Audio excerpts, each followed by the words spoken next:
Hi, good morning, everybody. Good morning. Let me know how this is looking today. Oops, there we go. I've actually got a slightly different camera setup, but good morning, everybody. I hope you are all doing extremely well. I've got to say, this camera to me is looking very, very fuzzy. Let me know how it looks in the chat, everybody. Wow, I've just seen they've got 15 comments already.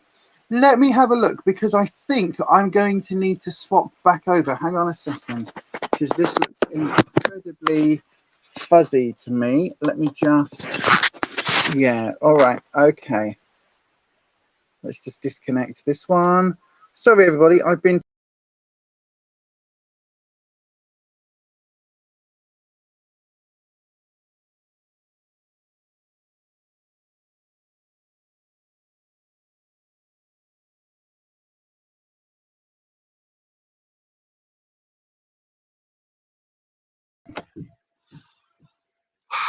there we go.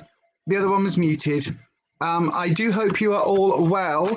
Hello, hello. I'm here. Yeah, I'm going to be trying to sort out the other camera as we go along during the feed, because that looked pretty poor, didn't it? I've got to say, that was pretty poor.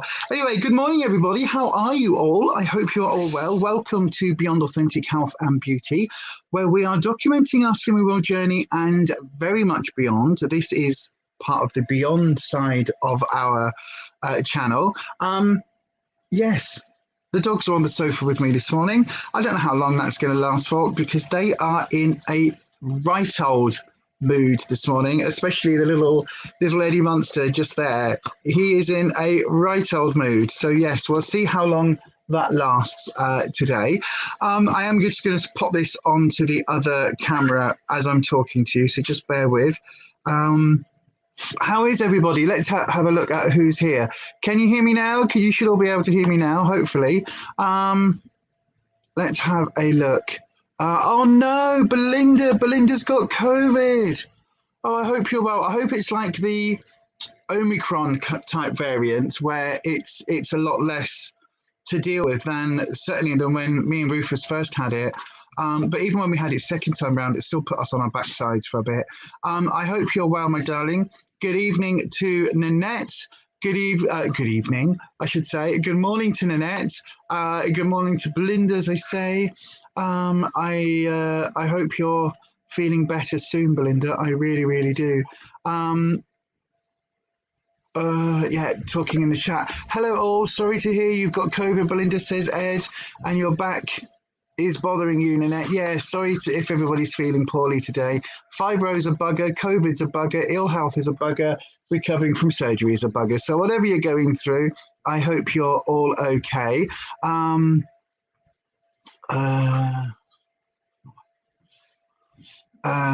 Belinda's talking about fibro in the chat. Yes, anyway, let's just, I'm skipping all the way through, because the chat, this is why I like the chat. Everybody is just so friendly. Anita's poorly too. Oh no. Oh no. Oh, like mild flu symptoms. Oh, well, that's not too bad then, B, is it? That's not too bad. That's bearable. That's bearable. I mean, I don't know whether you're allowed to take paracetamol and cold flu medicines and things like that. But yeah, lots of that, lots of TLC, hubby going and getting you really lovely takeaways and things like that. Really lovely. Anything you want, this is the time to get it. I've got the COVID. I definitely need a new, do you know what would make me feel better? A Louis Vuitton handbag. That's the only the doctor's prescribed Chanel earrings. I'm fainting. I'm fading fast. Maybe an Yves Saint Laurent little black dress would make me feel better. Oh, that's what you need to do. That's what you need to do. I'm telling you, that is what you need to do. But yes, Anita, you're poorly too, but not COVID. You caught Kirsty's germs. Yeah. Don't think you can blame Kirsty for that when she was on the live stream. I'm going to pop the other camera back on now, not the fuzzy one. I'm so upset with that. I'm going to have a look into that. That was what was this phone? A Sony Ericsson something. And that obviously didn't work. So back to me trusted Samsung, but then it means I'm using my phone and then I can't use my phone as a phone because I'm using it as a camera. Oh, really? Alan wouldn't fall for any of that. That's not good. That's not good. Can you put a sub mode on? Oh, I thought I had. Hang on a second. Yes, Nate. Sorry. Let me just. I was all set up. And then it obviously wasn't, or something. But it was all set up and running. And then I've obviously was trying to set up the other camera and everything and get everything working. And the thing is, that other phone, everything's taken off it, so there's no Facebook or anything on it now. So, I also need to do that, don't I? So there's no Facebook or anything on it anywhere. So I'm literally just kind of having to type in the www.streamyard. Blah blah blah, the address to access the way that StreamYard works. It's so complicated, all of this streaming malarkey, I'm telling you. It's much easier to just do it. Anybody that's got a YouTube channel, I've got to say, right, StreamYard is quite easy to use once you get the hang of it. And I think it's a very, very, very good bit of kit. I love it. I would not be without it now, even though I've upgraded from the free version so that I've got all of the idents and things on screen. All of these, this here and the little logo up there is my logo. It isn't the StreamYard logo. So I absolutely love it a lot. And I've paid to upgrade that. But for anybody with a YouTube channel that ever wants to go live or do any kind of live streaming on YouTube, I've got to say, why does that look so weird? I've got to say that the free version on or the free sort of software that you get just within YouTube itself, that's probably the way to go for most people, unless you want the bells and whistles and things like that. But I can also see, to be honest, hang on, I can also see, where's my, there we go, that's what I'm looking for, this cable. I was about to say, I can also see it being that YouTube will eventually incorporate things like this into their sort of YouTube premium or something, and that if you want that, you'll have to pay a little premium to get that. Anyway, this has got nothing to do with what we're talking about today. I've tangented already. I haven't had a coffee yet. I've got to say, I've had a slurp of a coffee. So that's going to be a thing as we go along today. And as always, if you haven't already, please do hit that subscribe button. You're going to have to do that now if you would like to comment, because I have put sub mode on and slow mode is also on. So subscriber mode just means that it helps stop the trolls and the bots. All the ones that post like, I don't know, it'll be like 3 letters, a dot, or 3 more letters, and then it will say, this video is amazing. I saw you in your video here. Link is amazing. And then the link will just be like a virus or adult content or something you're not looking for. So by having subscriber mode on, it stops, or it helps stop all of that. So then, before we go any further, if you haven't already, do hit the subscriber button, because not only do you become a lovely subscriber, you also become a member of the Coffee Morning Crew.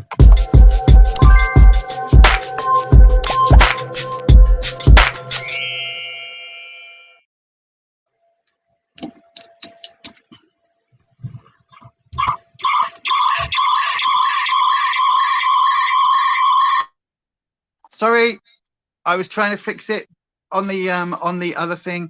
I was trying to have it fixed on the doodah. Right, how do I get rid of this one? Oh yeah, I've got to click it like, hang on a second, everybody. There we go. Hello, welcome. That's what I should have. I'm just going to use the phone, the camera on the phone whenever I am doing these lives. Is that better? Is that better? That's not too bad. My hair is looking just its usual sort of long, messy self today. How I've spoken to Kirsten the past few days. Is she getting stuff sorted? Bless her. I wanted to call her, but can't talk for coughing. To be honest, I don't know. I think she tried ringing me on one of the days, but I don't know which day it was. So yeah, let me just take my glasses off, because although I can't read clearly with them on, no, what is it? The other way around.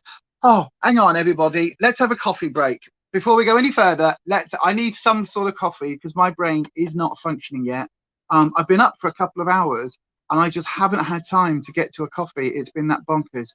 So then, everybody, if you don't know, I have a slight coffee issue. I wouldn't say addiction, but I definitely have a coffee issue. And yeah, you can help aid me in that if you want.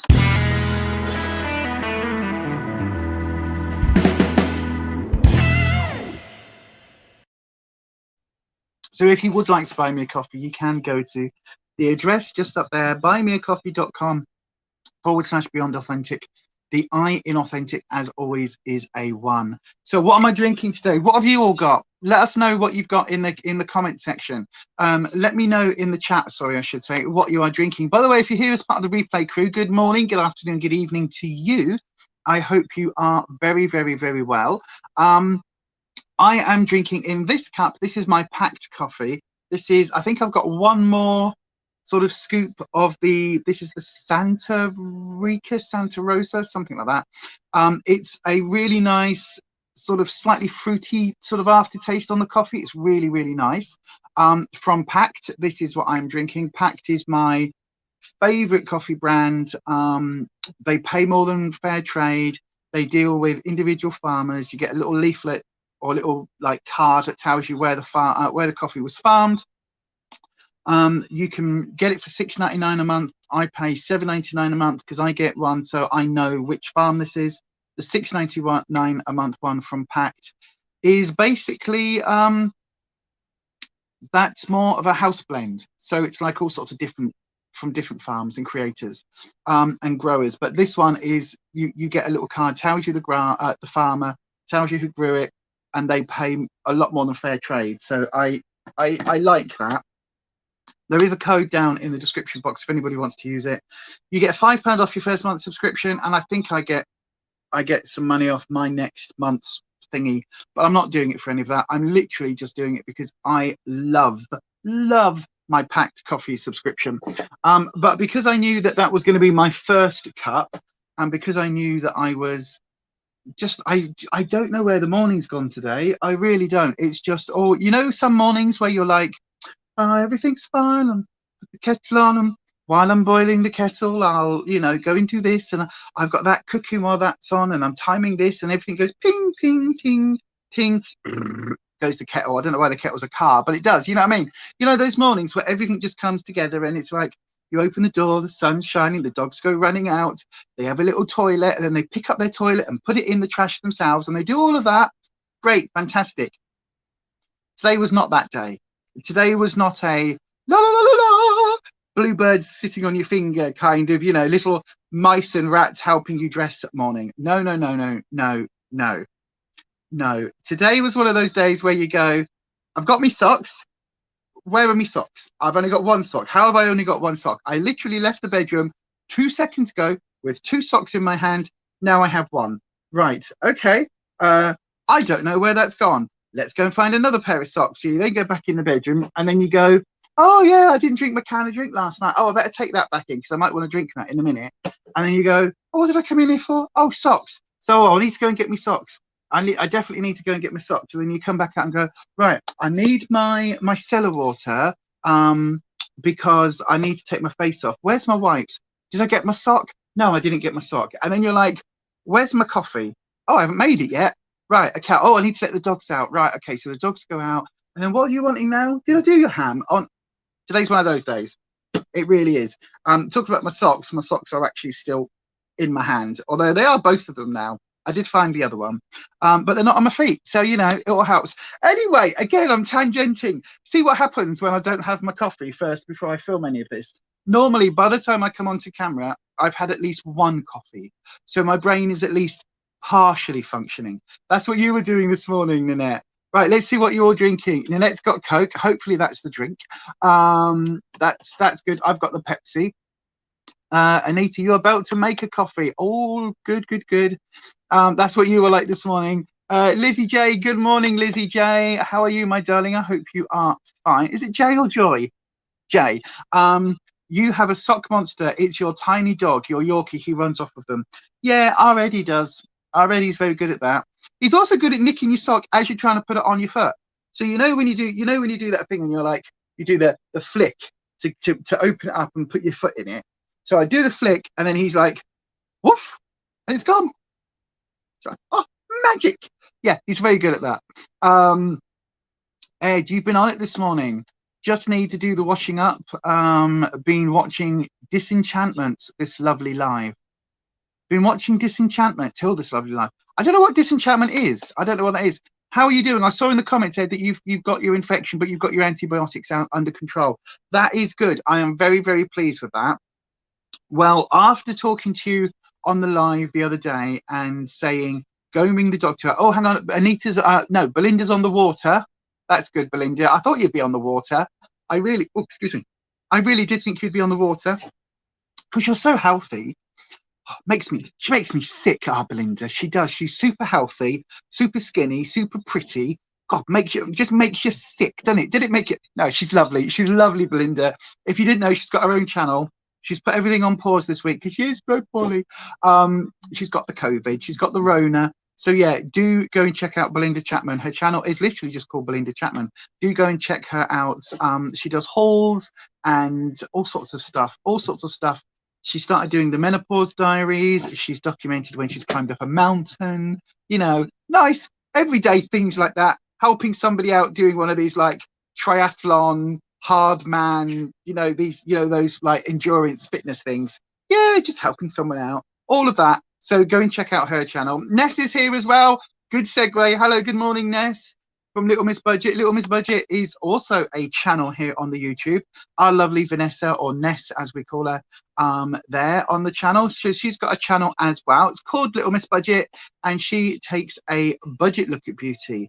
So everything from dupes to Primark makeup, I think she's covered. Not Primark, what am I thinking of? Amazon.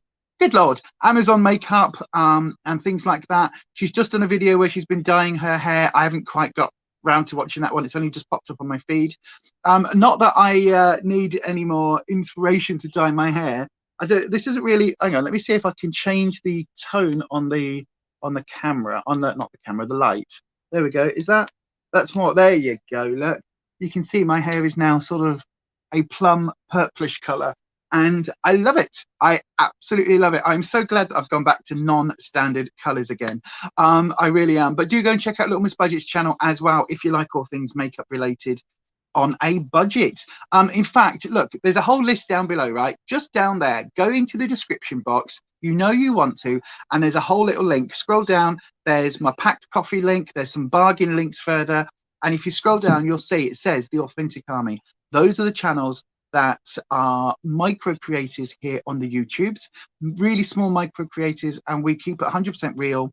We don't have PR and stuff like that to worry about, and we give our authentic opinion. So if that sounds like something you'd be interested in, go and check all of that out.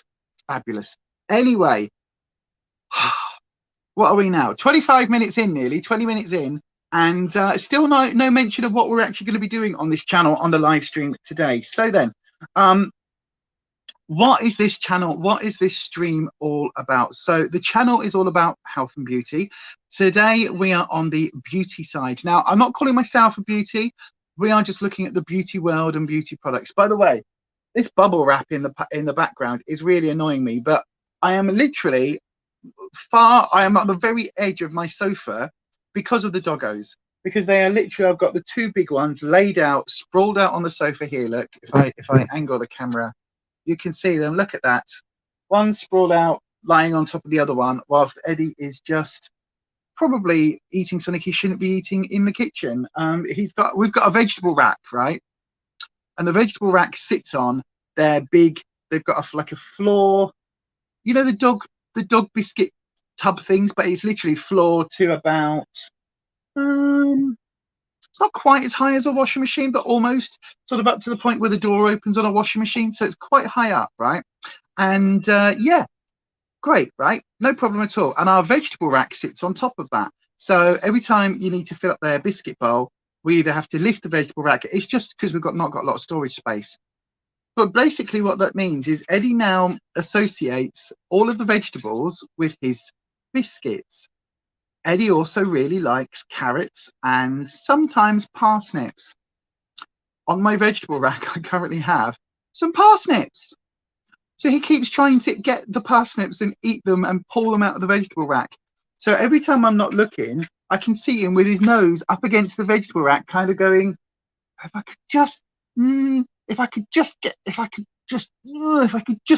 it, I could get that parsnip. So he's trying to work out how to get the parsnips out of the vegetable rack. Bearing in mind, there are things like butternut squash and Swedes on top of them. He's got no chance of getting them, but yes. So that is what he keeps doing in the kitchen. So yeah, so they're all out and about today. So you're going to see the doggos. So right, okay. If you don't know, on this channel, we do makeup and beauty and health related stuff. So Slimming World stuff, recipes, all of that. This video is all about like doing makeup and doing a get ready with me, but an interactive get ready with me. Now, I've talked a couple of times already about tangenting. We think I have ADHD. This week, I have actually made the appointment to start the process rolling of getting a diagnosis, because my brain is not functioning the way that other people's brains work.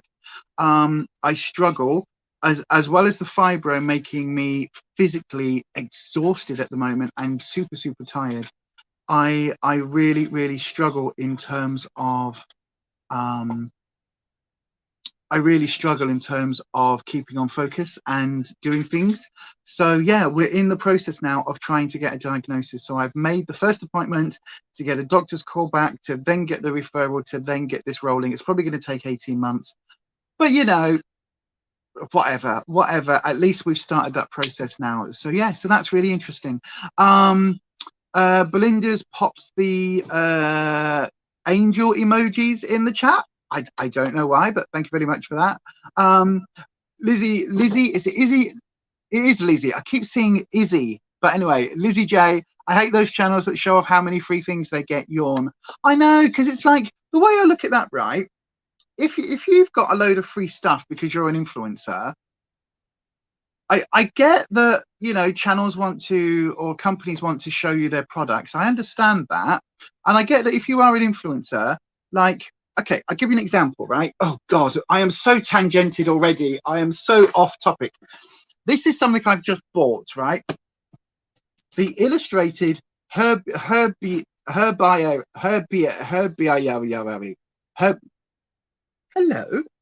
What? Yes. Hello. What's up? What's up, Mr. Eddie? It doesn't help when I've got doggos that come and do that when I'm trying to talk. Anyway, oh, Kirsty's here in the live. Good morning, Kirsty, my darling. I hope you are well.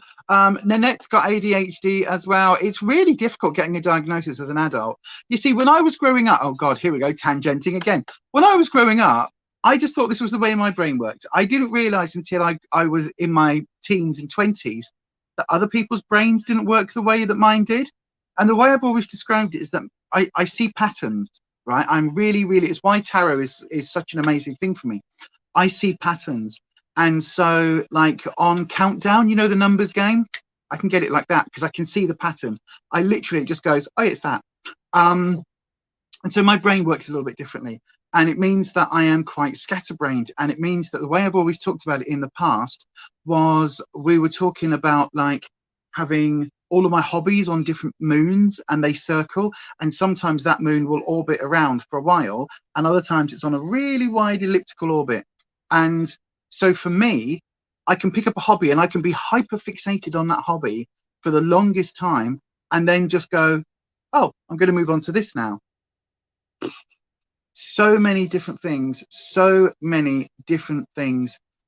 in terms of in terms of like those warning signs were there.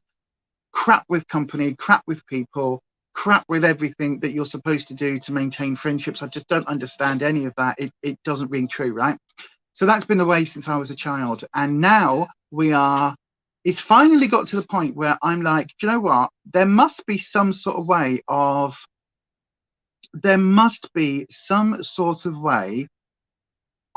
dealing with this, or at least learning coping mechanisms that go beyond having my Alexa have a list of things that I need to do on a daily basis. There must be better ways of doing this, or medication or something to control it. So yes, all of that. Oh, Kirsty, you tried ringing me the other day, but I crashed. Yeah, I'd crashed on Monday. I was about to say yesterday, but yesterday was Tuesday. No, yesterday was Wednesday. I've just not been right this week, to be fair. I really haven't. I need to give myself a bit of a kick up the backside, though, because he's back tomorrow, is my hubby. I really do just need to do something. But yes, I will try and give you a ring later. But again, my brain is not functioning at the moment. You're a barmy counter, and you can spot stuff straight away. I don't know what a barmy counter is. That sounds interesting, though. You got distracted when you were 2 years old, and I didn't have to worry about that. Okay, yeah, true. Meds just make you tired. Well, to be fair, I'm tired constantly anyway because of the fibro, so it's not really going to make much difference. But anyway, I was talking about some reason that I bought this. I don't remember what I was saying about this. Don't remember what I was saying. Something about something. Anyway. Let's talk about makeup and stuff, shall we? That's what we're here for. So I have my skincare box. I am going to do my skincare as I talk about the palettes that we're going to be using today. I am getting very low on my Argyle locks. I can't wait to use this up because then I will have a perfectly good reason to go and buy the Argyle line from The Ordinary. And I'm also looking at maybe getting their Matrixyl as well. Although, to be fair, I don't need to do that, because I do have some Matrixyl from Makeup Revolution still in the skincare tub, which once I've got one less of these serums used, or at least another one of these serums used up, I should say, once I've done that, then I will bring in the Matrixyl, because at the moment I've got 3 serums on the go at any one time. Plus, there was another one I was going to try, isn't there? There was another serum. I thought I put it in here. Again, fibro. Anyway, right. No tangenting. Now I'm using the Balance Vitamin C Glow Radiant Serum. This is the one that I've added in recently into my morning skincare. Sort of, I say recently, in the last couple of months, really. I used to use this exclusively at night in the evenings, but now I use it during the day. I have noticed a change. It does take a long time. I do totally recommend vitamin C serums. Especially this Balance Vitamin C one. I think this is bloody brilliant, and this was dirt cheap, or at least I've seen it dirt cheap online. So yeah, I would totally recommend it. You don't see the results for a long time though, so it does take a good few weeks of use before you start kind of looking at the mirror and you're like, I just look really rested, my skin just looks really nice.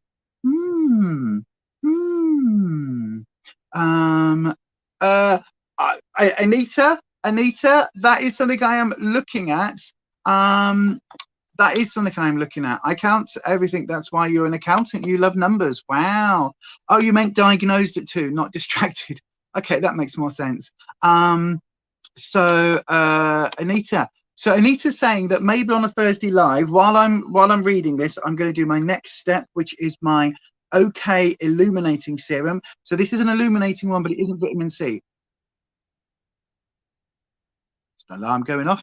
This one is my this is hyaluronic acid, which you know is my favorite product of all time, and vitamin B3. So this is different vitamins. Lisa, I have an idea for your Thursday live. We can all still interact as usual, but you can apply your makeup using TikTok makeup hacks. What do you think? Well, I'm actually going to do a whole video. I wouldn't be able to do that on a live because I need to be able to watch the TikTok hacks. And as we've already established, I unfortunately, I was hoping a little bit of having the other camera set up this morning is I was hoping that I would be able to do that. I was hoping to be able to use my phone that I'm now like is now the main camera. I was hoping to be able to use that as an actual phone and have the other camera as my video camera for the live streams, but that's not possible. So yeah, the only way I'd be able to do it is I would have to import the videos into StreamYard and then play the videos, but then I wouldn't be able to react to them at the same time, pause them and anything like that. So I just don't think that's going to work on a live stream, but oh, that's nice. But I am going to be looking into that. I am going to be looking into that on a future video. So I'm going to do a proper video on sort of TikTok hacks and everything. So yeah, but yes, that is something I'm definitely looking at. Haven't you got a smart TV? No, I haven't got a smart TV. We've got a JVC flat screen big thingy. It's not a smart TV. So no, I haven't. I'm just using my gua sha today just because I'm feeling a little bit extra and I'm also feeling a little bit puffy. So I'm just using the cold jade of the gua sha. Oh, that is such a nice feeling, isn't it? Just to help kind of push those skincare products into place. You might have to, oh, Kirsty says, we might have to save that one as an idea if we ever manage to do another joint Thursday live. Well, to be fair, it won't work as a live. It can certainly 100% work. TikTok hacks and sort of internet hacks, it would certainly work as a joint video if you're up for that, because we can then, because they never work, or some of them work, but not very often. But yeah, we can certainly look at that. And maybe, oh, this is just so cooling on the face. And then maybe do that as a pre-filmed video. But yeah, let me know. So yes, everybody, what are we going to be doing today in terms of the actual? I'm just gonna, oh no, this is to drain, isn't it? So I'm doing the limpid thingy.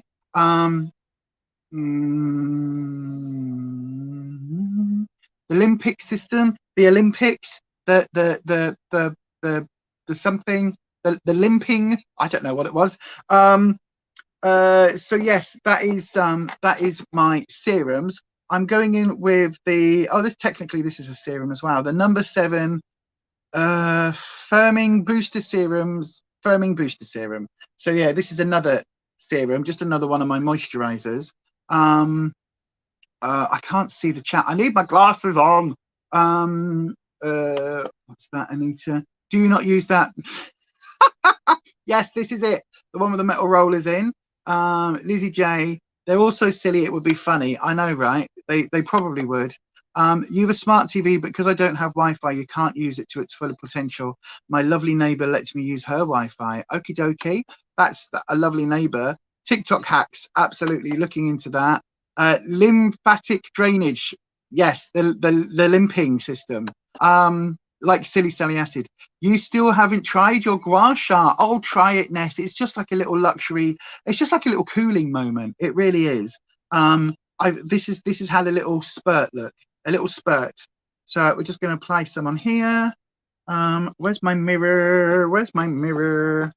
I can't remember what I was talking about, why I picked up that Her Beauty card deck, but this is a beautiful card deck, beautiful, a really lovely book and a really lovely set of cards that are kind of oracle cards but kind of not, kind of herb spell cards. They're all sorts of very, very interesting, but that's going to be used as my part of my 100 days of divination videos over on the other channel. So, oh look, I've got a little bit of, I have cleansed today. I have cleansed. I have done all the thing with my toner. Look at the state of that. I've done I've done my toner, and I've still got a little bit of mascara under my eye on my lower lashes. That is really annoying. That's the Ico mascara from my Team Project Pan. I do love these cold rollers on the skin. I do love them. They are so lovely. It's just such a cooling effect, and at the moment because I'm still not sleeping 100%. I do like just having that coldness under my eyes. I think it just helps a little bit depuff. So yeah, I've not been great this week, I've got to say. I mean, it was a great weigh-in result yesterday. That was fantastic. It was really surprised me. But I've got to say that my fibro has been affecting my sleep this week. I've had very little sleep. I've been waking up a lot in the night, which I don't normally do, to be honest. Where's the lid? I don't normally do. I normally wake up if I need a wee. I don't normally wake up sort of several times just randomly, but that's been happening a lot this week. So yeah, that's been an issue. Let me just it is nice. There we go. Right. So yes, there we go. Look, that is pretty much my skincare done. I do have my Dr. Botanicals. I'm going to wait for all of this to settle in and dry on my face before I put the next moisturizer, or the moisturizer itself, on. Do I need anything else today? I don't think I do. I've got my eye cream on, I've got my serums on, everything is sorted. For some reason I keep putting this to one side. I don't know why I keep doing that, it's annoying. But yes, so makeup wise, what are we going to do my makeup with? So we have two options today, and they are both palettes that I have featured before. I think they're two palettes that have been around for a while. So we have the hang on, and they're both influencer palettes. So I mean, you're going to know one of them, because I think in fact I put both of them in the title. I don't know, I can't remember. But we have the Nikkie Tutorials with BeautyBay palette. So I know that several of you have this. I think it's a stunning palette, absolutely amazing. But that is, again, has a lot of pressed pigments. And the other one we've got is the James Charles by Morphe palette. So two influencer palettes, two collabs, and the James Charles one, again, if you haven't seen this one before, it is stunning. It is actually a beautiful palette, and the formula is beyond anything I have ever experienced from Morphe. I've got to say that, in all honesty, whether this was, and I you know me, I do not like James Charles as a person, as an influencer. He ticks every single box of the things that I don't find authentic. However, this is a bloody good palette. It really is. The formulas are good, the color options are good, the amount of colors, the fact that you've got sort of neutrals up here, and you've got all of the brights, and the brights also, they're not just like rainbow neons, they also go very deep. And there's pretty much, it's pretty much one of those palettes that you could just use this one alone and create almost any look. Not a great range of foils and shimmers in there, but a very good range of colors. So yeah, so those are the options today. I think then and again, with the Nikkie palette, we can certainly do a more, we did the pinks, didn't we, last time? So we could maybe look at using the blues, the greens, maybe doing a more neutral look, or maybe going for a super out there colorful look. It all depends on what all of you here on the live stream say. So it is entirely up to you what you want to do. So all you need to do, if you, or what you want me to do, sorry, all you need to do, if you are wanting for me to use the Nikkie palette, just put in the comments Nikkie, which is this one. If you are wanting me to showcase the James Charles palette, the Morphe one, which is, you know, the one I just spoke about, this one, then just put James. Okay, so how this interactive works is I'm going to play you a little jingly thing, a little 5-second ident, while I actually take another good old slug of coffee. And basically what that's going to do is going to give you the opportunity to put your vote in. So then, let you, what makeup what palette I use is, as always on the interactive Get Ready With Me, is entirely down to you. So please vote in the live stream, in the chat right now.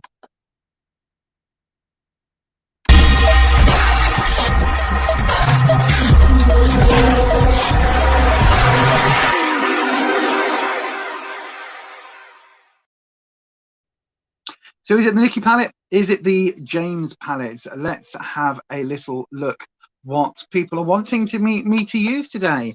What have we got? Hang on. Oh, Nikkie palette. You need some new lungs, Anita. That doesn't sound good. Nanette says the Nikkie palette. Kirsty says use both. Maybe the mattes from one and shimmers from the other.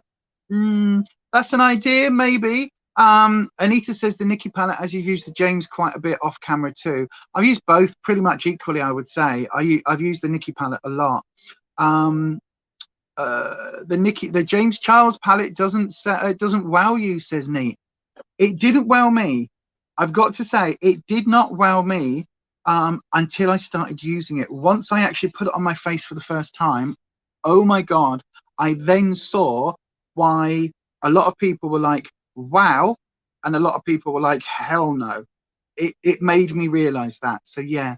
Right then, it's a very, very good palette, but it's not for beginners. It is a pressed pigment palette in a lot of cases. Right then, so we've got Nikkie, James says Kirsty, Nikkie.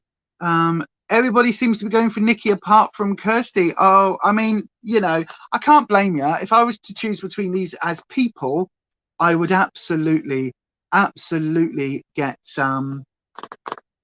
go the same way. I would not choose James as a person. But this isn't about the people. This is about the products behind them. Now, is that right? This is about the products, not the people behind them. As Nadie from Poplux says, my favorite YouTuber of all time, Nadie from Poplux. Go and check him out.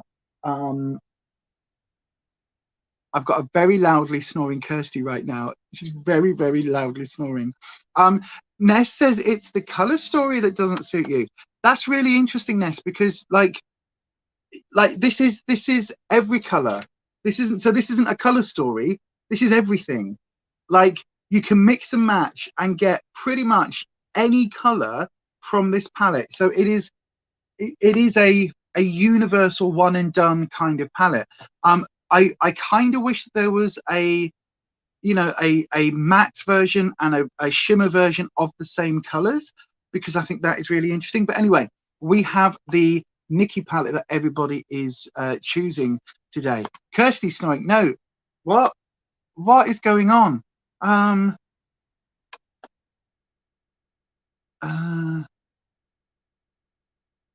don't know what you're talking about. What have I messed up? I just said Ness. No, Kirsty's not snoring. What? No, Ruby's snoring. Oh, if I'm getting my names mixed up, then I just won't use names. Sorted. I haven't slept. I've got Fiverr and it's ADHD. You know what I mean? What do you expect from me?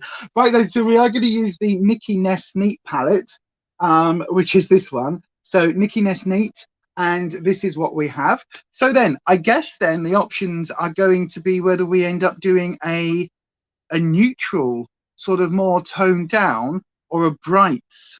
Because yeah, if you don't know this palette, right, I think it's on BeautyBay. It's supposed to be £25. Every time I've looked at it, I think the current kind of retail is £20 on it. That seems to be sort of like in their, say, £5 on palettes section.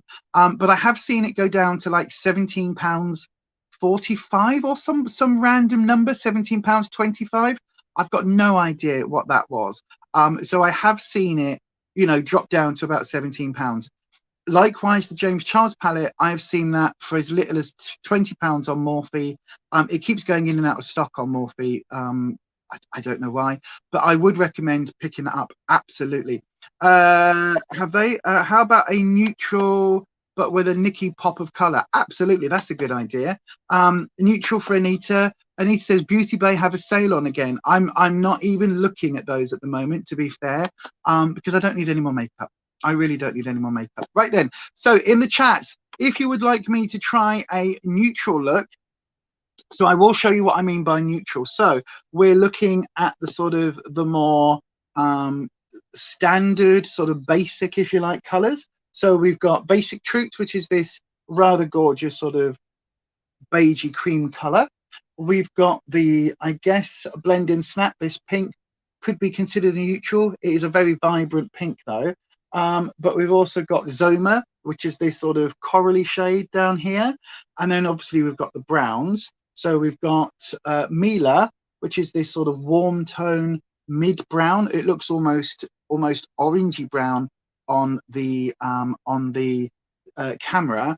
And then we've got this one here, which is 5 a.m. So those are really the neutrals in terms of the mattes. Oh, I guess there's also that one, Plot Twist, which is this sort of duck egg, very, very pale blue. And then we've also got the shimmers as well. So let me just the options that we have for the neutrals, if that is where you are kind of wanting to sit on that side, I guess. So yeah, there you are, look.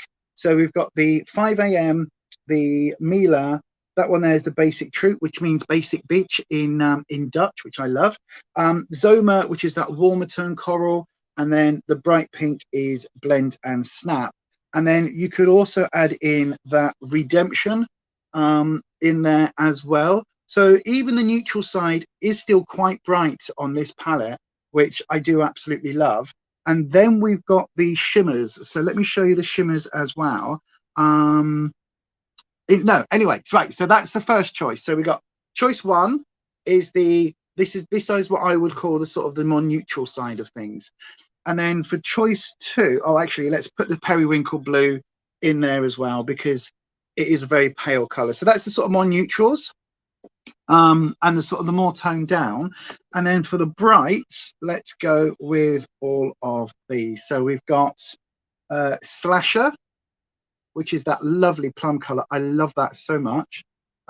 Mikhail, which was named, I think, after her brother, or was Mila named after brother?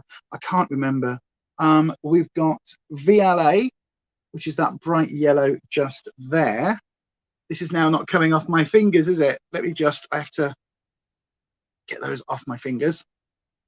So yeah, that's not coming off.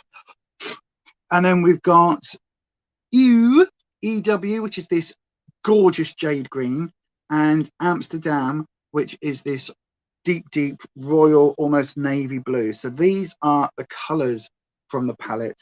Okay, so your options are going to be the neutral side of the palette or the bright and sort of bold side. So bold or neutral, that is what we are looking at.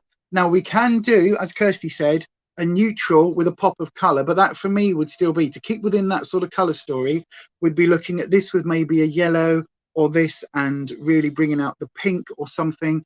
You know me, given half a choice, it would be that bright pink and that plum color there, blend them together to create a really interesting look. So those are your options. So if you would like me to do a more neutral palette, which is the this one here, the neutrals, then put neutrals in the chat. If you want me to do a brights, then choose this side here, which is the brights, and we're going to choose that right now.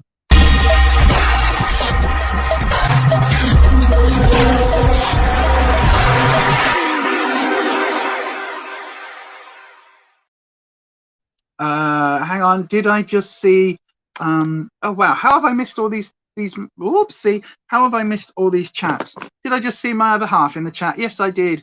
Good morning, sweetheart. How are you, my darling? I hope you are well. Oh my god, I didn't message you. I didn't message you this morning, did I? I got up and then the dogs were squinting, and then I needed the loo really urgently when I woke up.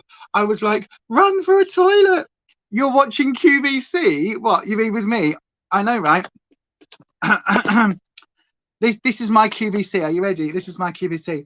So then the Nikkie Tutorials X BeautyBay collaboration is available now as a and today's special offer for just 3 purchases of for just 3 payments of £20 million 99 pence. It can be yours. That's right. Yes, buy now. We are rapidly running out of stock. We only have 27,391 left available. So if you want it, make sure you ring now on this premium number. That's QVC, isn't it? Anyway, so what have we got here? Bright and bold. Belinda says bold. Ness says bold. Anita says neutral. Kirsty says neutral. Oh, I think we're at a tie for the votes. Oh, look, Kirsty's saying basic truth as a base, 5 a.m. in the crease to darken. Can't remember the name of the mustard type one on the lid with a pop of bright blue in the middle of the lid. That sounds like an interesting one. Oh, you mean there's an actual, you mean you're actually watching QVC. Oh, there's lots of makeup options on QVC, love. Can everybody in the chat give Rufus some really lovely ideas for what you can buy on QVC for a wonderful, wonderful wifey who is sat at home on her own, looking after the dogs, like keeping the house together, keeping the bed warm, whilst also dealing with a lot of fibro and not sleeping, because that's kicking my ass at the moment. Yep, Nanette has finally swung it with a neutral vote there as well. So then we're definitely going to go for neutral. So that means we are getting rid of all of these colors. Maybe next week or in a future video we can do some bolds. Anita says that she's going to grab her palette and go along as well, so that would be really lovely. So then the bolds have gone. Oh, but yes, that's what we're going to be using today, these lovely neutrals. So I'm just going to take that off my arm, because otherwise you know what I'm going to end up with. Those colors are going to be all over my top. So let's say goodbye to the James Charles palette. It goes back where it lives, which is literally next to me, because I use it very often. Recently, the Nikkie palette and the James palette have been literally sat here in the lounge, as Rufus can attest to, because I use them virtually every day. Like, if I don't use those, then it's a palette of choice going through my collection. Illamasqua is a very, very good skincare range. It's quite pricey, but it's very good. Yeah, I like Illamasqua, actually. I was about to say I've got an Illamasqua. That's not Illamasqua, is that Illamasqua? Illamasqua Superfood, Illamasqua Superfood Vital Veggie Mask. So yeah, look, just next to me, happen to have an Illamasqua item. But yeah, thanks very much. They're good. They are good. But I have a lot of skincare. I wouldn't recommend don't buy me skincare. I've got so much skincare. That's ridiculous. But yeah, I don't need any more skincare. Except for Argyle line from The Ordinary. That's the only thing I need. Anyway, before we do any more, let's whack my moisturizer on, and then we will look at the palette and everything else. In fact, I shouldn't have done that, should I? Because I'm going to be using a primer. So what do I... No, I am going to use my moisturizer. God, my brain is not functional today. I'm starting to wake up. Now we're nearly an hour in, and I've had my coffee. That feels a lot better. No, my darling, thank you very much, sweetheart, but I've got so much skincare at the moment. I really, really do. Like, I don't need any more skincare, especially in sets and things. I really don't, my darling, because I have so much that it just isn't like, what I've got isn't getting used at the moment. I'm literally having to concentrate on doing my moisturizer and everything. And quite frankly, I've got so much of a wide selection that there's only little bits and pieces that I'm missing now, and I'm going to concentrate on filling those little bits and pieces as I need to, rather than buying full sets and just having more skincare sat in my collection going off over time. Now, especially with skincare, makeup is a little bit different. Like, I will always take new makeup. I will always want new makeup, because even if I'm not using it constantly, it doesn't go off at the same rate that skincare does. So, you know, yes, I've got a large makeup collection that I'm whittling down, but I'm always happy to add more bits in. You were up at 7:30 as Dad needed to be ready for a pickup by 8:30, plus have his breakfast. Well, I was filming till 3:15 this morning. Literally, I finished filming at 3:15 and then was like, I better go to bed, really. So yes, that was my excuse for not texting you. Although, to be fair, I woke up, I just got the dog sorted and was doing all of that this morning. It was absolutely bonkers. But anyway, so we know we are going for a neutral palette and a neutral sort of look today. So let me find my... I tell you what, actually, Rufus, I tell you what, there is one makeup item that I am really... not desperately looking for, but is on my list, but I don't go to the website on my own because I'll end up spending all of the money, and that is the MAC paint pot in the shade Painterly. I don't know if any of the lovely spanners would like to put a link to that so my other half can find it. Oh, we've got a post. Yes, good doggos. Good doggos. No, no, you can all sit down again now. Sit down. Good doggos. They really, look at that. They were like, rah, I need to go and bite the postman. No, good doggos. I know. Do you know what? Last night, I don't know how it was where all of you are, but it's been chucking it down here in Leeds, absolutely chucking it down. And last night there was something happening outside with the wind. They kept hearing these noises, and the dogs were just like, roar. So I ended up like stupid o'clock this morning, probably about 1 o'clock this morning, with my phone torch on, with my coat over the top of me, my slippers, going all the way around the garden with my phone torch in the chucking it down rain, because I was convinced that there was a burglar or somebody out the back, because the dogs were just going absolute bonkers. It wasn't 1 o'clock, it was more like midnight, to be fair. And I was like, I'm going to go and look.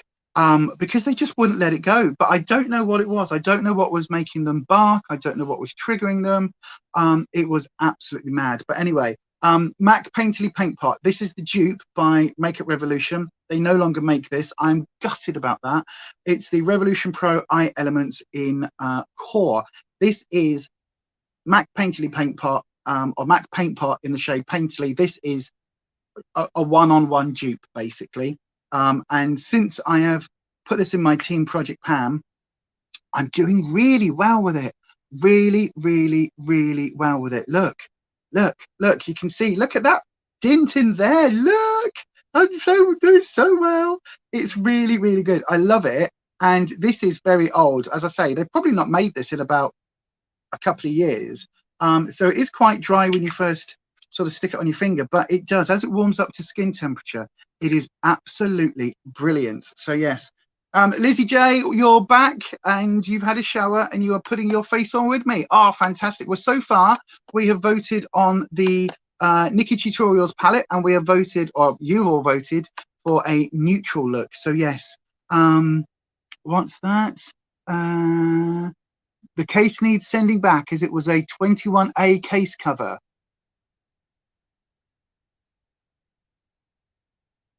Should have been an S6. Right. Okay. It should have been an S6. Okay. Let me know. Bring it back up with you when you come back up tomorrow, love, and I'll get an Amazon return sorted for that. It was there when I woke up. Rufus, you're being funny. Look at my other half here. Look. My face is already on. It was there when I woke up. I'm going soon before I get twatted. Yeah, absolutely. Yeah, so this is the MAC Painterly Paint Pot dupe. It's an eye primer, and I love it because you see how much I put on my finger. It's not actually a lot on my finger, but you don't need an awful lot. But if you just... So my tip for this one, and I think I remember this from when I had the MAC product, the original, is that you basically, if you put it on your finger and then let it kind of sit on your finger for a little bit, you let it warm up to your body temperature, it then creates this really nice creamy base, this really creamy base look. And then it's easy to blend out. She says, having a big old lump on her eyes right now. I'm just wiping my fingers on the cotton round. This is the, what was it, Daily... I can never remember, and we've had so many of these in the boxes. You've seen me unbox this one so many times. The Daily Cotton Round ones. It is, talking about it raining, it is bucketing down again outside. It's got very, very dark here in that they're Leeds.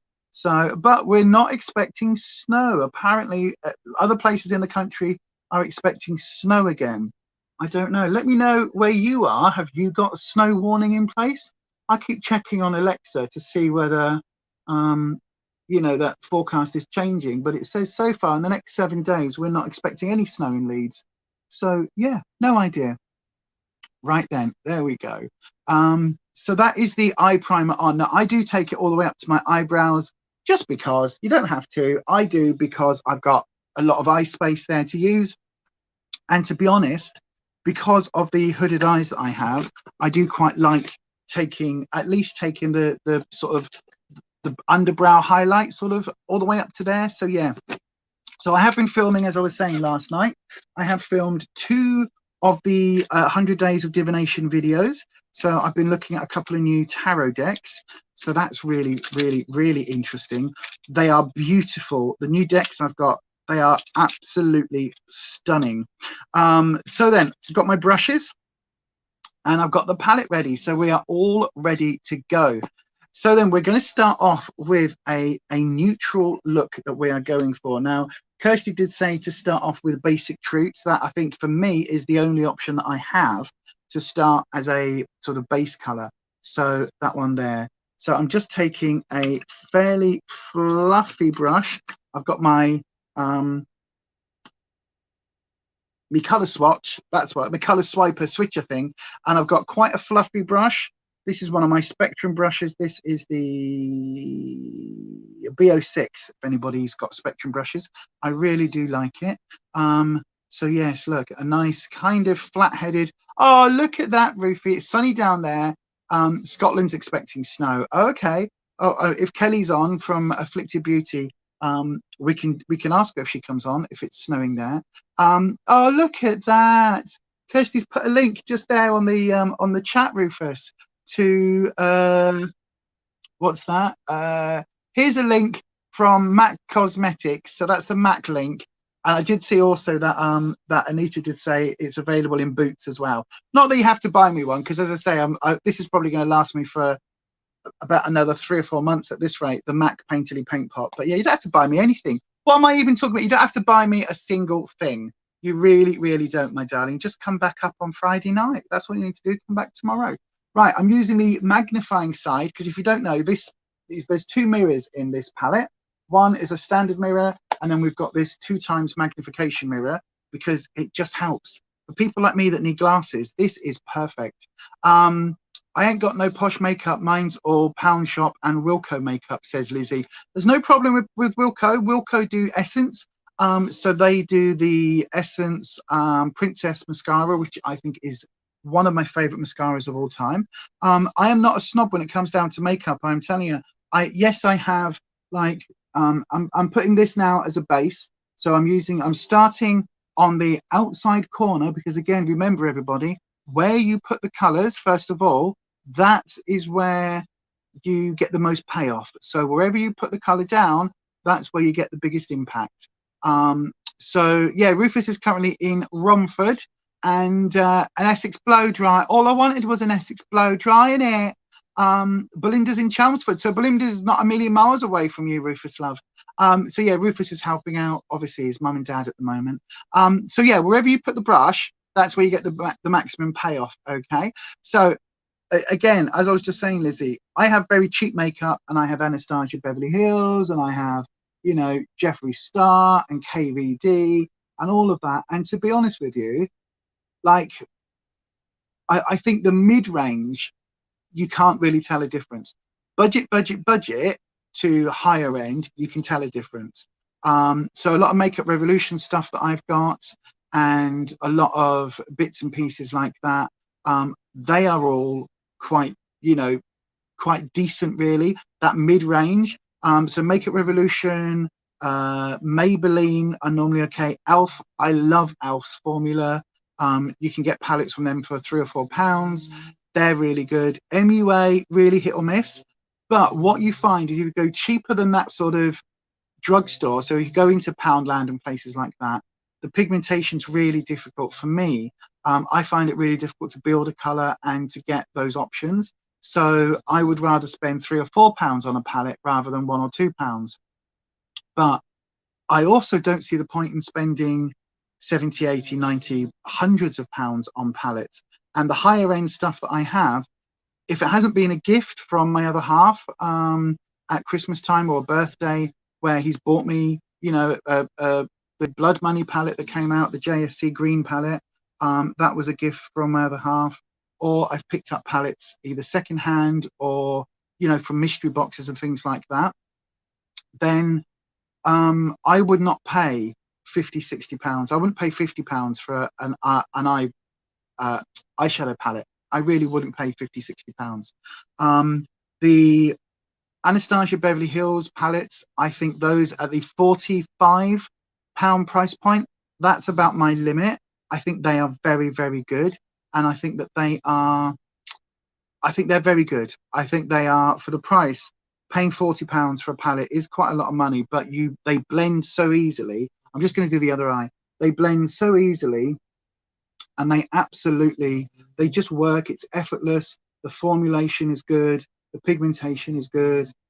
So yeah, I would pay 40 pounds for an ABH, but 40 pounds is what this James Charles palette cost.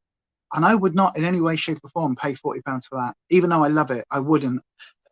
As I say, this palette, 25 pounds on BeautyBay, unless you get it in a sale when you can get it for what, 17 quid. I don't know what it's in the sale for now, but I think the least I've seen this for is 17 pounds, and I think at that price point it's amazing quality, really, really, really amazing.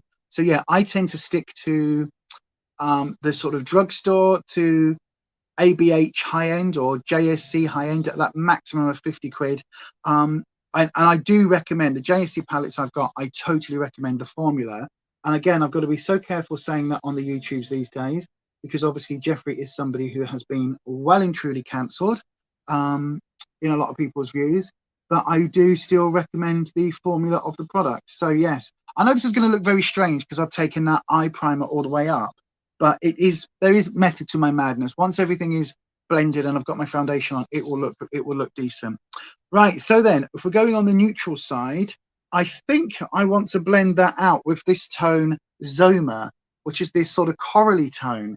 Now, if you're using this at home, or if you're going to use, if you're using this palette to do a more neutral, a more basic look, then it's currently £15 in the BeautyBay sale. I don't need another one.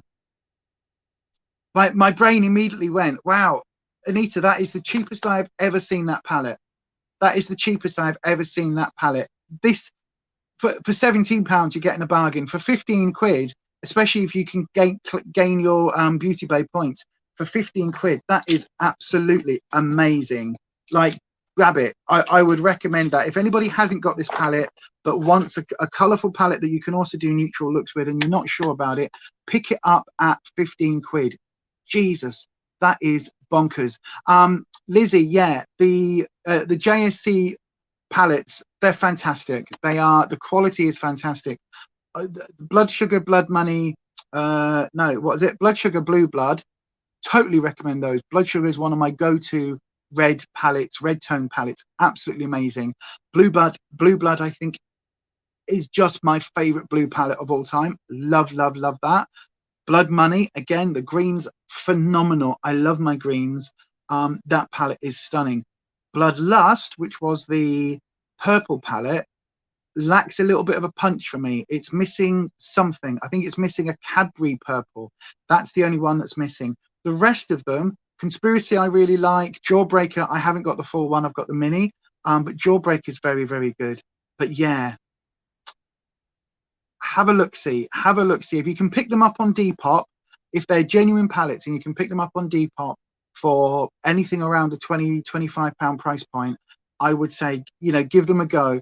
And I know that a lot of people don't want to put money in his pocket. Oh my God, if you can get the Alien palette, if you can pick that up secondhand at a decent price, absolutely get it. Absolutely get it.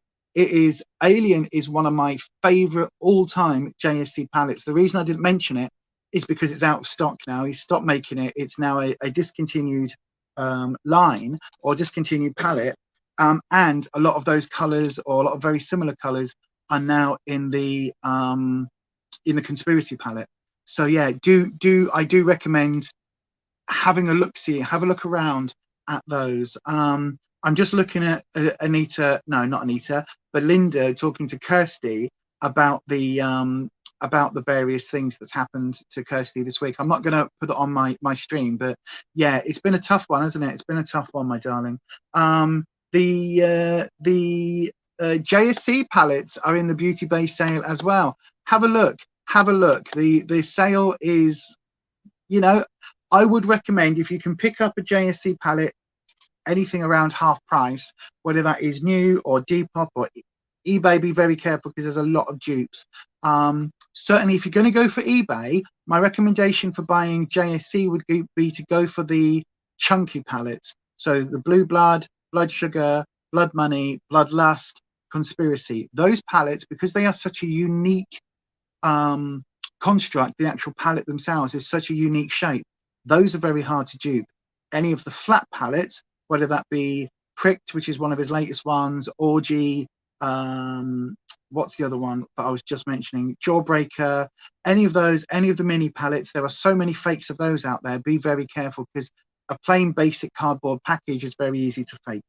Anyway, back to this palette, 15 quid on eBay currently as I'm filming this. Absolutely get it. If you can get hold of this, get it, get it, get it, get it, get it, get it. Absolutely amazing. Right, so we're going in with Zoma.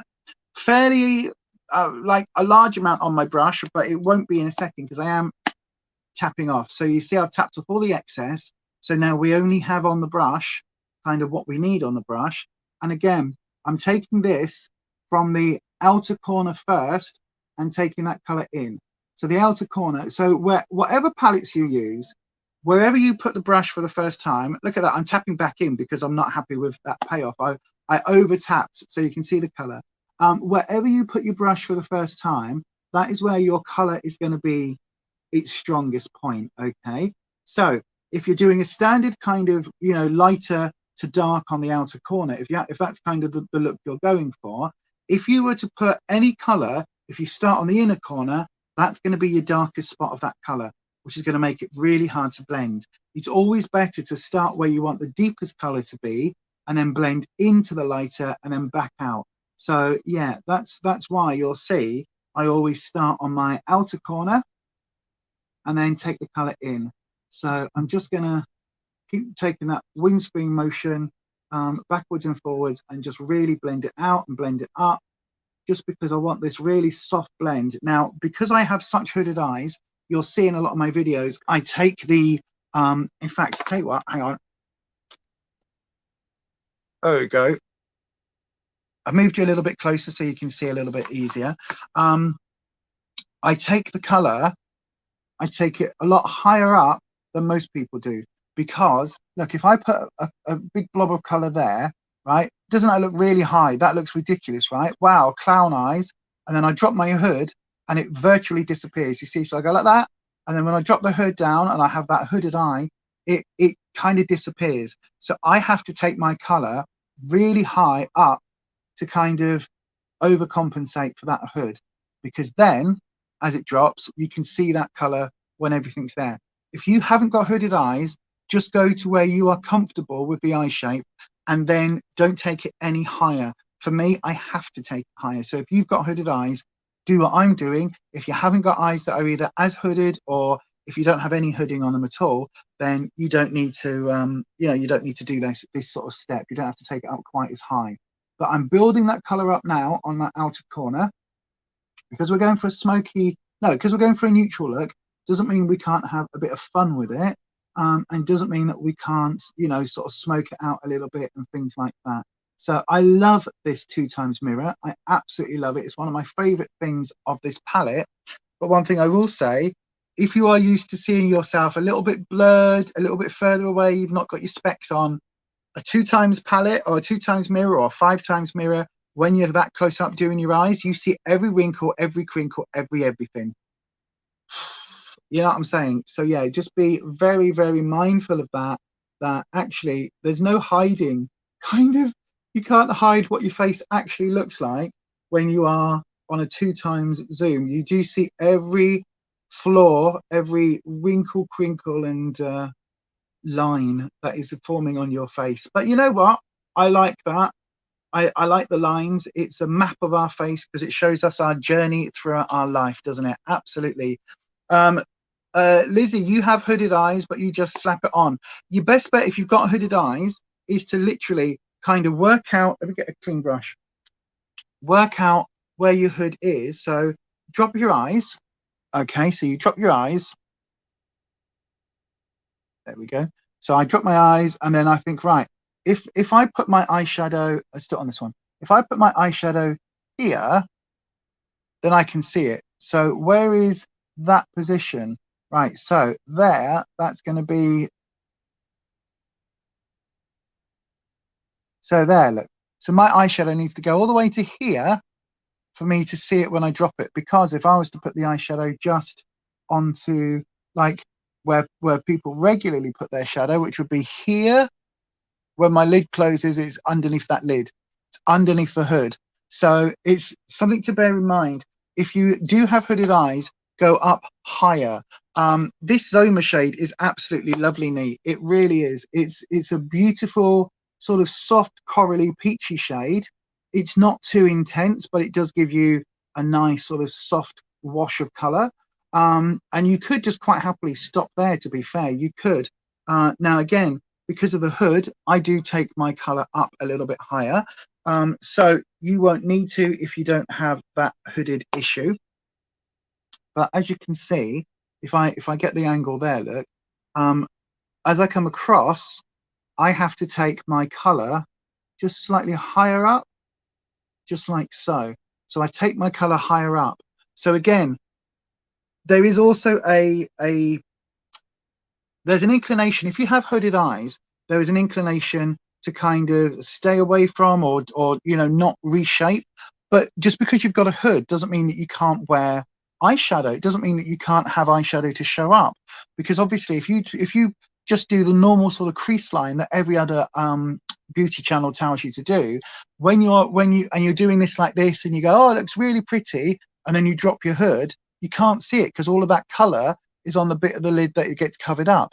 So go higher. Even if you don't have a lot of real estate, a lot of space between your you know, your lash line and your eyebrows, still go a little bit higher. Take it up just over that crease line, over that lid line, that hood. Take it up onto the hood itself rather than leaving it underneath, because it's literally, if you think about the hood of a car, the bonnet of a car, great, you know, you can make the engine as lovely and sparkly and wonderful and clean and gorgeous and chrome as much as you like, but once that hood's down, you're not going to see it. Same thing with makeup on a hooded eye. Once that hood falls, you're not going to see anything that's underneath it. So again, build the color, get it to the point where you're happy, and then add in an artificial crease. So for me, you know, like my crease line would actually be here. Look, that's my crease line, right? So let me just show you. Build that up on the crease, really, really deep and intense, right? So you can see it. Hang on, here we go. Look, gonna look daft for a minute, but there you go. Look at that. Look at that intense crease. See that intense crease? Isn't it really bold and intense? And then I drop my eye and I look straight at you. And even if there you are, look, even if I completely change where the lighting is, let's go to a more, there you go, look, cycle through the lighting. When it's, hang on, which way, there we go. When it literally drops, like, look at that, really intense. And then I drop my hood, and oh, hang on, this is really weird, right? So I'm not talking about this outer corner here because I'm still working on that, but you see that crease there? See how bold that crease line is, right? Super bold, super intense. And then when I open my eye up and you can actually see my eye, it's completely gone. It isn't there at all. You just see where that bit there is that I'm still going to be blending out in a second. So that's why I always take it up above, and then effectively what I've done with the color going there, that becomes my new crease.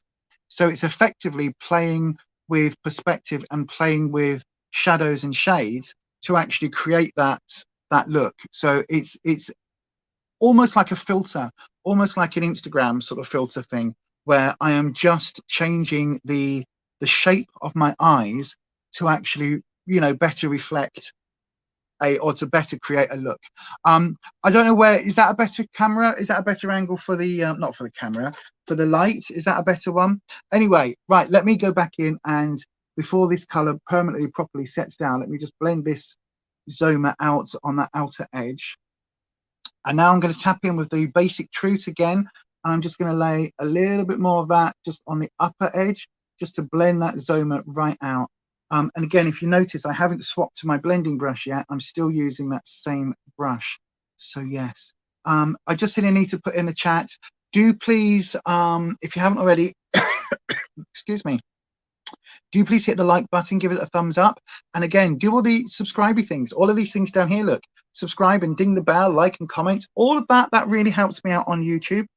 We've got 1,544 subscribers at the moment. So if you would like to be part of the Coffee Morning crew, do please come and join us here on Beyond Authentic Health and Beauty by hitting that subscribe button. It's all you need to do, and then you would become part of the Coffee Morning crew.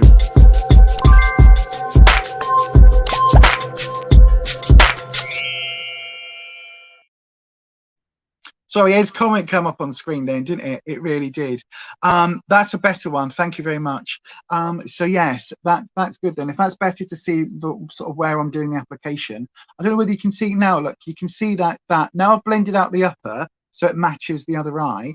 You can see that it's not as intense now. It's not as ridiculously bold. But if I open my eye like that, you can see that crease line now looks ridiculous. But that is where every other beauty guru says to put your crease, which is that is my actual crease. That is where my socket goes in.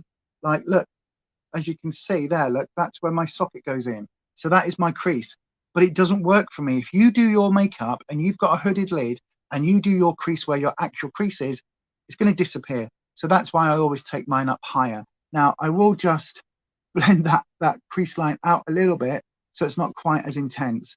And I'm actually going to do something I very rarely do, and I'm going to blend that down just to get rid of some of the color, because I don't really want any more of that color going up any higher. Right then, I hope you're well, Ed. I really, really do. Welcome back from walking the lovely furry Holly Willoughby. So I do have my blending brush there on standby. I'm going to use that in a second. I am now going to go into the shade Mila. Is that the one? Yes, it is, which is this sort of warm tone brown shade. It is a brown. On camera, for some reason, it is looking a lot more orange, but it is a warm tone brown shade. And it's quite, it really does look, on here, on my phone, it really looks super, super orange. It's not looking quite like that on the StreamYard. But let's just start with this eye again then. So I'm putting the color there, first of all. Look, as you can see, tap it on the outer corner. And I'm going to do the same on this eye, just tapping that on the outer corner, just to kind of make sure that the application kind of matches as I'm doing each eye.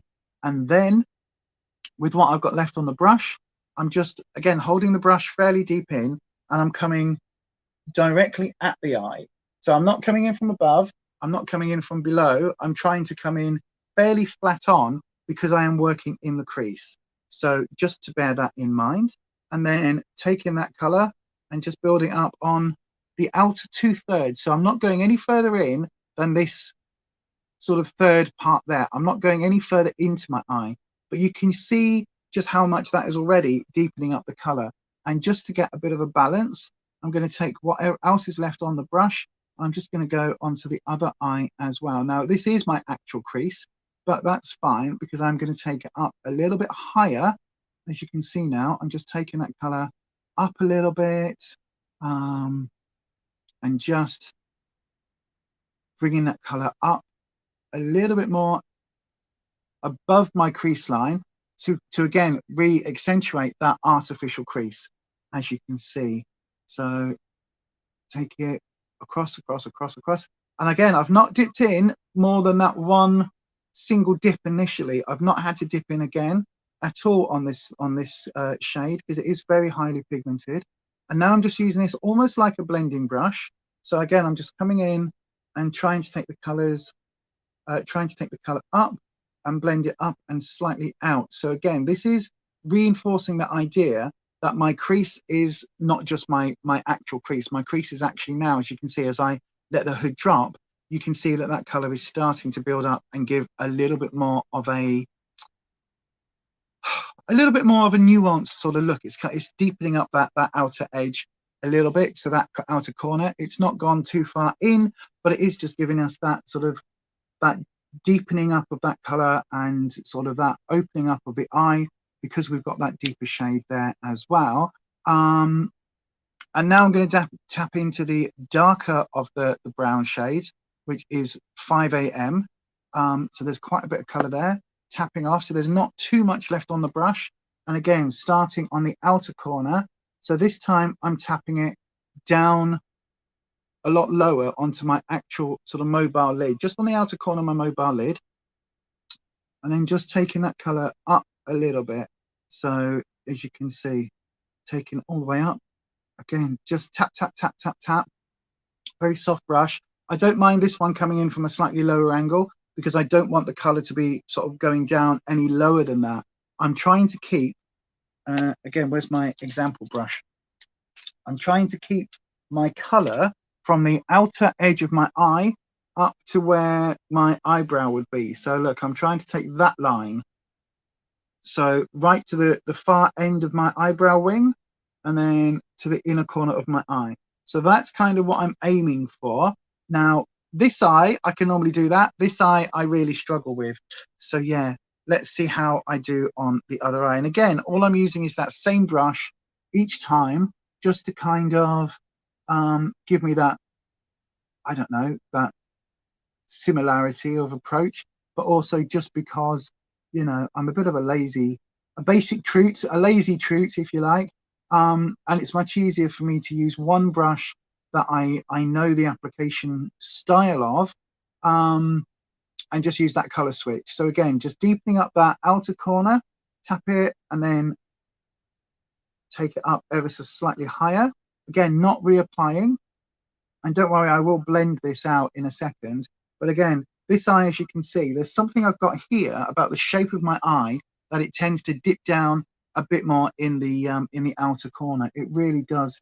So I will go in a minute and clean that up with my cotton round and my micellar water. I'm just trying to avoid the sunlight that's coming in from the blinds. So yes, just tappy, tappy, tappy, tappy, tappy that shade on. And then back into my color switch to really clean that brush off. And now I'm going to go back in, believe it or not, with a little hint of Zoma. Why am I going in with Zoma? Because, tap it off once, because I want the little hint of color to just smoke out on that outer edge. So I am using that now almost to blend that deeper brown out. Now I realize I haven't blended that brown into the eye yet. I'm just literally blending out that edge first of all. Why do I do that? Just because I think this makes it a nice smoky look. And then once I've done that outer edge, I can then concentrate on what's going on my inner eye from, you know, the actual makeup and across the mobile lid, because then I know that the outer corner is pretty much done. So yes. Right, there we go. Oh, hang on, what's happening in the chat? Ed's talking about Fairy Holly Willoughby, and talking about talking about the breed. What type of dog? Yeah, Fairy Holly Willoughby is a gorgeous border collie, diabetic and blind. I know, she's amazing though. You stick to the same rule. Almost, you stick to the same route on your jollies, but you've had to put your keys on a Cabinero so they make a noise so she can hear you. Oh my God, Kirsty's back. You had to take his phone call. No worries, my darling. Oh, this is looking nicely. Thank you, my darling. That's lovely. Simple but effective, so she can follow the sound. Oh my God, that's amazing. Has she always been blind, says Belinda? No, it was a reaction to the diabetes, my darling. In fact, let's have a look. Have I still got the picture on here? I don't know where's the buttons? Hold on, everybody. Bear with 1 second. I know, right? Let's have a look. Because Ed does have a GoFundMe running. I think is it on the other one? Oh, I can't find it. Ed, feel free to put a link to the GoFundMe on.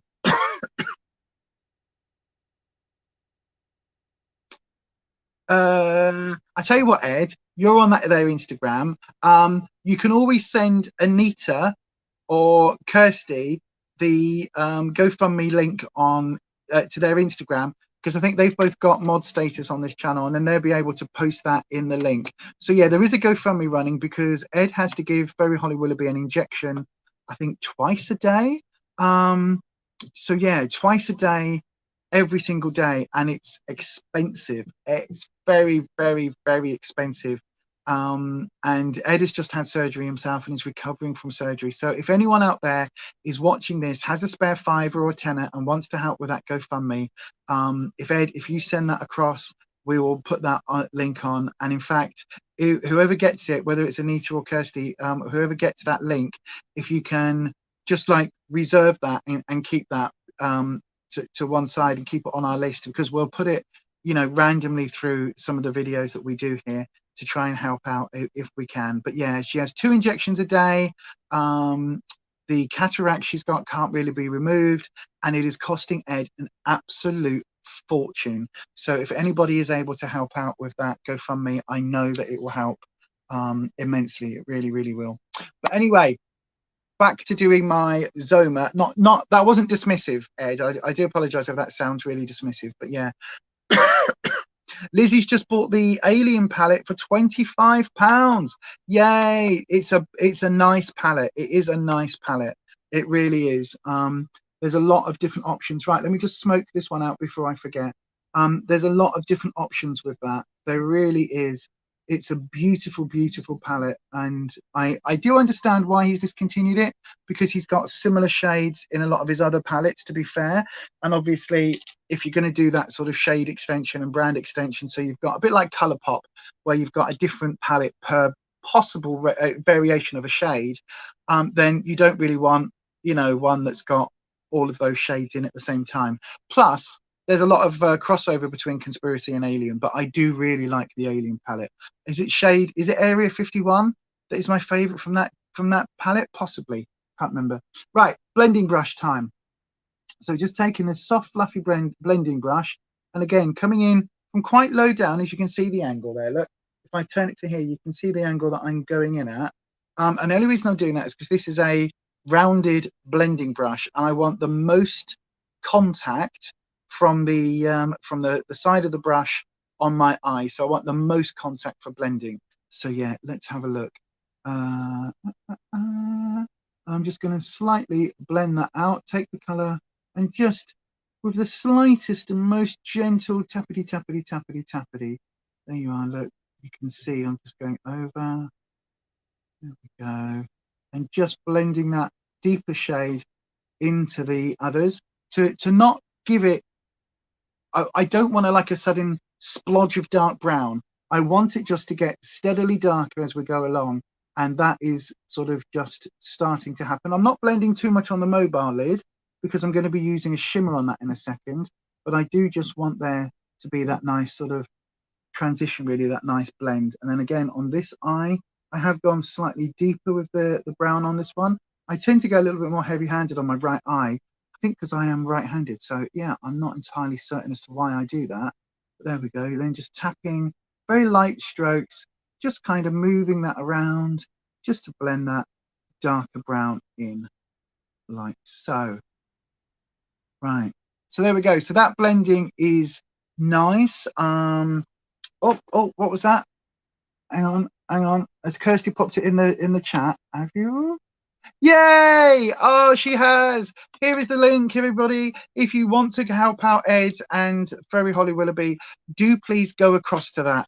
It's although it says helping to get her cataracts removed, we're not able to do that now. The vet basically said that isn't going to be a viable option for Fairy Holly Willoughby. So in that case, the GoFundMe is literally going to be paying for the medication that she needs every single day, twice a day injections, and it is very, very, very expensive on Ed. And yeah, Ed is pretty much cutting back everywhere in terms of everything to be able to afford Fairy Holly Willoughby's medication. So any amount that you are able to help in the on the GoFundMe will absolutely massively help out. It really will.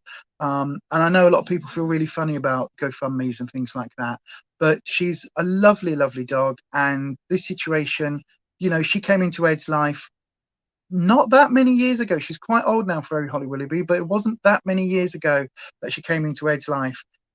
He says that although, you know, technically he rescued her, Fairy Holly Willoughby also rescued Ed, and their bond is absolutely beautiful and lovely and makes me well up every single time. So if you are able to help, as I say, even just like a £5 or a tenner, that will do an amazing thing. And I know money's tight. Like, I understand money's tight on everybody. It really is. And it is difficult. And there's a lot of calls for, you know, your spare fiver can go to so many different good causes. But if you are able to, I know that it would mean the world to Ed, and it would mean the world to Furry Holly Willoughby. Anyway, enough of that. Right, enough of that. What were we doing? What am I up to? I'm up to the sort of blending and shading. I do think this eye looks a lot darker. So let me just try and correct that just a little bit more. Maybe do a bit more blendy, blendy, blendy, blend. So just blendy, blend, blendy, blend, circular blendies, blendy, blendy, blendy, blend. There we go. There we go. Does that look a little bit better? Oh, that looks better. That's better, isn't it? That's more of an even match. Don't worry about the fact that this goes in deeper on the lower lid. As I say, that's all going to get covered up in a second. Trust the process. Trust the process. Right. So then, where are we up to? We have Basic Truths on our transition shade, all the way up, all the way over the eye, up into that eye primer. We have Zoma as an outer shade, as a crease shade, and then taken up. So a basic crease shade and then blending it up to give us that really nice sort of soft and sort of still quite neutral but soft kind of blended look. We've then gone in with Mila, the medium brown here, just to deepen it up in the crease line. We've then gone and that we've taken from the 2/3 from the outer corner in, so keeping that inner third clear of Mila so it's not too dark. And then on the very outer third, we've used that 5 AM shade just to really deepen it. And then we have blendy, blendy, blendy, blendy, blended. Right, so that is where we are up to right now. Thank you very much, Lizzie. You say that this look is me. I have lots of different versions of the makeup that I enjoy. Sometimes it is very deep and intense, and sometimes I can do more of a neutral look, or my version of neutral. This 5 AM in the outer corners might be a little bit deep for some of you, but again, for me, because of my eye shape, it kind of works. Right, so now we are looking at some shimmers. So because we've gone for more of the brown shades, I'm not going to use the hang on, what does that say? Roxy Catan, Aura, or Pride, which are these three here. Okay, so these pull slightly more pink. So Roxy Catan is the pink shimmer. Aura is the sort of one that's quite similar to Zoma, that sort of corally shade. And Pride is this amazing baby pink with baby blue and a silver shift. It's a beautiful, beautiful, beautiful multi-chrome. So we're not using those. Equally, I'm not going to be using the Mama Tutorial shade, which is this royal blue down here, or not royal blue, but this sort of baby blue shimmer just there. We're not using this one either. This light is really difficult today. So that leaves me these 4 other shimmers. So I'm going to swatch them for you. We've got Ivy, we've got Underground. I really can't see without my glasses. We've got All In, and we've got Mr. Tutorials. Okay, so these are what they look like. I'm going to do some swatches. Where's the best place to swatch them? I guess here. So we've got Ivy. That's Ivy. It's kind of like a plain white. We've got the Underground, which is a little bit more. Let me just build that back up a little bit, because these are very, very, very soft shimmers and almost topper shades, really. And then we've got the All In, which is slightly deeper. And then we've got Mr. Tutorials just here. So those are our 4 shimmers stroke sort of glitters. I would say the All-In one, so this one just here, has the most sort of glitters, the micro glitters in it. But there we go. So those are our 4 different shimmers. Now, I don't know whether you can see as I'm holding that, this one and this one are very similar, just sort of one's a deeper shade of the other. So that is Underground and Underground and Mr. Tutorials. So those are those 2. Whereas the Ivy one, which is this one, this one here, that is almost a silvery champagne-y shade. and then the underground one, no, the all in just there, that is more of a standard champagne, if that makes sense. Right, so what do we think, everybody? Do we want as a main shade, bearing in mind this is sort of what the look that we've ended up with, we can lighten this look or we can deepen this look. So if we lighten this look, we'll be using mainly, I guess, the Ivy and All In, so these two shades, or we can deepen it up, which means we would be using the Underground and Mr. Tutorial, so these two shades. So the vote in the live is literally, do we deepen or lighten? So those are your two options, and I'm going to ask you to vote on those right now.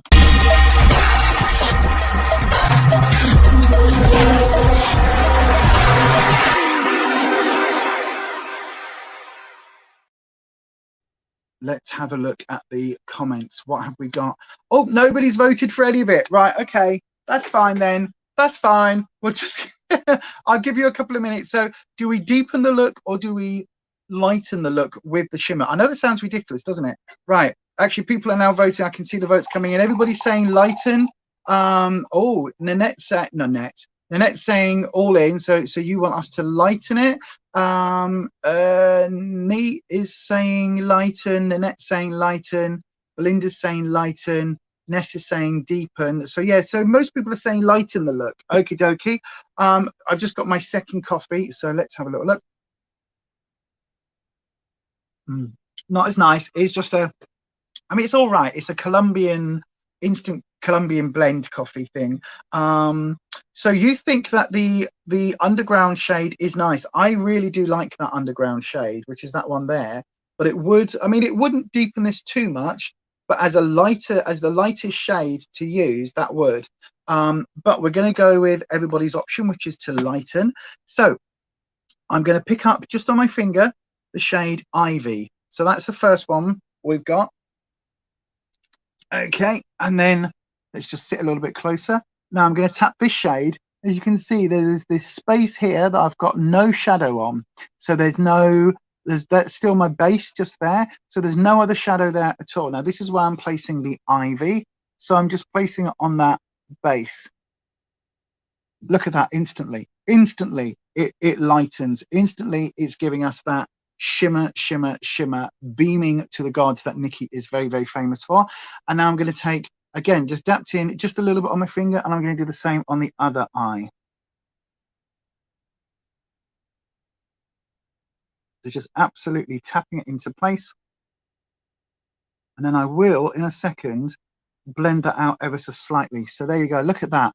You can see that that instantly lightens that look. Now I'm taking a clean finger, or a cleanish finger. I've been swatching, and I'm just, oh, talking of which, let me let me just wipe all of that off of my arm so that I don't put glitter all over the blooming sofa cushions. There we go. There we go. That's a bit better. Right then. So, oh no, my makeup brushes are falling out of the makeup brush bag pop thing. Right, oh no, hang on everyone, I've just tipped my brushes all over the floor. That's not good because doggos will eat them. Oh, hang on. Nothing like a live stream, is there? Hang on, where did that other one go? Oh, I might have to pick that up at the end.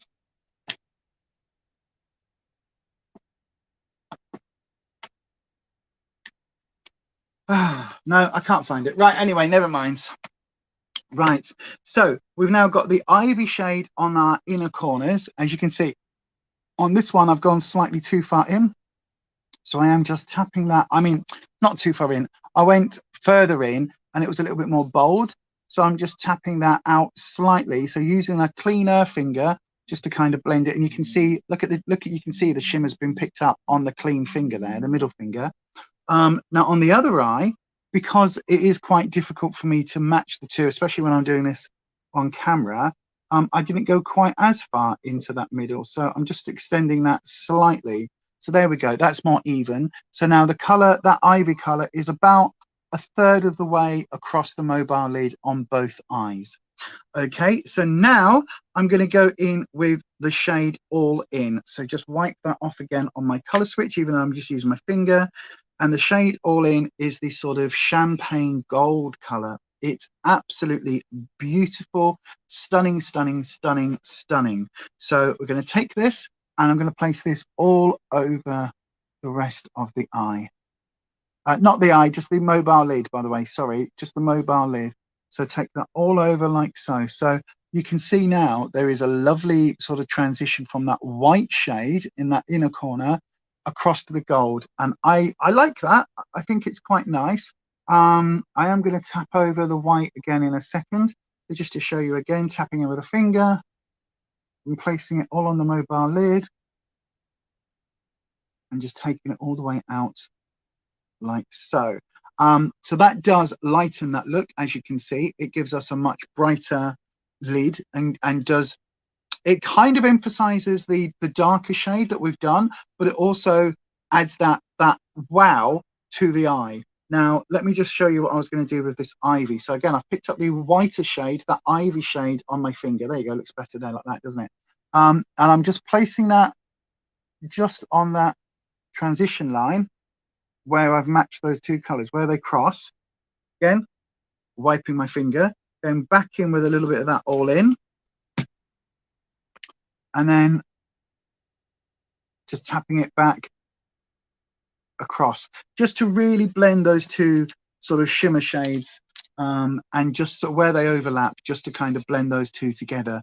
Now, what I do think I'm going to do, in all honesty, because this is got such a big differentiation between the outer shade on that outer corner and then go straight into that glitter or that shimmer, I think I'm going to use the shade Underground.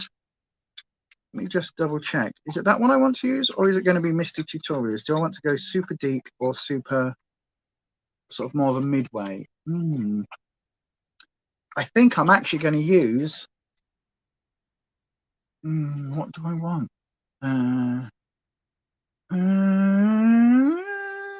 I think I'm going to use Mr. Tutorials, which is the deeper one. Or am I? Okay, I can't make up my mind. Let's put it to the vote. So just to tap a little bit of one of the two darker shades just on the very outer corner, just so that you don't get that sort of, you see how that line looks a little bit harsh now. I just want to deepen it up on the mobile lid just there, just to help blend it. So we go from a very rich eye, there we go. So we go from a very light white through that champagne into a slightly deeper color there on the outer corner. But do we go with Underground, which is the lighter of the two shades, or Mr. Tutorials, which is the deeper of the two shades? So that is going to be your next option, everybody. The lighter or the darker. So Underground or Mr. T. Underground, which is, this one is Underground and this one is Mr. T. So Underground or Mr. T. Let me have a look. What do you think in the in that there chat?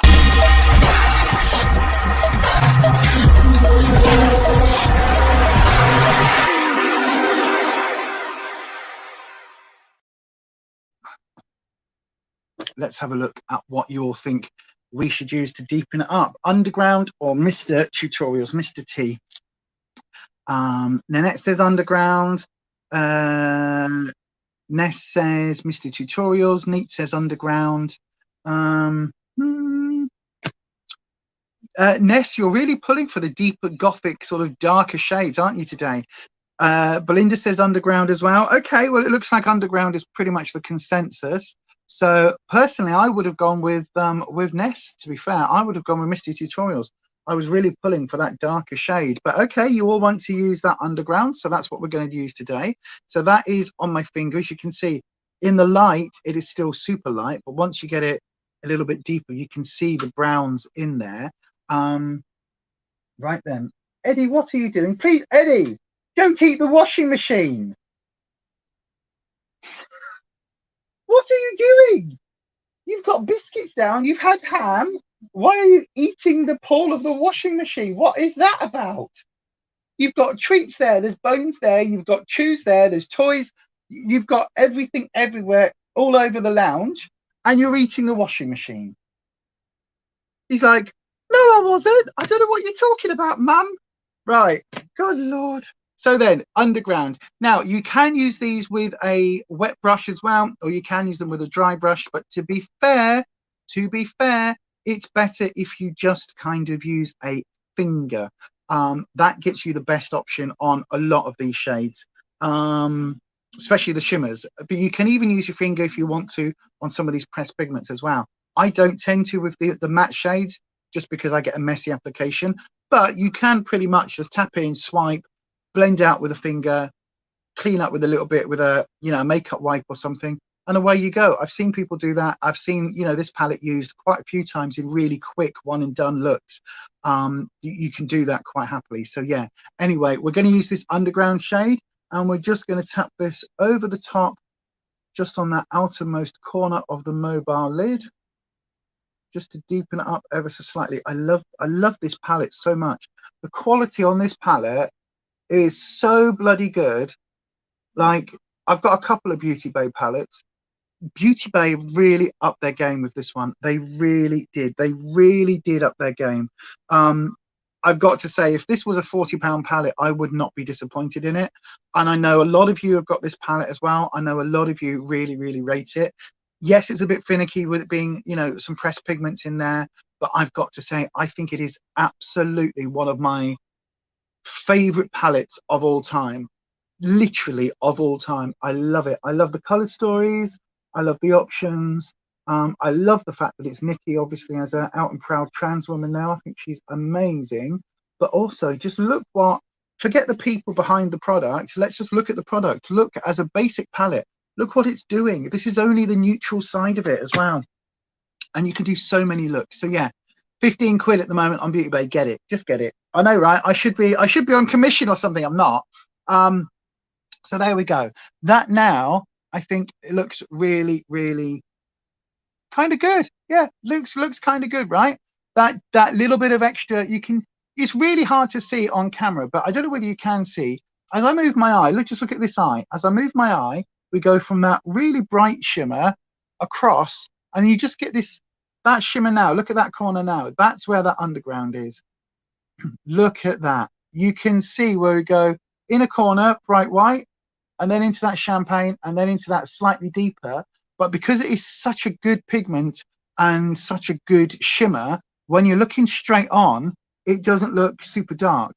You know, you can still see that there is a shimmer there. It's got some sparkle and some light reflect. And that is why I love this palette, because to have those options and to have that, what's it called? The gradient of shimmers, where it's all in the same color story, but it just takes you from a really light into that champagne, into the brown sort of shimmers. It's not a brown shimmer, but it's got those brown elements. I just think it just works. It just works. Love it. Right. I'm putting that down for now. I will come back to this in a sec when I do my under eye and everything else. But it is time for another slurp of coffee. So yes, how is everybody doing? I know Neat's following along with me doing this. Where are you up to so far, Nate? I will post the makeup of the day picture on Instagram, which is just down there. Look, Beyond Authentic Health and Beauty. That's also where we're posting pictures of the food that we eat at the moment on Slimming World.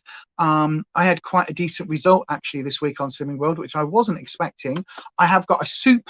As soon as this is done today, I've got a lovely soup. I've got cabbage, kale, onion, and did I put any carrot in it? Oh yeah, and a couple of bits of carrot. Soup, so like a brassica heavy soup today, so that's going to be nice for my lunch. And yeah, I can't wait to get that, and hopefully we'll have a good result this week as well. Right, chin chin everybody, having a slurp of coffee, and then we're going to crack on with the base and eyeliner and all of that lovely stuff. Nanette's you posted what you're wearing today on Instagram. So yes, do please post this, Nee. I saw something popped up and you said you daren't because Kirsty said about blending. Your blending, I don't think your blending is bad. I think your blending looks absolutely fine. I think your blending is fine. You know, just you're out of your comfort zone with more than two colors, but just go with it. Just blend. You know, I think your picture looks fine. What? Does anyone have a 3D pen? You've got a couple of things need fixing. No is the answer. I haven't. But the only people I think that might have a 3D pen or have any knowledge on that would be Joan or Jess. That was somebody at the door. Right, bear with me, everybody. I need to go and answer the door. This could be Rufus's medication. Hang on. Oh, hold on, everyone. Talk among yourselves.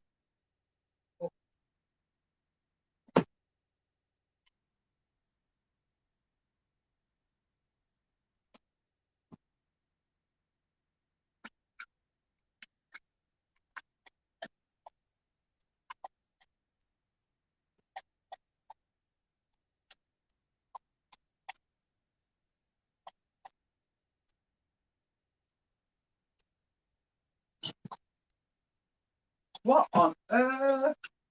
That wasn't medication. I've got an Amazon box. I know what this is, though. I know what this is. This is something that I've ordered. Whew. This is... What's a 3D pen, Belinda? It's like, yes, look, I've got another plug. Oh, this is going to be a... I tell you what, when Rufus comes back up, I'm going to have to teach him how to use the house, because this is another smart socket. So this ties in with your Alexa, and it ties in, Alexa, play Witchy Wednesday with podcast on Amazon Music. So this ties in with Alexa and all of that. In the lounge, I've changed Alexa. I now have to say, computer, like Star Trek, computer, what is the weather forecast for today? Oh, you can't hear it. But yeah, so a 3D pen is like a 3D printer, basically a plastic filament pen. But anyway, so I've got another smart plug. Yay! I like playing with gadgets. I'm getting good at doing this and actually having voice control on lots of different things in the flat. So I now basically say to secure, initiate security protocols. I know, right? Dead Star Trek, because I'm such a nerd. I am a geek girl. I don't mind being a geek girl. That's fine. But when I say that, it basically does the whole thing. So my security cameras come on, the CCTV cameras we've got in the flat come on, and they've got motion detector things and alarms and things all triggered into that. So all I do is say my little words when I'm going to bed, and everything switches on. So I can have the camera, the camera on the front door, monitoring everything. So if the door opens and we've got a camera on the shed, or the shed one, I can't have the motion detector on that because of the cats next door, but it's fascinating. I love this. And then this, I think, is, yay, this is going to be the Total Tarot collection. Let me just check. Yes, it is the next issue of the Total Tarot collection. Perfect timing, perfect timing. But anyway, let's get back to doing my makeup, shall we? I can answer this. Oh, do you know what? I know, right? Look at me. ADHD brain, just getting distracted. I need to see. I don't need to do this live, but I do need to see. Oh, no, it's fine. I thought that was going to be my appointment letter. Right. Okie dokie. Okie dokie, everybody. Let's go on with the next steps of my makeup today. And that wasn't the blooming, what's it called? That wasn't the blooming thingy. What was that, Ed? Eddie, leave the cardboard box alone. If you haven't got one, it's called, I'll use the spares. Spare what? I don't know what you mean. Spare what? I don't know anybody who's got a 3D pen 3D printer, to be fair. But again, check Joan and check Jess, because I know Jess has got two or three 3D printers as well. Right then, so let's do my makeup. So I've got the e.l.f. Hydrating Face Primer. Is that the only primer I've got? Or no, I've got the Maybelline Face Studio Prime as well. So I think I'm going to use the e.l.f. one today. No, I'm going to use the Maybelline. We'll use the Maybelline. So these are now in my Team Project pan. Oops. Oh, it's fine. These are in my Team Project pan. Squeezy at the moment. So yeah, the end of February update for that. I'll probably be filming that over the weekend, maybe, or maybe that'll be Monday's video, because we are getting very close to the end of the month again, aren't we? So yeah, that'll be Monday's video to see how I am doing with that. If you don't know what I'm talking about, or don't know what a team project pan is, I've just realized I'm putting down my primer and I haven't just wiped the Eddie Munster, where is my... Oh, no, it's fine. I thought, it's all right, mister. It's all right. Good boy. I blamed you. It wasn't you. I thought my my cotton round, this daily cotton round pad thing, I thought that had just been taken by little mister, but it hadn't. Look at the state of this. It has been washed. It just didn't come out after washing. It didn't get rid of the staining. Right. I'm just removing the glitter from my eye, under my eye, just where I use that shimmer. Because I use my fingers, you know, I've got fat fingers, so my application with my fingers isn't the most precise in the whole world. But anyway, speaking of tarot card, oh, you can do a reading. Oh yeah, sorry, you asked, didn't you, Nat? Yeah, you can do a reading on me if you want. Anybody can do readings. Like, also, Nanette, if you do have a tarot deck, why not do a tarot reading of the day on your on your Instagram? As I say, my 100 days of tarot, no, 100 days of divination, I should say.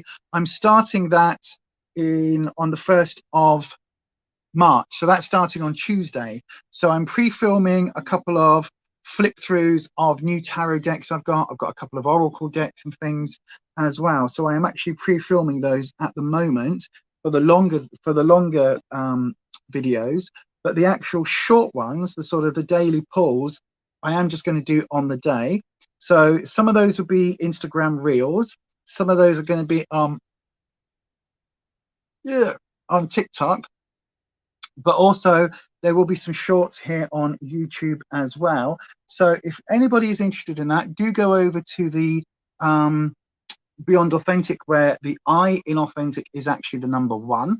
So if you go over to that channel, you'll see all the stuff that I'm talking about with tarot and divination. I'm going to be looking to learn the runes. I'm going to be looking at oracle decks. I've got some, oh my God, I've got an amazing oracle deck. Kirsty, I don't know whether you're still here, but I've got one that is done by the same person. Is it Lucy Cavendish, the one who did your light and shadow deck? Because I love the imagery on that. It's the fairy tale oracle deck. I've got the herbiary oracle deck, and I've got the, what else did I get recently? The tattoo oracle, tattoo lady oracle, something like that. I can't remember. I might have bought a few decks recently that I've been after and I've been on a back burner as an excuse because of these 40 days of divination. But I'm determined to find some oracle decks that I like the system for, and also the what's it called? Other forms of divination. So runes, crystals, bone readings, all of those as well. So I'm really going to be delving into some of that. You've got 40 decks in it. Good Lord. Do you use them all? Because I've got, I don't know how many decks I've got, actually, thinking about it. Hang on, let me just think on my cabinet. 1, 2, 3, 4, 5, 6, 7, 8, 9. Maybe 9. Okay, we'll say 9. 10, 11, 12, 13, 14, 15, 16, 17, 18, 19, 20, 21. And then I've actually probably got, do you know what? I've probably got between 30 and 40 decks, more like probably 35 decks at the moment. Oops. Yeah, I didn't realize that. Yeah, I've probably got about 35 to 40 decks myself, actually. And I do use a lot of mine for different things. So, like, I don't mind having big collections of things like tarot or books or things like that because they don't go off. But with makeup, now, this is interesting. I don't know whether you can see. Can you see on my neck, just here? Look at that pilling up. That's interesting because that doesn't happen with the elf one, and it didn't happen with the other silicone ones. You're off now as you need to get some lunch. Been lovely being able to join you on a Thursday for a change. I know, thank you, B. It's been lovely having you here. I'm going to go and watch your recent video. Oh God, hang on. You did a haul video. Do you know my favorite videos of yours, B? In all honesty, I love your empties videos. I love where you go, I really love this. This works really well. Would I buy it again? Probably not. I found a better one. And I'm like, what? You like it, but you wouldn't buy it again because you found a better one, but you still think it's okay? I'm like, no, I like that. I love your empties videos. I really do. But yeah, thank you very much for popping in. It's been lovely, lovely, lovely to see you on the live stream. And I hope your COVID gets better soon, my darling. I really, really do. You just take this off. I think that this is possibly a reaction to my moisturizer. It doesn't happen all over my face, as you can see. It only happens in certain areas that this pills up. I just pull my hair back, like the rest of my face is fine, but it does still. Oh no, look, there's some there as well. And on there. Oh, actually, it's pilling up in loads of places. Oh, that's annoying. Right. Okay. Maybe. I mean, I don't know whether it's just this one or whether this is just reacting to my skincare. Does anyone else have this issue with this product? The Maybelline Face Studio Primer? I hope not, because I've got another new one of these in the back to use. And this is really pilling up in several places. I mean, it's okay around my lines and around my nose and around my forehead lines. That all looks reasonably okay, to be fair. I'm getting a patch of dry skin just here. I don't know why that is, but let's just, yeah. Oh, it's a bit of, yeah, it's pilling up a little bit just in my hairline as well. Now, I don't know whether that's because that's where I've got some skincare products that kind of just end up, you know, pilling up along your hairline. I don't know. Oh, and here, look. Okay, yeah. I don't know what to do now. Should I take the primer off, do we think? Or maybe, I tell you what, I know what we'll do. This is what we're going to do, right? Just randomly, I'm going to use my hyaluronic fixing spray. I'm just going to set that, spray a bit of that, try and see whether that will set and help the primer kind of set on my face. I don't think it will, because it's a dimethicone based primer, but you never know. And then I'm going to tap with my Puff Puff and just kind of set this to help set the primer. I don't think I'm going to use this primer after my skincare, to be fair, but let's have a look. Let's try this first. I'm going to try this first, Neat.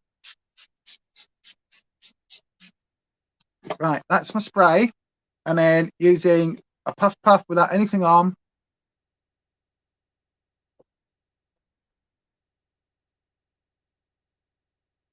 Let's just push that into place.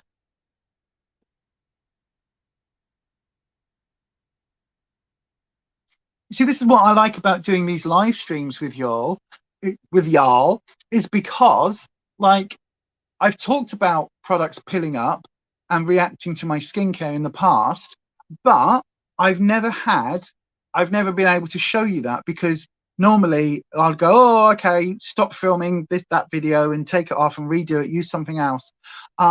So to actually show you kind of the effects and what I mean by it peeling up, where it literally kind of looks like balls of dirt on your face, that is something which does happen sometimes with some primers, and there are ways of fixing it, and using a setting spray over your primer can sometimes help that out.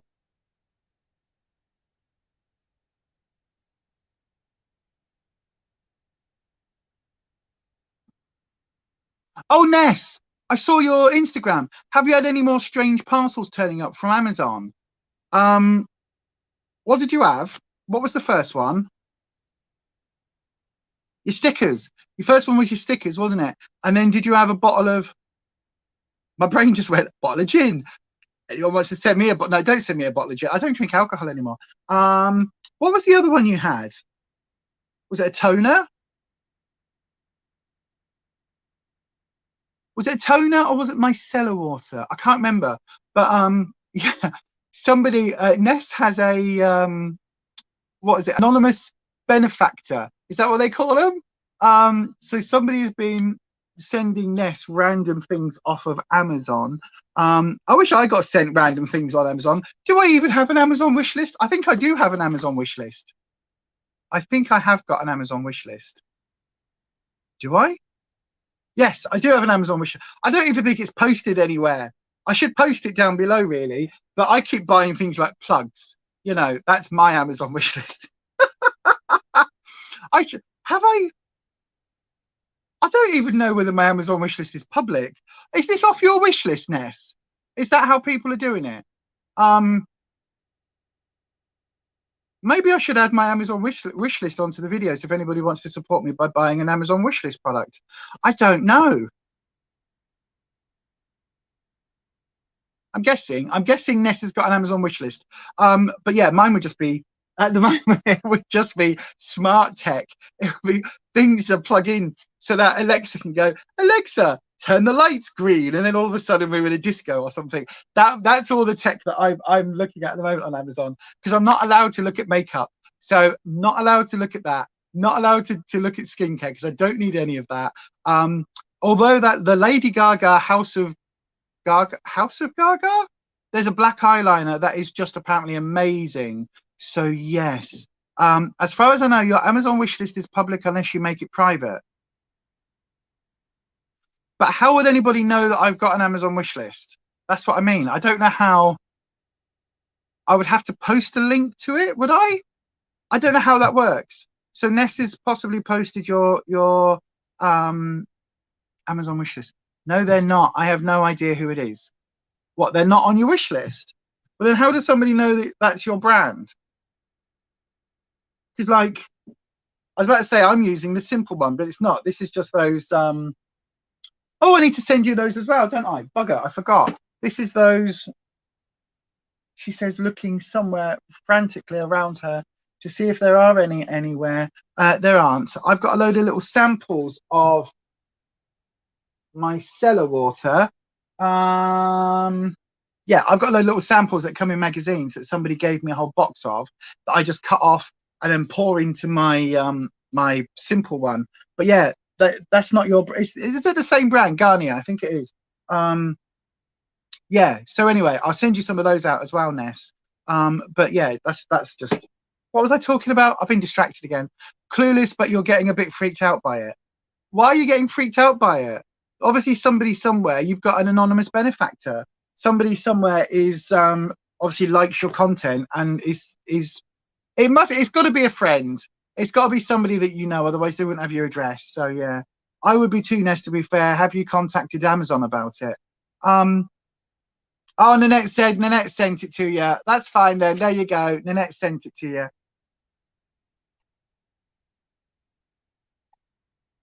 Oh, well, there you go then. Problem solved. Right. So, Kirsty, sorry again, everyone. 2 more phone calls dealing with different things. Is it bedtime yet? Yes, it is. It's bedtime yet. Even better, is it summer yet? And all the shizzle we're dealing with at the Mo is all over. No, by God, by summer we'll be in World War III, won't we, with this rate? Absolutely. Good Lord. Oh, well, I hope whatever you've had to deal with, Kirsty, phone call wise, I hope that's been okay for you. I really, really do, my darling. Right. Let me now do my foundation. So this is the Maybelline Dream Radiant. Look how little I've got left. Look how it's nearly. I mean, all right, I need to put it on the side and let it settle again, so that, you know, I can get all of the foundation out of it. But look, for my team project pan, look how well I'm doing. Oh, it's so good. But I am just going to put. Oh, in fact, I was about to say I am just going to put a little bit of the other one mixed in with this, because I thought that was going to happen, because I've had it laying down in here. The pump is sort of all over the side. To be fair, if someone anonymous was going to send me stuff randomly, I could provide them with a list. Do you have an Amazon wish list then, Ness? Seriously, do an Amazon wish list. Put that in a thingy. Oh, what have I got? Got a hair. Because, you know, I randomly put my my blooming hair on there. Anita, it's snowing where you are. That's really surprising, because I asked Alexa this morning if we would use snow and whether Rufus would use snow down in Essex, and she said no to both. So I just assumed then, because I'm sure I saw something pop up on one of the social feeds, and it was like, be prepared. This is exactly when snow is going. Oh, excuse me. This is exactly when snow is going to hit. And I was like, we've got snow. It's snow coming. But then, you know, it didn't happen. Anyone is welcome to look at your wish list. Maybe we should put our Amazon wish lists on that their Instagram then. Maybe we should do public Amazon wish lists, because then I know that a lot of us, you know, especially some of the core people that watch these, we do kind of consider ourselves as more than just random subscribers to random channels. So I guess if we put them on the Instagram, on one of those link trees on Instagram, you know, where you can do the whole link is in the bio thing. I'm using a brush. I've got really into using this. Is it Jamie? Jamie! Oh, hello, Jamie. Sorry, I've just realised we've got a new another person. Hello, Jamie. Lovely to have you here. Welcome to the nonsense. It's snowing really heavy here in Scotland. You see, this is what I'm sure I saw that we were due this snowstorm. And it was saying to me, I got an alert come up on my phone saying this is exactly when snow is forecast in Leeds. And I thought, wow, okay, I know we're expecting it in Scotland, so it's due. And then there's no forecast for it. We're not due it in the next 7 days. I thought, I was just like, oh, maybe I dreamt it, because, you know, that can happen. That happens a lot. But yeah, so I'm using a brush. This is the Spectrum A03 brush. Love it. Love it, love it, love it. I've got another one. Is this the same one? Hang on, hang on, hang on, hang on, hang on. Where's it gone? Where's it gone? I literally just had it. No, this isn't a Spectrum brush, but I've got another foundation brush, and I think that in the £10 mystery box that Belinda actually sent me, we did a collab video. I think that one, I actually got another foundation brush as well, but this Spectrum brush is very, very good. And I have found that by using the brush, you can see I only put a squirt of one little dollop of the Dream Radiant and one little dollop of the Fit Me. It seems to go a lot further, my foundation, with these brushes than just, you know, with a sponge, because obviously your sponges do absorb an awful lot of foundation. They really, really, really do. So yes. Oh, I bet that looks pretty. I just can't decide whether it's going to rain or sunshine here in Yorkshire. It can't. So it's doing both at the same time. Yeah, it's now sunny outside, but I think it is still lightly raining as I look out. That one for the sun and that one for the rain, as I look out each of the windows. So yes. Wow, yeah, thunder and lightning the lot. Crazy day so far. Wow. You see, this is it, you see. This is it. Nanette was asking how somebody would see our wish lists on Instagram.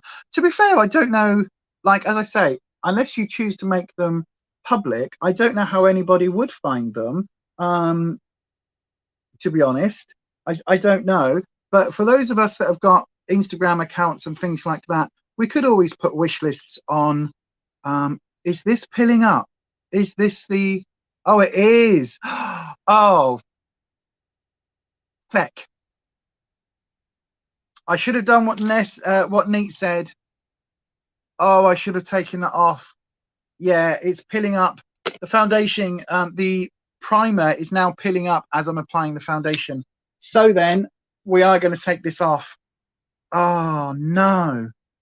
Bugger. Can you see just there? Look. See that spot? That's not a spot. That is the primer. And look here. Look, see that? That's the primer pilling up underneath. And there, look. That's the primer. I don't know whether you're going to be able to see it. No, you're not. But that primer is definitely pilling up. Right. Oh, Lord. Right. Okay.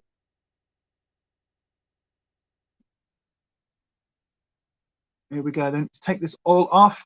My cellar water and my cotton round. That is so bad. Right. Okay. I'm going to have to look at that. I'm going to have to keep an eye on that primer to see whether it does that with all of my skincare. Because if it does it with my skincare, to be fair, there are some days where I will do, you know, I'll do my face and not do my skincare. or I will do my skincare so much in advance. Like I'll do my skincare when I first wake up, and then I won't end up doing my makeup until later in the afternoon. So maybe that's what I'm going to have to do, to be fair. Maybe that's what I'm going to have to do. Aldi primer isn't bad, but I always feel like I'm being hit in the face by the setting spray. It's fierce. Wow. I think I think Neat said earlier that she's going to post me the setting spray to try. I do like the Lacura Beauty products that I've tried. I must say, I do actually quite like. Right, there we go. I think that's all off of my skin. You missed the primer. Is it a silicone-based one? It's the Maybelline Face Studio Prime, the pore minimizing primer. Does this have dimethicone in? Let me just have a little look. See.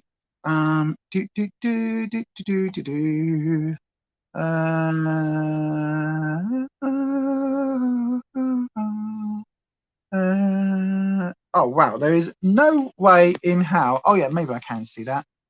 Dimethicone is the first item. So yes, it does. It is a dimethicone one. So yes, it's not great. That's why you got rid of all yours. Just could not stop the peeling process, regardless of what I used skincare wise underneath. Absolutely, Kirsty. I think that's the problem. But the Elf one doesn't do that. The little one, the tester one.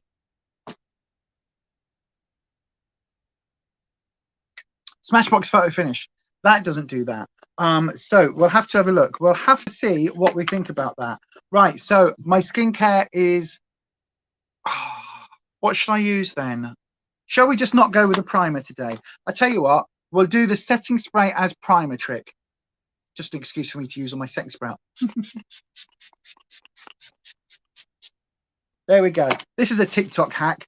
Use setting spray as primer. It's a TikTok hack because, you know, we haven't been doing that for years. Or what's that? What's that you're saying in there? Hang on. Lisa, oh, can you wear orange colour with blues and greens? What, can I wear orange with blues and greens? I don't wear a lot of colour unless it's on my face. I guess you can do. Wear whatever you want. You honestly think the higher the dimethicone percentage, the worse the pilling with foundations? Oh, with foundations, I've got to say, it was my skincare that was having that reaction. Even though, you know, I did my skincare, what, an hour ago? So it's had plenty of time to absorb in. But some primers I struggle with. Now, that one's been in the cupboard in the drawer for a while. So there we go. Either this has pressed it into my skin or it's taken all the fixing spray off. I don't know which. Is this going to be down enough for me to get any pumps out yet? Possibly. Let's have a look. Let's try again. We'll try again with the foundation, everybody. No, you see now, tits. Now I'm not going to be able to use the Dream Radiant, but that's fine. We'll just go with the Fit Me Matte and Poreless. Matte and Poreless. I love this. Actually, I love both of these foundations together. I think they do work really nicely. So I'm just going to put that back on there and then use a brush, and we'll do all of that again. In fact, shall we not use a brush? I'm getting bored of doing foundation now. So we're just going to do a couple of dots on there, a couple of dots on there. There we go. We've got no primer to hold it in place. So we're just going to slap it on with our fingers and then blend it in with the brush, I guess. Right then, here we go. The ultimate lazy bitch, lazy treat. There we go, lazy treat in honor of the Nikkie palette. Just rubbing that in with my fingers, because with your fingers you don't get anything being absorbed. So there's nothing being absorbed here. This is just moving the product and just making the foundation kind of go as far as it can. Not that I'm really worrying about that too much, because this is in my team project pan, so I do have several. Yeah, to be honest, Kirsty, as soon as I started laying it down, it started to have a reaction on my skincare. And I did question, I know, I think you were on a phone call at the time. I did question whether or not I should continue. And Neat said, bless her, she said, no, take it off, start again. And I was like, no, we'll see if I can make it work. And I tried the setting spray trick just with the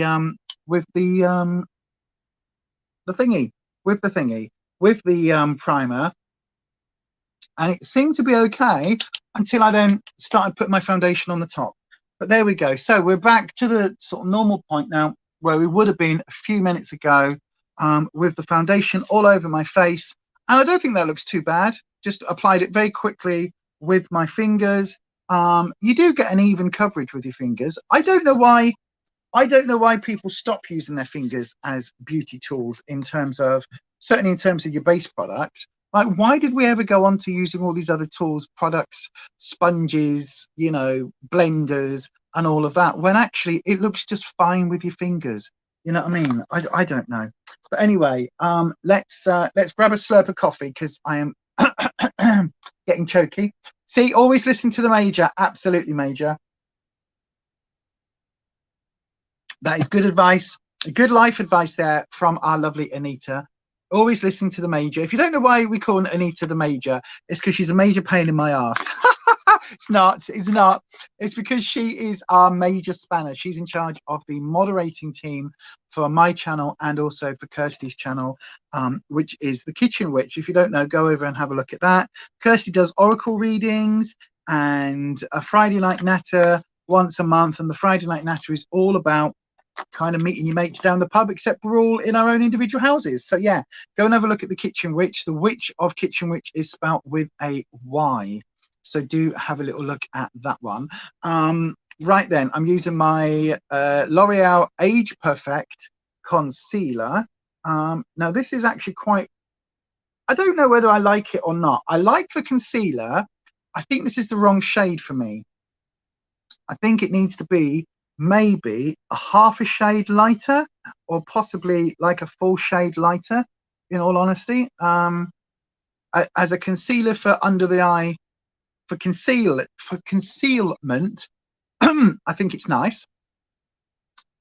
But when we're talking, you know, for brightening, I do think it needs to be for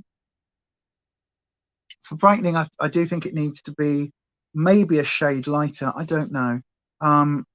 Because once it's blended out, it is pretty much the same shade as this foundation. So there you go. Look, you can see it it looks brighter there where the product is just on my face, but as soon as it's blended, it just kind of disappears, which for a concealing concealer is good, but for something to, you know, offer you a little bit of, it doesn't really work. It doesn't really work. You still can't get on with concealer. It always makes your under eyes look worse no matter what brand you try. Then try a different powder. What are you eating, mister? What are you eating? You're just eating the blanket. You're eating the throw. Can you not eat the throw that we're sat on, please? I thought you had my my cotton round then. What, mister? Oh, he's like, I'm so hard done by. No one's playing with me. Is that what the problem is? Do you want to play? Do you want to play Chase the Squirrel? Sounds wrong. Do you want to play Chase the Squirrel? Do you want to play Hunt the Squirrel? Come on then. We have a squirrel. Do you want to chase it? Where is it? Where's the squirrel? Have I got the squirrel? No, that's the tail. No, look. Oh. What? It's here. It's not over there, is it? It's here. Look, the squirrel's here. Hello, Mr. Squirrel. How are you today? Are you good? Oh, you are good. What? Do you want the squirrel? But this is a special squirrel. It's a flying squirrel. Have you not seen it? Ready? What do you say? What do you say? What do you want it? Do you want the squirrel? Ah, it's a flying squirrel. Oh, he does scratch my arm. Where's it gone? Come here then. Give me the squirrel. He takes it in his bed. I can't make the squirrel fly if it's over there, can I? Bless him. Right, back to this.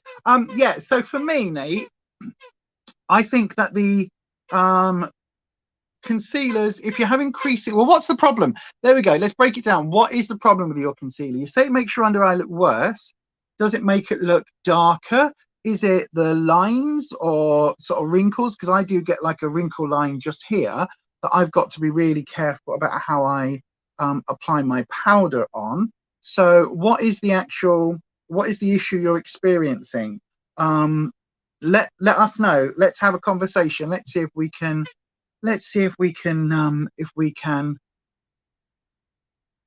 problem solve this.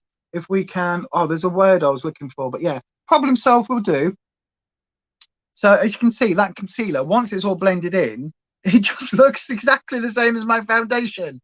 So why have I bothered to put it on? Because it does give me a little bit more coverage on the areas that I need it. However, for brightening, look at the forehead, makes no difference whatsoever. There's a tiniest hint of something. Tiny hint of something. I can't remember what I was saying. What was I saying? A tiny hint of brightening. That's what I meant. Excuse me. Yeah, it makes them look darker almost and wrinkly. You've tried all sorts. Right. So in that case, what would I recommend? I would, if it's making them look wrinkly, then I think that's just down to, you need to put the primer, put the concealer on, and then set it straight away with some quality powder.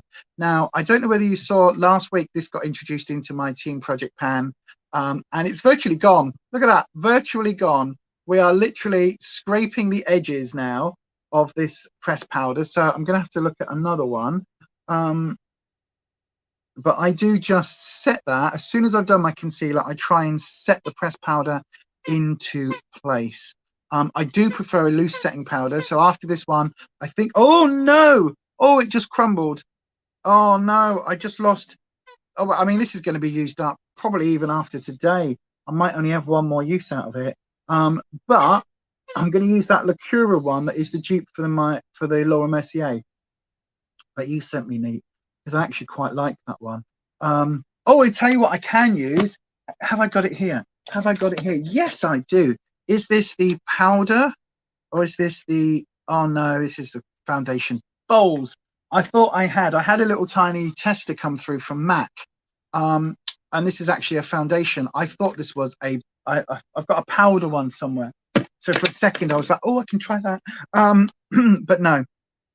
But yeah, so all I do with my powder is literally take it on a very like tight part of a puff with my finger behind, and then just pat that into place where I've set it and that I know I'm going to crease.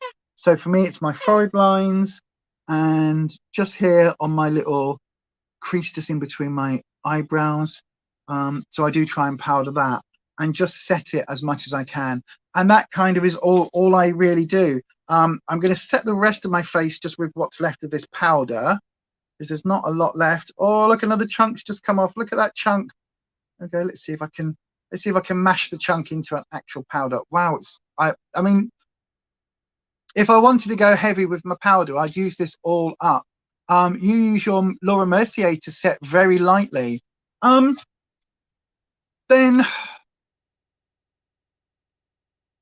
so if you're using it, the thing that's making me question, Neat, is the fact that you said it darkens.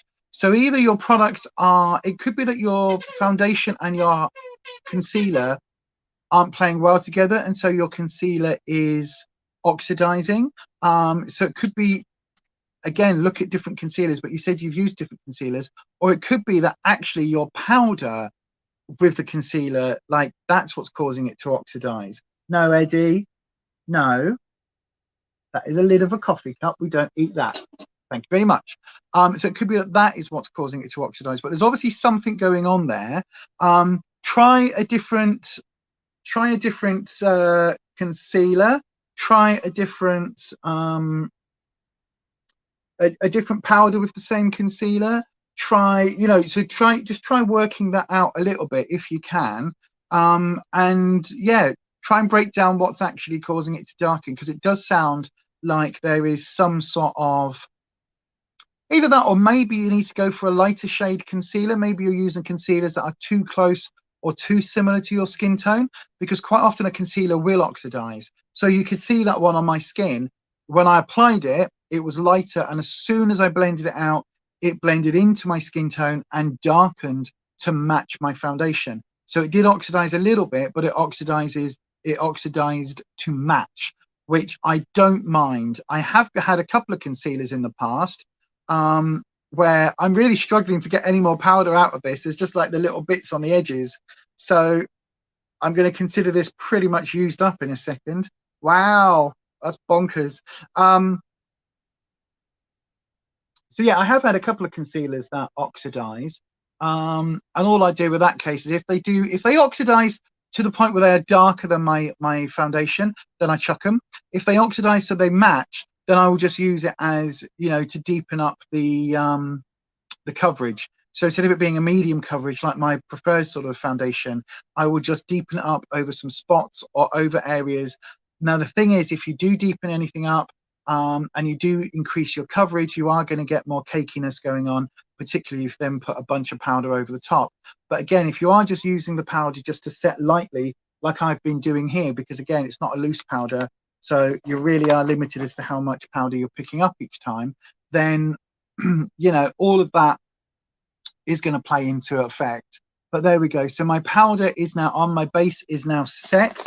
I'm going to, shall we just crack on with the base and then go back to the eyes in a minute? I think that's probably the best option. So the MUA blushed blusher, this is the one from my Team Project pan. This is in the shade Rose Tea. Love this. Nanette's dog is being weird. Okie dokie. You found using the puff to set under your eyes has helped lessen the wrinkliness, but also use a brightening serum as a first step for the darkness. Yeah, absolutely. My vitamin C brightening serum, I recommend totally.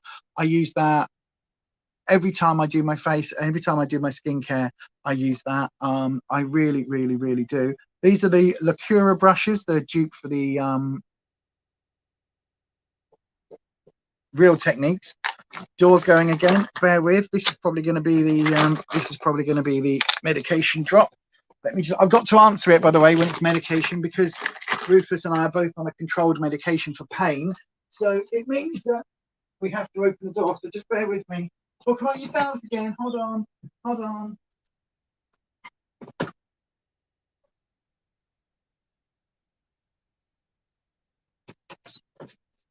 No, it's not the medications.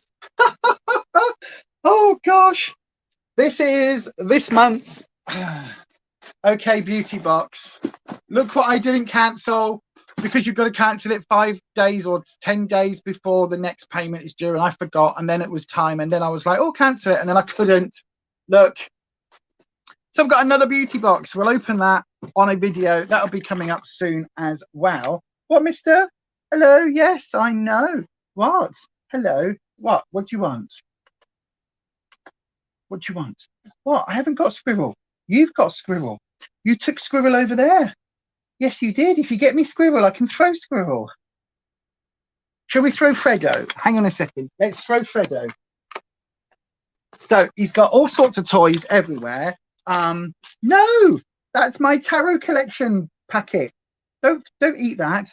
We've got a Freddo. So then, Mr. Freddo, do you want Freddo? So then, Mr. Munster, do you want? Ow! Your claws, Mister. Your feet. What? Do you want a Freddo? Do you want a Freddo? You're not having the chocolate, but you can have the toy. Do you want Freddo? What'd you say?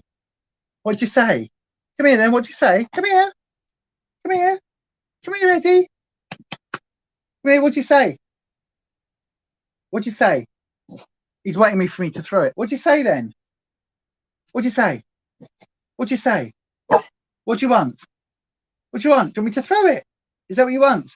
What'd you say? What'd you say? One more time. Say woof. Say woof. Say woof. Say woof. Say woof. Come on then, should we throw Freddo? Ready? He says yes, yes, yes, yes, yes. He says, I'm saying yes. Ready? 1, 2, 3. Bing. He takes it back in his bed. Right. Okie dokie. Right. Let's have a look. Where's the conversation gone? Yeah, the puff puff works for me. It really, really does. And a brightening serum as a first step. I use that all over my face. A brightening powder. A brightening powder is very good as well. A banana powder. If you've got purple, it depends on what colors under your eye need. If you've got a purple under eye, because you know sometimes we get that. If it's that sort of purple tone, then a yellow, like a banana powder, will really work. So use a more yellow tone powder to offset that. Also, it depends on what color you've got on, you know, the darkness on your eyes, because you could use a little bit of just a standard color corrector. So if you have got a purple tone, go for more of a yellowy or apricot-y type color corrector, or and lay that down. In terms of the wrinkling and the creasing, unfortunately, if you've got lines, that is just going to be a thing. Again, the powder might help with that. How would you put the serum on? Just like any other serum, Nanette. Just like tap it into place. You see how I do with a concealer? I tap it, tap it, tap it. If I'm using a special eye cream, like with that one I used earlier with the rollery balls, I just roll it all under and then just rub it into place and just kind of. But with a special eye serum, if you just tap, tap, tap, tap, tap, like a little eye cream and just tap it into place, that works. So yeah, it depends on what you're doing. That you knew that I would forget to cancel. I remembered to cancel. I just didn't remember to. I didn't know that you had to cancel within 5 days. Like I got an email saying your payment is coming out tomorrow, or whatever it was, and I was like, oh no, thank you. And then when I tried to cancel it, they were like, no, you can't cancel. I was like, but you've not taken the payment yet. Oh no, but you can't cancel. So I've got another month's box. So I'm going to cancel it after this, she says, hopefully, if I remember. Hang on, let me do. Computer, set a reminder for 3 p.m. Cancel OK Beauty Box. Yay! Now you say you do use an eye cream first. Now my question then, Nee, is could it be that your eye cream and your concealer are reacting, and that's why your concealers are oxidizing? Because that can be a thing as well. So yeah, I mean, I don't know. I mean, it's such a difficult thing when we're talking about. Let me carry on with my blusher. When we're talking about, you know, sort of issues that are coming up, it could be that your, excuse me, it could be that your skincare is excuse me, it could be your skincare is reacting to your concealer. It could be that the shade needs to be a shade lighter. It could be that your concealer and your foundation aren't playing well together. There could be lots of different factors involved in that. My bet would be if the concealer isn't brightening, if it is darkening the problem and making your under eye look worse, you either need to color correct first, because for those purple undertones, unless you cake it on, like slather it on, then you aren't going to overcompensate for the purple undertone, because that's always going to shine through.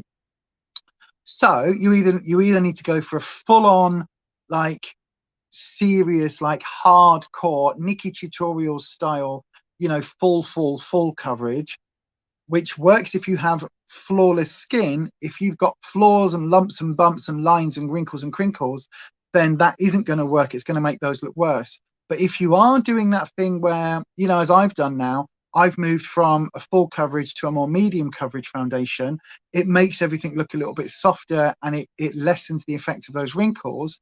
For me, that helps. So if you've done that step as well, then it may be that your concealer is too thick. So, or it may be that you've lightened a concealer. So if you're using like the Yves Saint Laurent Touche Eclair, that is great for brightening. It doesn't do anything for like covering up an actual concealing, because the formula is too thin. So as an all-round brightener it works, but not as a concealer. So again, it's finding that sweet spot, and it may just be the concealers you've been using, particularly if you've used the same concealer for a number of years.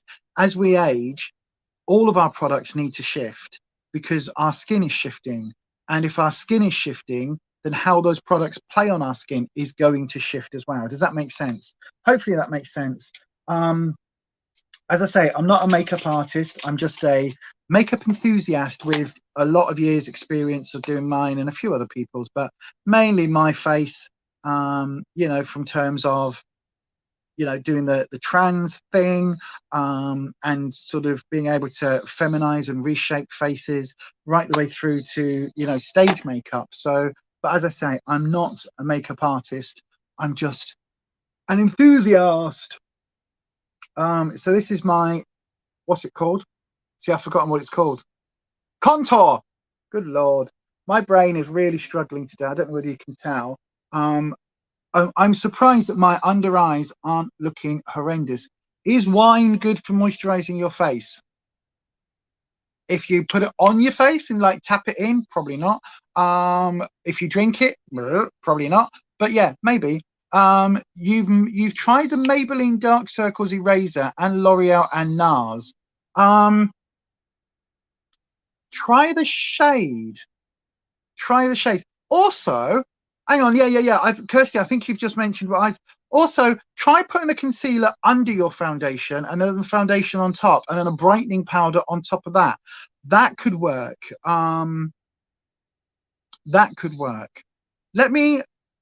I tell you what, next Thursday, should we look at color correcting? Because I've got various different color correcting palettes, both powder and cream palettes in the back in the collection. Would that be an interesting one if we look at some color correcting? Because I used to have to color correct because I was very rosy cheeked, so I used a lot of different color correcting techniques for that. And also in terms of you know, to deal with those sort of purpley shades, and even in terms of anybody that gets any darker shadows, so anybody that does have either, you know, facial fuzz or facial hair coming through, particularly if you are darker skinned, so if you are olive complexion, tan complexion and darker, chances are your face, your hair on your face is going to be darker than if you are pale. So because of that, whether you are threading, whether you are waxing, you could still get a little bit, almost like a very pale 5 o'clock shadow, a very pale grayness. So if you have that on your face, we can certainly look at some techniques that we use to offset that. So I can certainly look at that. You'd like that, Lynette? Absolutely, we can do that then. Kirsty says, you must admit, as you've got older, you found the lighter but more layers, as I'm describing, is what works best. You also use a light green color correcting layer, but got to let each layer dry fully before putting the next one on. Absolutely, yeah, I agree with that. Again, any redness, any rosacea, any hyperpigmentation, any little pillory breaks and things like that, green is fantastic for that. So if you notice, I think it's probably one of the reasons why I love my hemp moisturizer so much. It's got a slight green base to it. Now, when it's absorbed, it doesn't look green, but over my redness, I think it really does just help offset that a little bit. It doesn't leave me looking sallow or yellow or olive toned. It just kind of, it seeps in. Now, I have got some cream products that are very similar to that you literally tap in and then use very, very small amounts and lighten. This isn't like 10 years ago in the early 2010s when the Kardashians were suddenly everywhere with the contouring and everything like that. Everybody was doing cream contours or cream color corrections, and it was like, you know, you slap it on and you look completely green, and then you put your orange over the top of that to deal with the green, and then you put, and it was like, no, far too much, far too much. But yeah, minimal layers and building up those layers, for me, that's what works as well these days. I used to be a full coverage queen. Oh my God. It was like, slap it on. Does it look like I've just dipped my face in a tin of my skin tone emulsion? If it does, perfect. That was the look I was going for. These days, I much prefer having a, you know, my skin but better type look. So yeah, let me know if you want me to do that. We can certainly look at color correcting. It might be an idea to do a half and half face to compare the effects of color correcting. That's a good idea, Kirsty. Yeah, we can certainly look at that. Or look at color correcting gone wrong. That might be a good one as well. Or maybe, I tell you what we could do is color correct with half cream products and half powder products. If I've still got my powder palette, I might have decluttered it. I'll have to have a look. Either way, we'll do that next week. We'll look at color correcting next week. Right, so this is still my contour, very fluffy spectrum brush. This is the Dome spectrum brush, the A01. Now it's supposed to be a round brush, but if you look at this ferrule, at the end, it is flatter. It's like wider and flatter. So it makes the bristles for me want to be a flatter brush like this, which is perfect. Sorry, perfect for contour brushes. So absolutely perfect. So right, done that, done that. Now I need to apply my bronzer. And this is where traditionally, as you will know on my live streams, I get carried away. I start with a little tiny bit of bronzer and I end up going, what the hell have I done? So this is, look at the dint. Look at the dint. It's happening. This is the Makeup Obsession bronzer that you can't buy anymore. I really should have chosen other products for the Team Project Pan, because this is not really promoting this one at all, is it? By the way, I think in the description box, I think there is a link to all of the products I use on my face.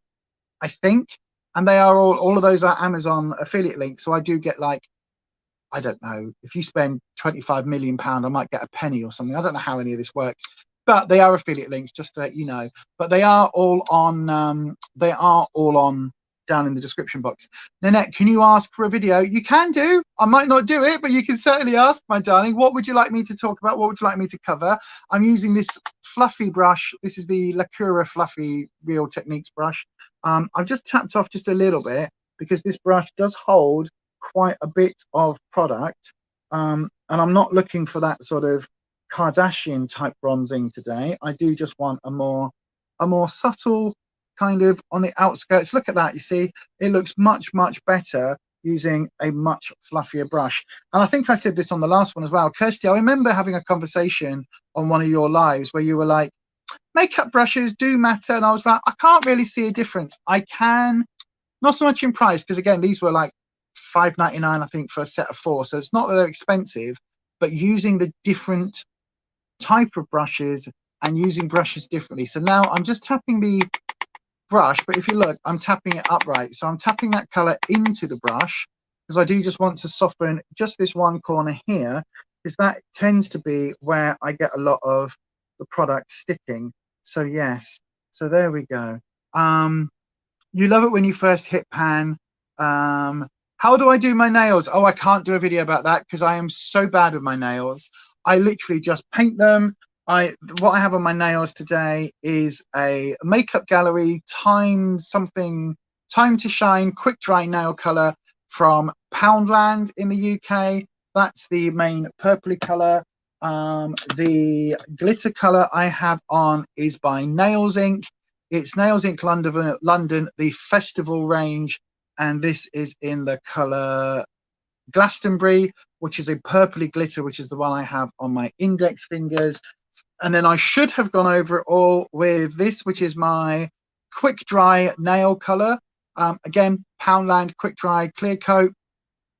I haven't done, which is why they're looking chipped and a bit nasty. But that's literally all I do. I just paint them on, and then I use a cotton round, so a disposable one. You know, just a little. Hang on, let me show you. So one of these. Are they cotton rounds? Yeah, one of these little cotton pads with some nail varnish remover on, and I fold it up like that, get a really crisp corner, and then I just go over the edges of my fingers where I put the polish. So yeah, that's all I do. I do that, and then about 2 or 3 days later, I'll go over with another coat of everything because it's all chipped, and again and again and again. I am crap with nails. So yeah. Yay, finally she's starting to come around to your way of thinking. I would still like to buy a proper expensive set to be able to compare. But yes, definitely use brushes for different purposes. Oh yeah, no, totally. I mean, I've always used different brushes for different purposes, and it's not even about price, because my Spectrum brushes that I've got, these are only, I think you can get a full set for about 30 quid. They're not hugely expensive, but I really like them. You can get each of these Spectrum brushes for about £8 or £9 each. A decent eye set, you can probably, as I say, about £40 maybe. So they're not hugely expensive, but they are good quality brushes. But again, I still say my favorite blending brush is that Poundland blending brush for £1. That is still my favorite blending brush of all time. Right, I'm just using, and again, these brushes are really good, the Lacura ones. you know. I keep looking at, because again, when I was on stage, when we were touring, when I was gigging, when I was doing all of that stuff, when I first hit the stage, if you were doing any kind of professional makeup, your brushes, your go-to brush line was MAC brushes. A full roll of MAC brushes was everybody's. That was the like chef's kiss of, you've made it when you've got your full brush roll of MAC brushes. That's when you know that you've spent some money and invested. But to be honest with you, these days, I don't know whether there is still the same, like the MAC brushes are still that level above everybody else. I do also like Charles Fox brushes, and they are professional grade, and they are for makeup artists rather than enthusiasts, and they are amazing. I've got a few Charles Fox brushes. They are expensive. So yeah. Kirsty says, yeah, I hear you, Han. It's more about finding the size and shape for each step that suits you best. I still go back to my old Body Shop brushes off camera. You see, this is it. You see, authenticity. This is it. Like off camera, I think I do pretty much everything the same on and off camera, to be honest, these days. Just because it'll be too complicated for me to have different brush setups and different everything else. But I do find myself, like, some days I'll just do my eyes and I won't do my foundation step. So like, I guess that's a little bit of a change. But yeah, right, my Illamasqua highlighter. This again, you can't buy anymore, not in this version, but this is kind of, it's like a slightly sparkly, but also it's not, how can I put it? It's not like a foil eyeshadow. It's not a foil highlighter, but it's also not a matte highlighter. It's kind of a satin, if you like. It's not glittery. It just kind of gives you a nice kind of almost slightly sweaty kind of highlight, which I really appreciate, because we all want to look slightly sweaty in our lives. I don't know, but it just gives you that sort of natural highlighting effect without it being too over the top. Love that. Right then, don't worry, I haven't forgotten about going back and finishing up my eyes, just doing underneath my eyes and adding in a little hint of color. I will say, I was just talking about Charles Fox brushes. My main angled brush, the one that I use, my black one, where it's got a really nice long angled bristles, whereas this one is a lot shorter, that's a Charles Fox brush, and I've lost it. I don't know whether it's come out in here or in the other room. I need to have a proper deep clean kind of, well, I need to have a deep clean anyway, but I need to have a proper look for it. But yes, by the way, I don't know whether if you've just joined and you missed the first part of the chat today, if anybody is still here on the replay crew, obviously we're reaching that 3 hour, we've just passed that 3 hour mark. It's not going to be much longer today, but do please leave what emoji do we have? Did we set an emoji for today? I don't think we did. Let's have the I don't know. Shall we go the artist palette? The artist palette, the paint palette emoji today. That will be our emoji of the day. So if you are here on the replay crew, please pop the artist palette emoji down to let me know that you've got this far in the video. That would be really useful. Also, just a little health reminder, make sure you stay hydrated.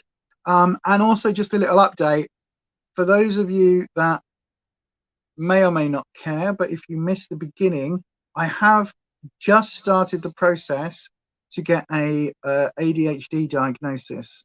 So that is the next thing. Hopefully next Wednesday, I'm at the urologist with a camera in the wee hole.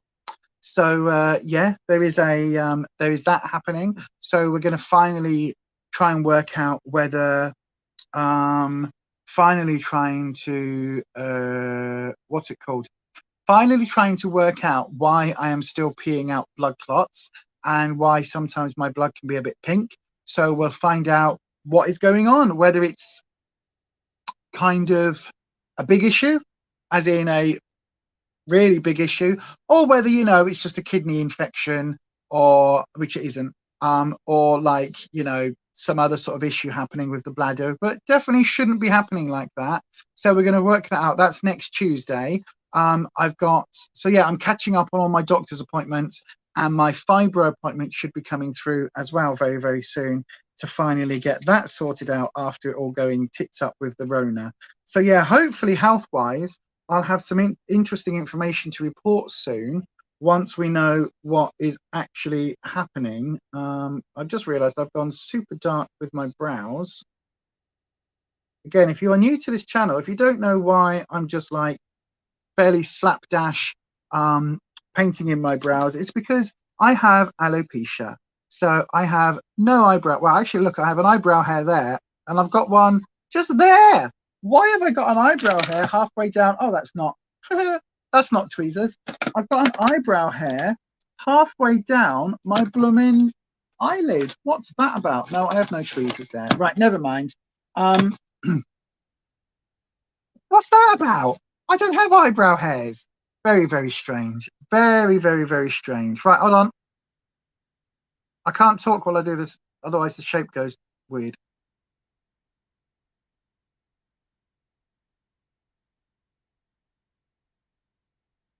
There we go. I've extended that a bit low, haven't I?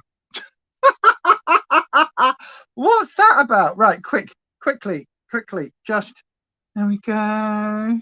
It didn't happen. Nobody saw it.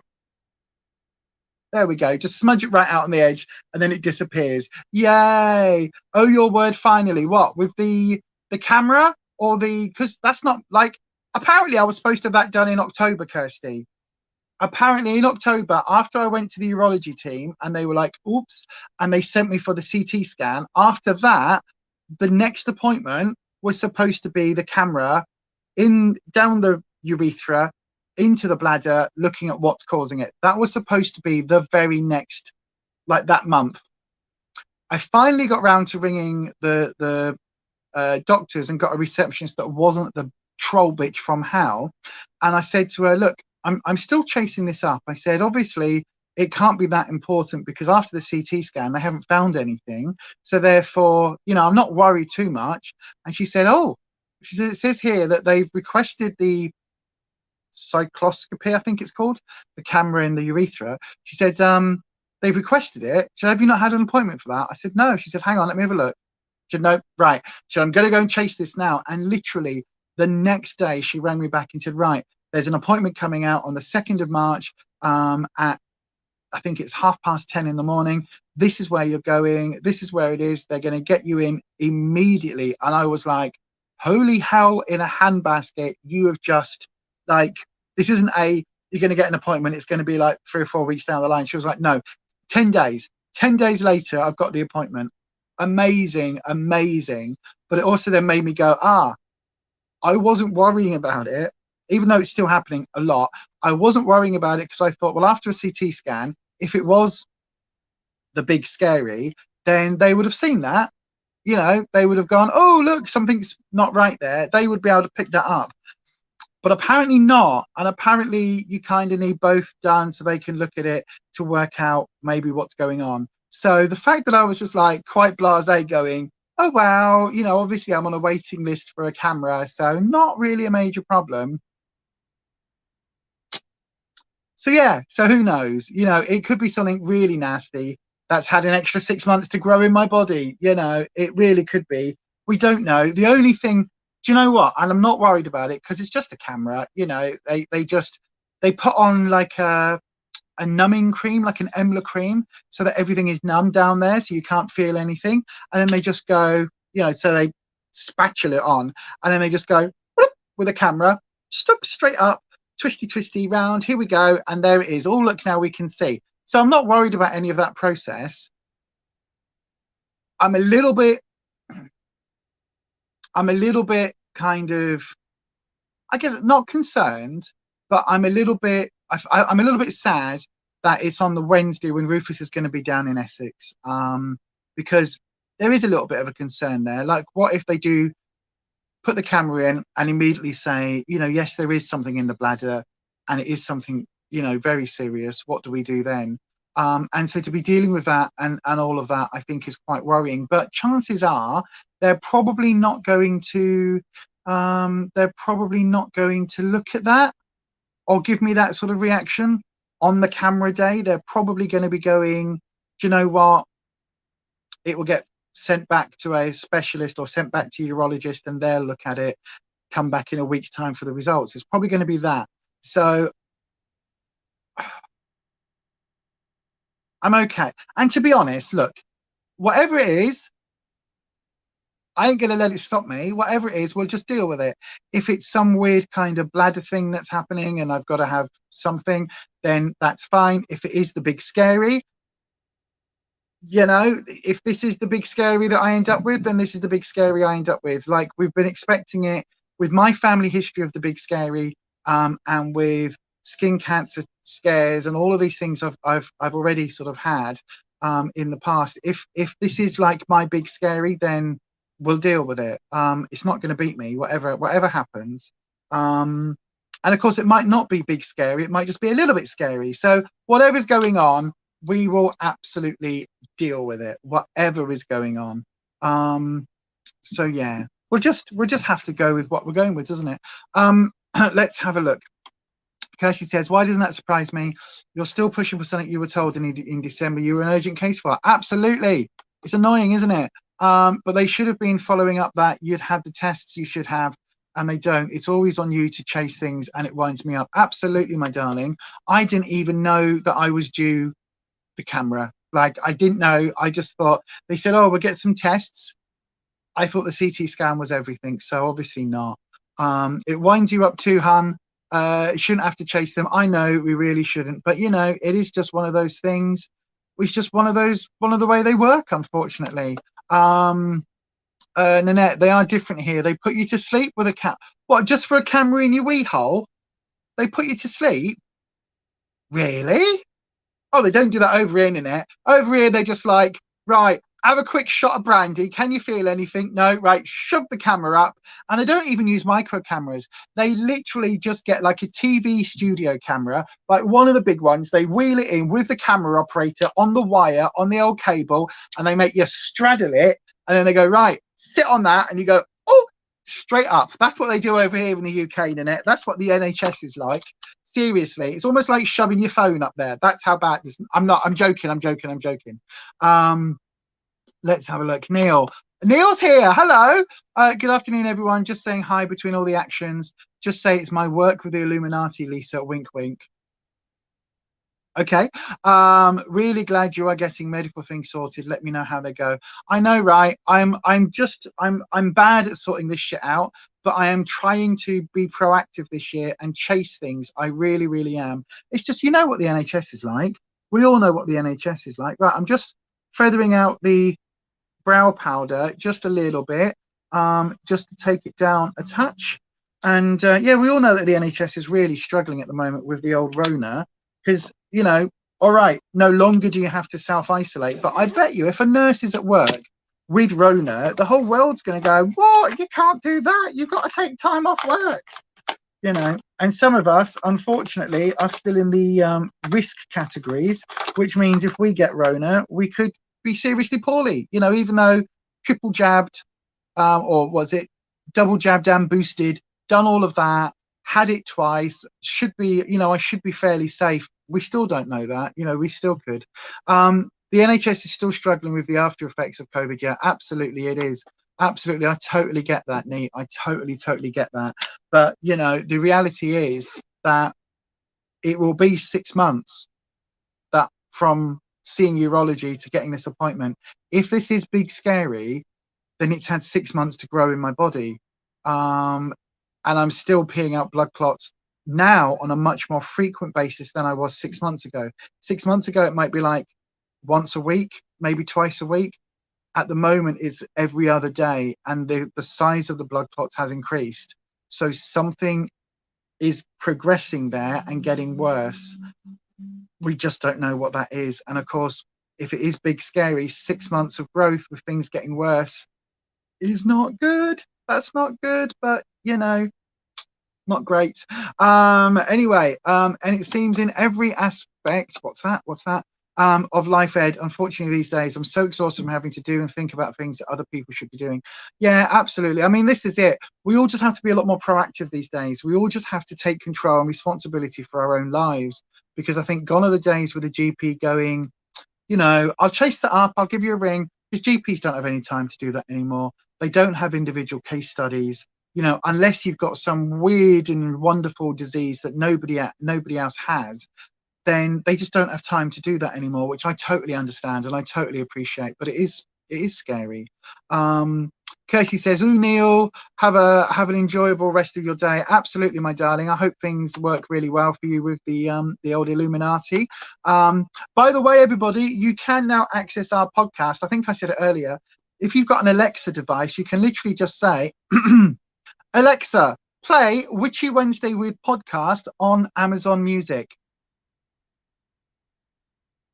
So if you've got an Alexa, it will now be triggered and be doing that. Mine in here, because I do that so often, mine I have to say, computer, for it to link up, because I'm, you know, Star Trek geek.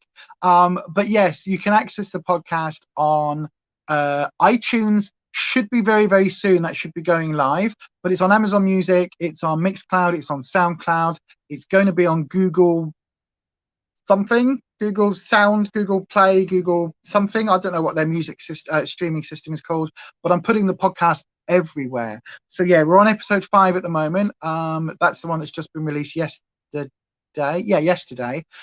So yeah, do go and have a little look see at that if that interests you and floats your boat. Right, back to eyeshadow. So because I've only got this one brush now, because my other Charles Fox, I haven't got one brush. I'm just too lazy to go into the back room and get my brush pot out and find another angle brush. So you're right, Ness.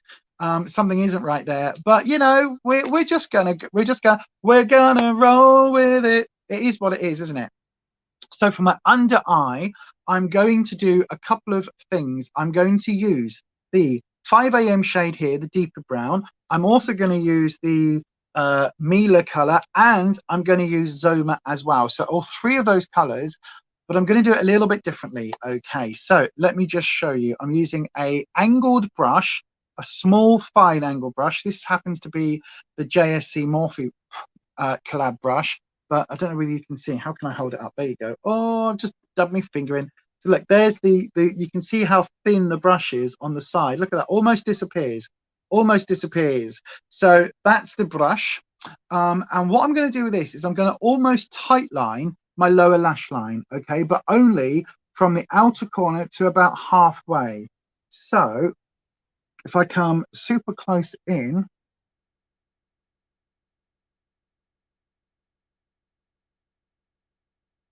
so I'm just placing it right along my lash line. If I had some loose powder, I would put a little bit of loose powder down for this, just to stop any fallout, but it does just blow away. So look, you can see I've literally just put it as tight as I can along that line. So again, right into where the lashes are, not on the waterline, just along the lash line.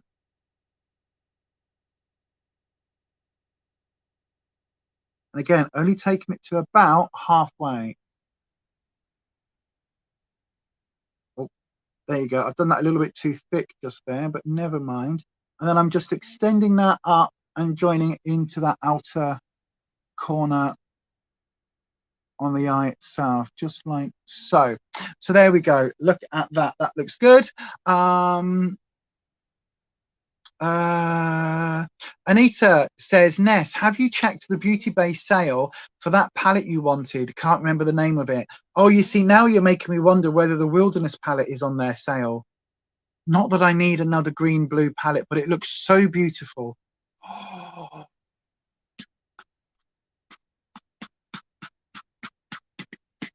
Nope, not going for it. Not going for it. Right, Mila, the lighter brown shade. Using that, taking that same brush, I color swatched it, switched it, taking that color on the same brush, and just taking it from the middle into the inner corner. Okay. Just like so. So we're lining.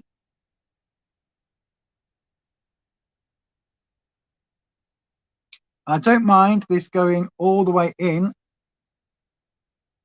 Don't buy it, Ness. Ness, don't buy it. You might have it coming up on Amazon.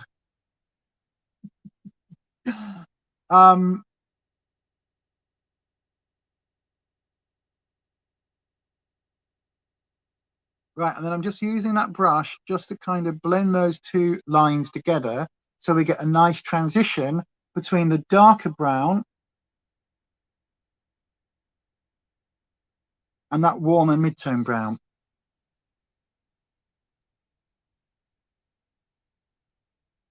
So again, it's literally just placing where the two lines, the two colours mix, and just going across, backwards and forwards, across that kind of line, just to blend it. So we have that nice little transition from that warmer brown into that deeper brown.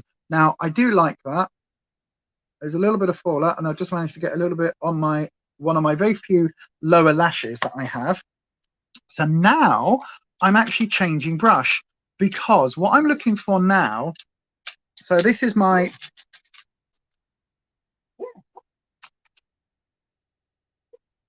Eddie's dreaming.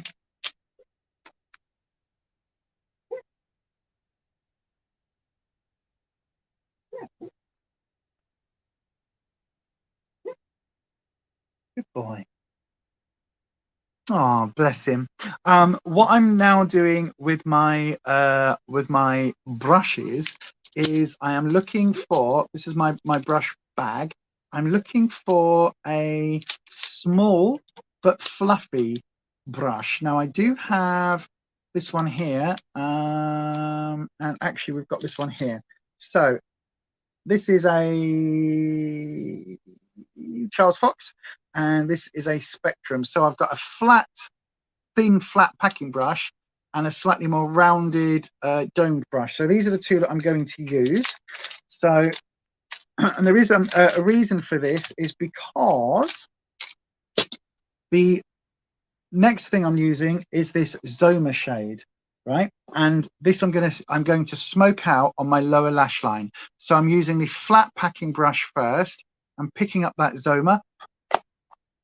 Obviously, don't blow into your palettes if you are using them on anybody else, but this is only ever used on me. And I'm just going to run this very gently underneath where I've got that darker liner that I've already placed, that darker shadow. I'm going to literally run it on a line underneath and then blend it up into that darker shadow, and also blend it out slightly, so to smoke out my under eye, but using this warmer shade which matches what I've got up here. Okay, so let's just put a tiny bit on, and I'm actually just, if you look, I'm patting very gently, tap tap tap tap tap tap tap, as we go along.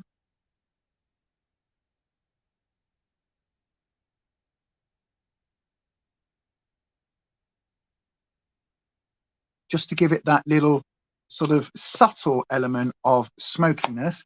Again, picking up the smallest amount just on the tip of the brush.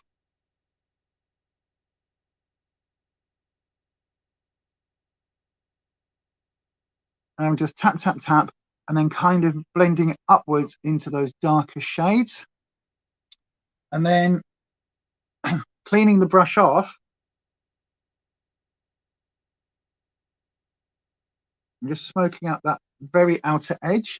Actually, this brush is fine for that. There's a little bit of fallout from one of those darker ones just there, but it does blow away.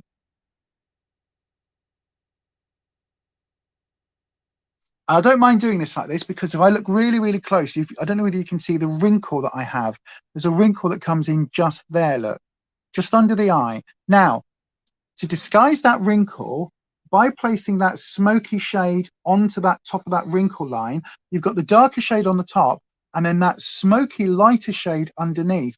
It just disguises that line of that wrinkle and makes it look like it's kind of, you know, deeper and then a bit lighter, and it kind of makes it look like that wrinkle isn't there. It just disguises it ever so slightly, which I don't mind at all. So yeah, I didn't in the end need to fluff it out with that brush. No, I didn't. I'm doing it anyway, but I really didn't need to fluff that out. But I am going to take this slightly domed fluffier and just tiniest tap. Look at that. Look how tiny amount of color it is. I mean, if I show you how small compared to my finger, look how small the brushes, let alone the amount of color that's on there. So the smallest amount of color, and I'm just going to take that on that outside edge, just where we've placed that darker liner to match that in. And again, tap, tap, tap, and tap, tap, tap, just to smoke that back out. So there we go. That is pretty much the only thing I'm doing with my eyes, apart from some mascara. Neil, you're loving my hair, by the way. Thank you. You went for the right color. Well, I mean, to be fair, I don't know how purple it's showing up on camera. It is quite purple when you actually catch it in the right light. But yeah, I really like it. It's not as bright as I was hoping for, but then again, I've got quite dark eyes. So yeah, that's dark eyes. I've got quite dark sort of hair anyway, sort of that brown. So it's never going to be like a neon purple, but I must say, I do like the purple elements to it. Nanette, how do you wash your brushes? You can get specialist brush soap that's got antibacterial in it. You can just use an antibacterial hand soap, and literally you just get your brush. So let me show you. If you've got a flannel or a washcloth or something, what a lot of people will do is they will they'll get their, hang on, I'll show you now on this blending brush, right? So this is actually, that's not going to be a good use of micellar water, is it? No, so I can't show you. But they'll basically get their brush, dip it in a little bit of liquid soap, an antibacterial soap, and then rub it on a flannel. We call them flannels. I don't know what you call them, a face wash or something like that, and rub it on that until the color runs clean. Rinse it, tap back into the soap, and do that again. So you can use that just on with ordinary like antibacterial hand soap. That works.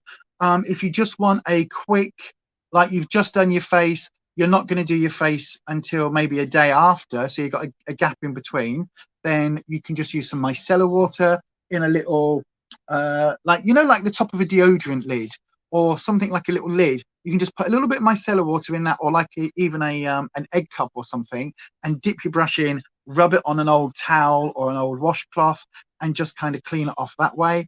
That will help, but I wouldn't recommend doing that on a regular basis, because the oil in the micellar water, particularly if you're storing your brushes upright like that, don't do that with the micellar water, because little bits of the liquid, even though you can go, oh, clean it off and oh, it feels dry, there is still going to be little bits of that liquid, and that liquid is there is oil in micellar water, and what will happen is that oil will get into the ferrule. Now this metal bit or this plastic bit on the brushes, that hides where the bristles go in and are glued, so this is holding all of that in. Now what you don't want to do is you don't want to introduce the micellar water into there, because the oil and the water can disrupt your the glue that holds your bristles in place. So just be very, very careful with that. If you have one of those devices that I keep seeing on Amazon, and every time I go and buy it, it's out of stock. That is on my Amazon wish list if I can ever bloody well find one in stock. It's like the things when you do your toenails, right? When you're painting your toenails, you've got those nail divider things, the rubber things. It's like that, but it's small enough that you literally hold your brush, and it holds all your brushes that way up. So you pop your brushes in, and when you've cleaned your brushes, you literally have them all drying bristles down off the ground. So that's the best option, because then it means that your brushes get to dry in their sort of the way that they've been made. They've been sort of, formatted and kind of cut and shaped. They will come back to that shape without, getting any bends. If you can't do that, once you've dried them, have them on a towel, have them drying that way. Never, ever, ever, ever wash your brushes and then store them bristles up immediately after you've done them, because that is going to have, any of that moisture is going to go into there. Even if it feels dry for you, those little tiny bits of moisture are going to go in and ruin your brushes. Belinda's back. Hello, Belinda, my darling. How are you? How was your din-dins? I'm feeling really hungry as I'm sat here. I'm really after my soup in a minute. Micellar water is great for washing makeup brushes. Absolutely. You already have some of that. What, hand wash? If you've got some hand wash, yeah, just use that. You can get, I've got a specialist, it's called Sponge Clean, is it? It's a it's for makeup blending sponges and brushes, and I use that. But any antibacterial hand soap will do, to be fair. But yeah, just keep your brushes when they're dry, keep them that right. There is also the various devices you can get, like Kirsty's got, and I think Neat's now bought one as well, and I think even Ness might have got one in Aldi in the UK, where it's like it's effectively like a drill, right? So you put your thing in, you dampen your brush, and it goes and it spins the brush and gets all the water out. I haven't got one of those. I did look in Aldi the other day when we were in there, and they didn't have any in our Aldi. They have got them on their website, but they're £37. That's a lot of money for me to spend on a makeup brush cleaning spinny thing. So yeah, not sure I'm going to get that. But yeah, let's have a look. Let's have a look.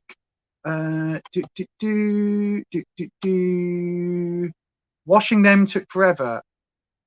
Oh, doing the washing up took forever. What? Okay. Oh, hang on. What did Belinda have for lunch? Let's have a look. What did you have for lunch? I don't think it says. I don't think you've said, Belinda. Neil says, you think the dark purple suits you? It might have been a bit much. If it was a brighter and lighter, the darkness of it is more you, I think. Yeah, absolutely. Well, I have done mermaid hair or unicorn hair in the past, where it was all the different shades of lilacs and pinks and baby blues. But you've got to bleach it first. And to be fair, I mean, that looks fine. But with the alopecia, the one thing I've noticed is with these more alternative colors, I do have to be very, very mindful of the alopecia, of the scalp showing through. So yeah, something to bear in mind. But anybody with thinning hair will have that problem. It's just that I have a clump, and it's not even center. It's kind of like off to one side. I've got a clump that just virtually fell out, not overnight. It wasn't overnight. It was probably over about 6 months that one patch thinned and thinned and thinned. And then, you know, sometimes you can actually like just tap your scalp through it, but the hair is growing back. And certainly with the hair gummies that I use, it is growing back. It's just stress related and health related and, you know, whatever's. But thank you, Neil. You had, boiled eggs and toast. Boiled eggs and toast. What? Hang on. Come on. Why is that not showing up? Boiled eggs and toast, proper ill food. Do I want boiled eggs now? I don't think I want boiled eggs now. But Rufus has done boiled eggs in the air fryer. So yeah, that's supposed to be good as well. That's supposed to work really, really well. Scrambled eggs is Anita's go-to. Yeah, absolutely. And mine. Mine's an omelette, to be fair. Mix them up, shove them in the pan. It never comes out. It never flips. So I always end up with like fried eggy mess, I call it. But it's basically an omelette, just that hasn't flipped. You know, where it all breaks up into like a big pile of eggy mess. That's my go-to. Or like my poor man's frittata, which is what leftovers have I got in the fridge? Let's add a couple of eggs to that, some salt, some pepper, and maybe a bit of ham or some shredded lettuce or whatever it is. Bung that in the pan. That's my frittata for the day. Like that tends to be my go-to if I'm feeling a bit either lazy or hungry or poorly. I'm feeling really hungry now. Talking about food, I'm going to go and have my my soup.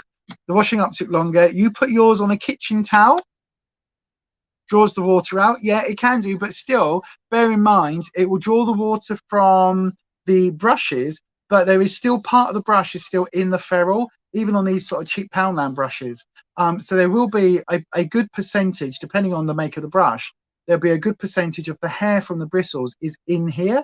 So if the hair's there, if the water goes all the way in, that's a long way for it to go to get drawn out. A paper towel or anything isn't going to draw that out. So even if it's laying down, that water is going to sit in there until it eventually evaporates. And that's what damages your brushes. That's what damages the glue. It's also why in a lot of really, really cheap brushes like these ones, the glue in there can just be really cheap glue. So over time, it just dries out and then loses its gluiness. It loses that bond. Touch wood, though. I've had these brushes for about 3 years. £1 each. They're doing bloody amazing. But yeah.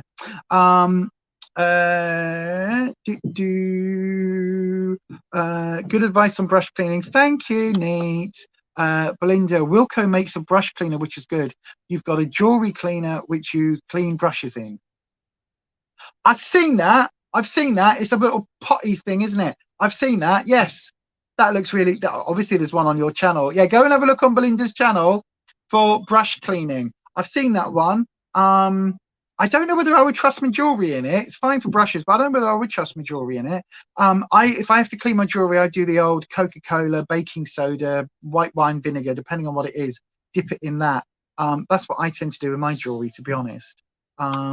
Or just use the cleansing. Look at this. I'm holding my mascara. There is a reason I'm holding it in my hand. Neil says, don't push yourself, Ed. Get Holly trained to earn her keep. Absolutely. Absolutely. If only. You'll look for it after this live stream. Is that on B's video? Yeah, absolutely. You use a makeup brush roll opened out and hung upside down for the ones that fit, and the rest laid flat on a towel. That's a good idea, Ness. Now I've confused you. Or confuse myself. That's a really good idea, actually. Yeah, that's a really good idea. Belinda says, or you stick them on top of the radiator. Oh, be careful, put them on a radiator. Again, cheap brushes, you're probably not going to get too much of a problem.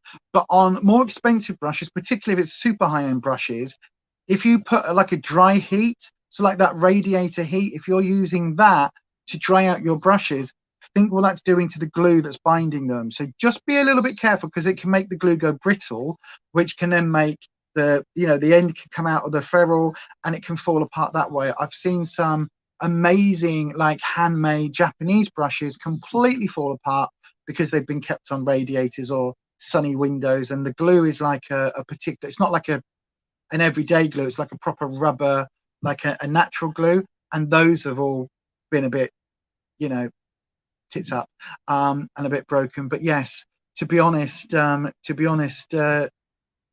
these days, look, if it's working for you, it's working for you. Whether you are put them on a paper towel, a hand towel, whether you are storing them this way up, that way up, this way, whatever it is, if it's working for you and your brushes are fine, it's better to have clean brushes than anything else, because you're not transferring that bacteria everywhere.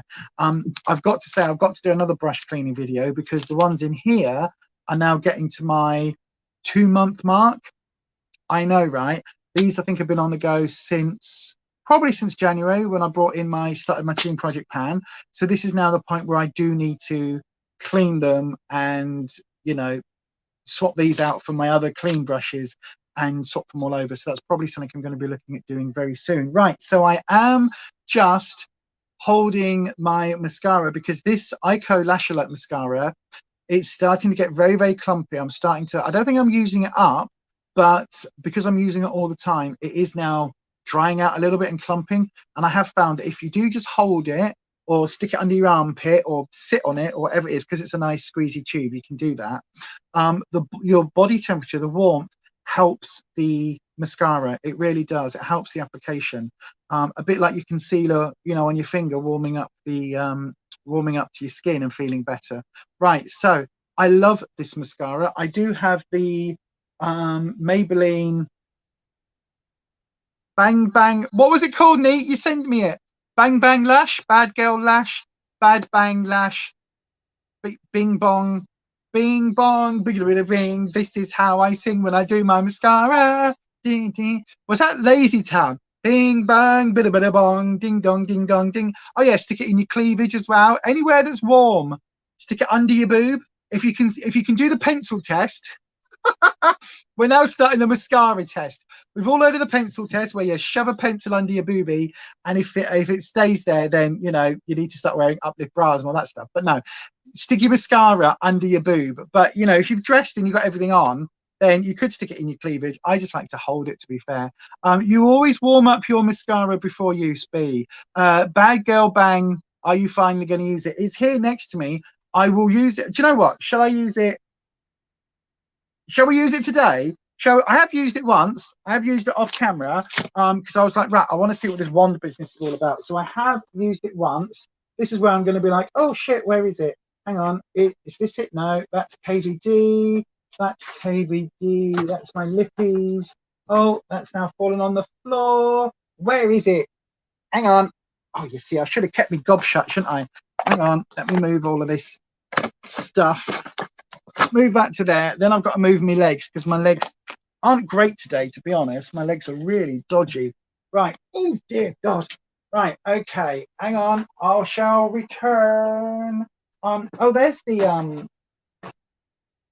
that's the micellar water samples I was talking about. The Garnier micellar cleansing samples. Loads of those. And I will send you some, Ness. Jesus Christ. I will send you some, Ness. Where is it? Oh, well, it was on my table in front of me. Now it's not. I've got my KVD boxes because I had dark makeup on yesterday for a video. But I was filming at 3:15 a.m. this morning. That's the NARS lipstick that I'm going to be using today. Where the hell have I put it? It was on this table. Oh, well, I'm not going to be using that then, everybody, because I really want to look at my tarot collection, but I'm not going to. Oh God, where is it? I literally put it on this table. Mister, have you eaten my mascara? Because if you have, you're going to get a smack bottom. I don't think you have. It's still in the box. Hang on, everyone. I know. Oh, look. I just looked at it 3 times. I thought it was a black box, right? I thought it was a black box, and I was like, that's not it. It's pink.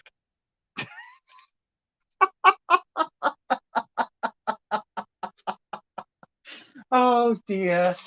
Anita, consider yourself family. And you, Ness, right? Reason, bloody tarot thing. Reason being, right? My grandma and then my mum, but mainly my grandma, used to say if she was calling my uncles or my dad, right? So there'd be 3 men in the family. My dad was Michael. I had an Uncle Pete and an Uncle Phil. All of them have passed over now.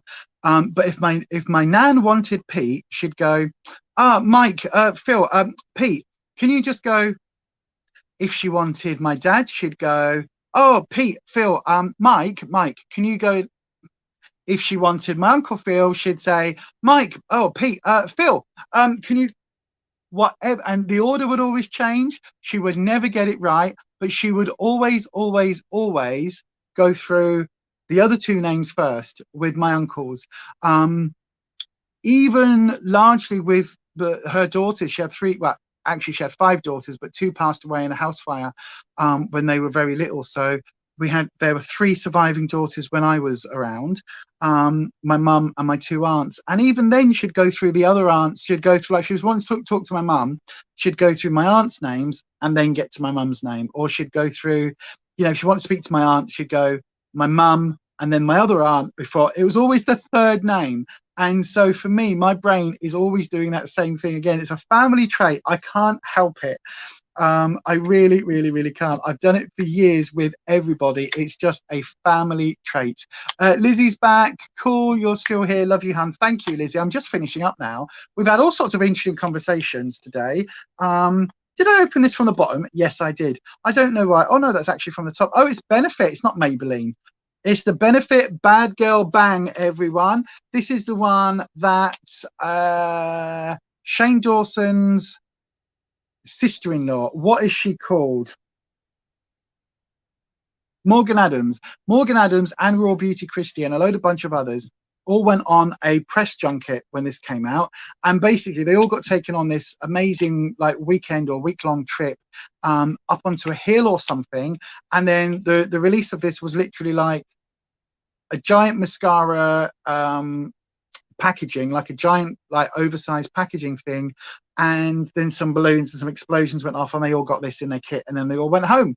But they got taken out for this jolly, and it's the one that Morgan Adams basically was bullied in by some of the other influencers. Nobody cares about this. It's just my pop culture reference, my ADHD brain making these connections. So yeah, the Bad Girl Bang by Benefit. I'm always a bit funny with Benefit. I don't know whether Benefit is actually worth it or not, but this is the thing. Look at this wand. Look at how wibbly wobbly, timey-wimey, flimsy and rubbery it is. It's a very different wand. Now, if I show you the wand from the Ico, this is the sort of wands that I to be fair, I prefer the really big, like the Revolution Big Lash Mascara as well is a very similar one to this, but not curved. I like these big chunky ones because for me, I find that they coat all my lashes. They go all the way to the end, and I like how that looks. But with this one, it isn't going to be like that. Now, obviously, I've not warmed this up because I didn't know I was going to use this, but we will tap in. This was sent to me by Nikkie. So let's have. I have used it once. I'm not entirely certain what I think about it because, again, I don't remember. So just putting it through the lashes and giving it a wiggle, you know. By the way, that's what I was going to say. By the way, would you all be interested in watching a video where I literally do a tournament of, I think I've spoke about this. I know I've spoke about it in the past that it was an idea, but I literally go head to head with my mascaras and my eyeliners. Now, obviously on this channel, my beauty content gets a third of the views of the Slimming World stuff. So if this channel was all about the money, it's all about the money. That's a Shane McMahon WWE wrestling reference. Yaz would have got that if Yaz was on.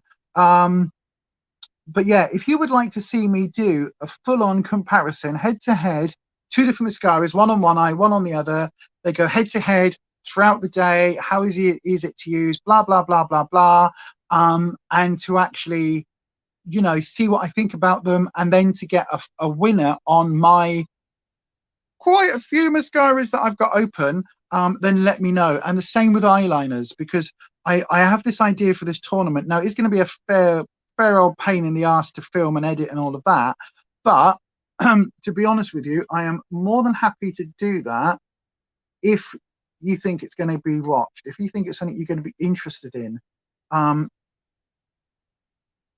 But to be honest with you, if it's a video that's only going to get 60 views, then to spend that amount of time and effort editing it and putting it all together when nobody's really going to be watching it, I'm not sure whether that's, you know, worth all the extra time that's going to take. Can you not lick each other, please? Thank you very much. So yes, there we go. That's one coat. What do we think? Not bad. So yes, if that sounds interesting, thank you. Lots of people are saying it sounds like a plan. So yeah, maybe I will do that. Maybe we'll give that a go then, with the eyeliners as well as the mascaras, because I want to know what my favorites are. One thing I have realized, by the way, using that Ico mascara every day since January 1st, using it, you know, 6 days a week, 5-6 days a week. The one thing I have learned with that is that actually my lashes go through a cycle of looking really good, and then with the alopecia, my lashes start to fall out and thin. And no matter what mascara I use, when my lashes are really thin, they always look crap. And then when the lashes come back, that's when obviously the mascara works the best on them, because there's something for them to stick to. So that has been really interesting. And I think some mascaras in the past that I've gone, this is really crap, I think it could just be that actually my lashes are cycling. Do you know what I mean? So it could just be that actually the mascaras weren't crap. It was just the fact that, you know, maybe one mascara works better for a lash than the other one. Now, you see, this is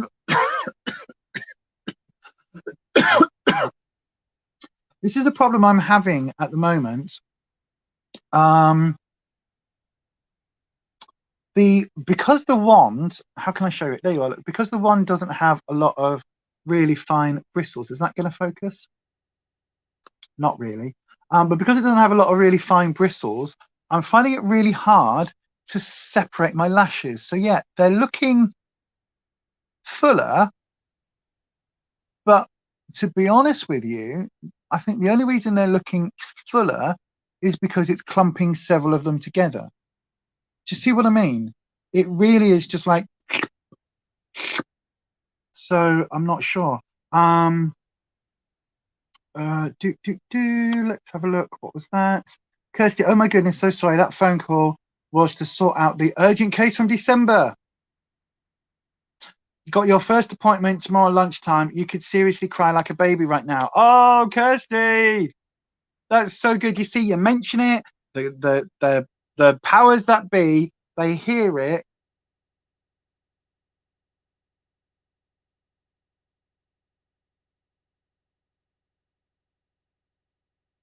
And then the action happens, doesn't it? That is fantastic. Well done, love. Well done. Hmm.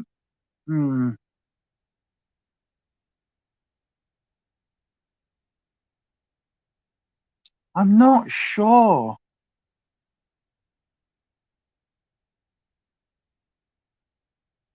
It really does want to clump them. I mean, don't get me wrong. I think it looks great. It kind of gives you that full slash look. Oh, look at that. I'm trying to look at this screen that I've got here on the laptop. So it does give you that full slash look, but it kind of gives you that spider leggy look. At the same time. Let's have a look. You've used your NARS Mini Climax mascara over the last 2 days and you like it. You really do think you were sent the dud the second time? Really? Wowness. It could be. It could wowness. Wowness, not wellness. Oh, this is our wellness policy. No. That's really interesting, actually. It could just be a dud one that you got, to be fair. Absolutely could. Videos like that get searched, says Belinda. Might not get them immediately, but later down the line, you'll get views. Okay, that's worth knowing then. Thank you for that. Maybe I'll do that then. We'll do a tournament. We'll do a tournament.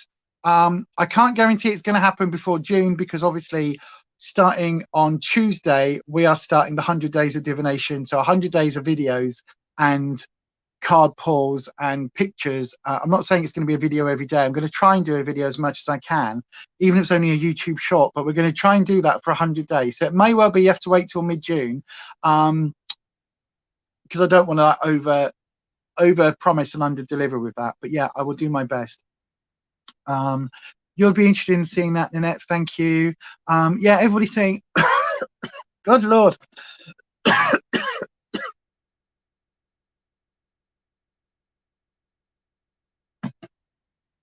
Everybody's saying that oh gosh, everybody's saying that that's great news.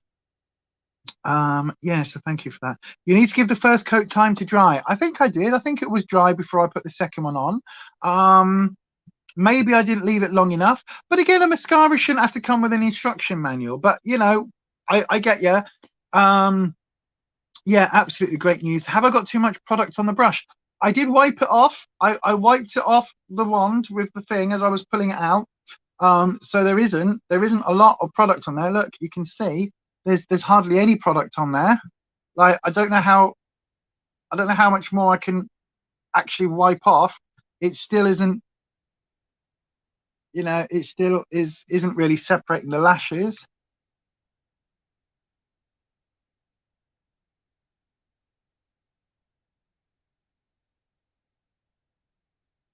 I mean, don't get me wrong, I don't mind it. It's giving me, you know, it's giving me a full slash effect. But yeah, right. But anyway, there we go. Have you got too much product on the brush? What date does the 100 days end? It ends on the 9th of June. So yeah, we go from the 1st of March all the way up to the 9th of June. Which coincidentally is my birthday, which I didn't even know. When I said starting in March, I was like, it'll take us up to June time, I think. I thought we were actually going to finish like at the back end of June because, you know, calendar and days and times and things. But yeah, actually, it's going to be more like, it's going to actually end on my birthday. So that's great. That's fantastic, isn't it? Making a sum up video on my birthday. But anyway, it's fine. Let's have a look.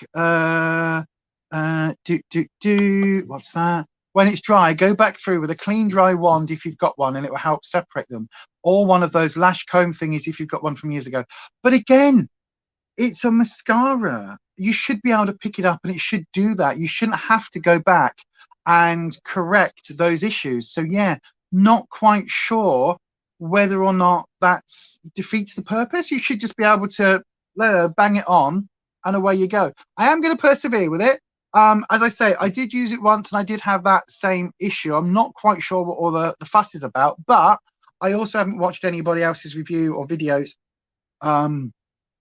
since it came out to, you know, I haven't watched anybody else go, oh, this is how you do it, you've done it wrong, TikTok, you know, hacks you've done wrong, all of that. I haven't watched any of those, so that's something I do need to maybe go back and have a look at. How cold is it? I don't know. Shall we ask the computer? Hang on, computer, what is the temperature in Leeds today?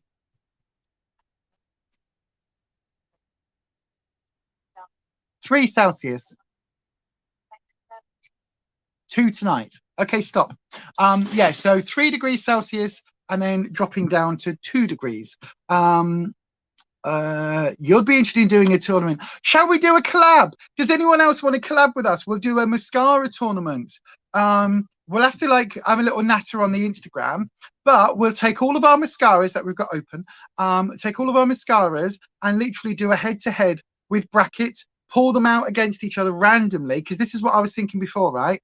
Is if I was going head-to-head, then I might go Ico Lash Alert versus the Ico Black Magic, is it called?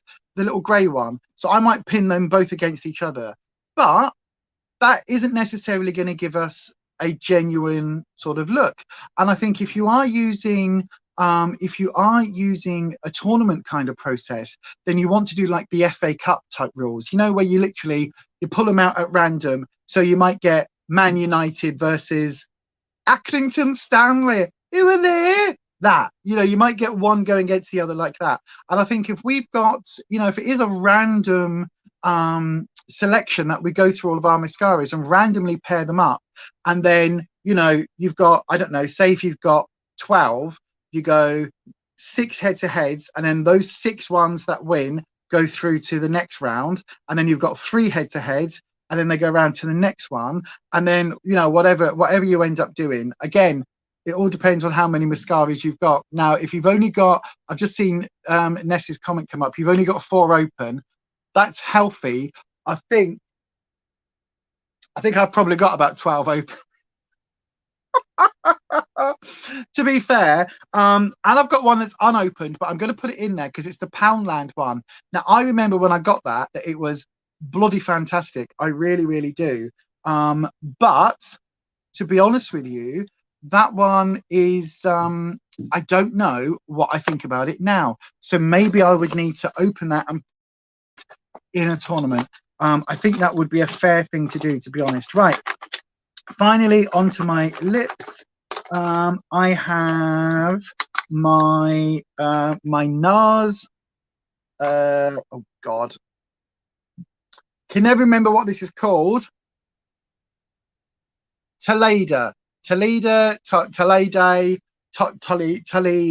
this nudie one. I've got my little NARS tester here, but I'm also going to try and, where's my other lippy? Where's my pencil? There we go. I've got my Catrice as well, my liner. So yes, maybe I think that might be a good one. But yeah, if you want to do this, Brain, come on. If you want to do this and do it with us, let me know. Send me a message on Instagram and we'll come up with, say, you know, with a joint way of doing it together for a mascara tournament and then maybe an eyeliner tournament, and even going through, we could go through lippies and all sorts. I mean, Jesus, that'd be a lot. But, you know, you could go through lots of different products and do a tournament to come up with what of the products that you own currently, what is the best one for you. And I think that'll be really, really interesting. So yeah, maybe. Right, this Catrice one is quite pink.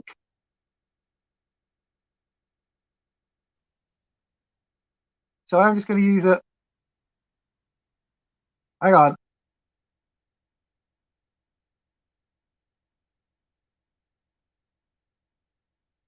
So what I've also found this last couple of months since I've been since doing my Team Project Pan is that I actually think I prefer going in with a lip liner before even doing like a nudie lip. If I'm using a cream liquid, if I'm using a like a liquid lipstick, I prefer going in just on its own because if I go in with a lip liner, I get to slightly overline this outer corner on this side, so on my right side of my lip, because it kind of goes doon. It goes doon quite badly. Whereas if I overline it slightly, I can even it up, and it actually makes things look nice. And if I use a cream, like just an ordinary, like satin or whatever these sort of ordinary bullet lipsticks are, I don't have that same control, and then it bleeds. So if I'm using a liquid liner, I can over exaggerate this side ever so slightly to even it out, and it stays in place. But with a standard lippy, I do need a liner. And that's something that I've only discovered in the last 2 months from doing this Team Project Pan, because I'm using products that I wouldn't normally use, and I'm using them so often.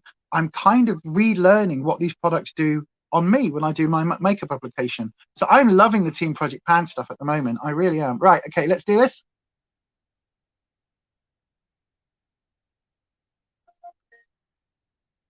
Lisa, here's your reminder. Cancel the beauty box. Computer, delay reminder by 30 minutes. It's 3 o'clock. Oh my God, we're hitting the 4-hour mark. This is just becoming the thing now, isn't it? This is a 4-hour blooming stream. But anyway, I don't mind, especially while Rufus is away. You know, it makes me, to be honest, being here with all of you, it makes me feel less alone. It makes me feel less lonely. It makes me feel less isolated. You know, sat in me flat without my husband, not having seen him for days and days and days on end. It really does just make me feel, you know, a lot more like I've got contact with the human race, which I think is a positive thing.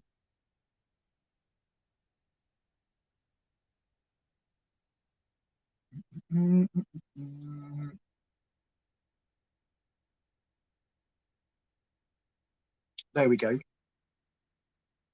And it just helps going over and then going over that lip line. It just helps. And I think this is a beautifully nice color. I really, really, really do. I love it. It's a very nude color. It's a very basic color, but I think it works, especially for a more nude and basic sort of look. Trying not too hard to say basic truth and you know, the English version of truth. But yes, there we go, everybody. That is pretty much going to be the look for today. She says, wrapping up, because we are at that 4-hour mark. And I do need a word. I need a wee. Oh, thank you, Lizzie. So your personality, you will grow your channel. You have a lovely way about you. Thank you, my darling. That's lovely. You're going to go and get a cardigan because it's cold. Yeah. Well, it's snowing where Neat is. So yeah. You've got 4 layers on. Well, I've got my. Oh, hang on. I've got my alien leggings on. You can just see, look, my alien leggings. So my legs are nice and warm. My feet are freezing because my socks are still there. I've got a vest top on, and I've got my sort of hoodie on, not hoodie, my sort of jumper. So I'm not too cold today. I'm okay today. What else have we got? You should be able to slap it on like I do. What, with mascara? I know, right? It shouldn't be so complicated, but you know, we will double check. I think I find most new mascaras do the clumpy spider leg. Okay, that's interesting, Kirsty. You think that most new mascaras do that? I know that the NARS Climax one didn't, but that was also one of those that took like 15 coats for it to even show up. So yeah, Nanette's interested in doing the tournament. Forgot the words. That's really good. Ness has several mascaras now. I know after your amazing beauty box that you sent her friend mail. That was a lovely. You're not opening any more, Nate. You just want to. You want to though. Yeah, absolutely. You're always getting new mascaras. You're not going to open any more. You keep losing them. That's why you keep getting new ones, Lizzie. That's why you lose one, you have to buy another one. I know, right? You want to know what that Uoma Lash Bomb one is like, as you've never tried it, but I get it. Oh, that one, the Uoma Beauty, the Lash Bomb one. That's supposed to be really good. I've heard really good things about your Uoma. I can't say it. Uoma Beauty. I've heard really good things about the brand, actually. I don't know whether it's cheap though, is it? I don't. I mean, it's not, you know, cheap, but I don't know at the price point that it's at. I think because it's an indie brand, I think it could be a little bit higher than I'm prepared to try for brands that I don't know. I still haven't done the bloody Juvia's Place video. Yeah, I'm gonna have to film that. Probably I might try filming that tomorrow or even later on today. While I've got this look on, I'm going to film some more tarot videos, by the way, because I think this is a nice, I like this look. It's very basic for me, but I do quite like it, you know. I do quite like it. But anyway, yes, I think Aroma Beauty is one of the more pricier indie brands. Nanette, you've got a lot open, but don't know if you want to do that with the coloured mascaras. Oh yeah, you could do, actually. You could do a whole different category, couldn't you, with coloured mascaras? That would be really interesting. Did you ever try the Estee Lauder lippy you sent me? I think I did. Yes. That's the one. It was a standard lippy in the yeah, a standard lippy, not a liquid lippy. That is currently in my lipstick pot. I think I used it on one of the Thursdays, actually. In fact, I'm sure I did. I'm sure I've used it on one of the Thursdays. Yes, I did. I quite liked it. Again, in that more neutral, sort of pinky neutral shades, if I remember rightly. Oh God, I'm way behind on the chat. Lizzie, you love coloured liners, so do I. Posh Estee Lauder. Yeah, it was really nice, actually. It was really nice. Oh, here we go, Nate. Quite pricey, full size at £18. I thought so. I thought so. Yeah, I thought so. Wow, that is quite a lot, isn't it? 18 quid, it's got to be good. Well, not necessarily. It's an indie brand, so 18 quid, it could be absolutely pants.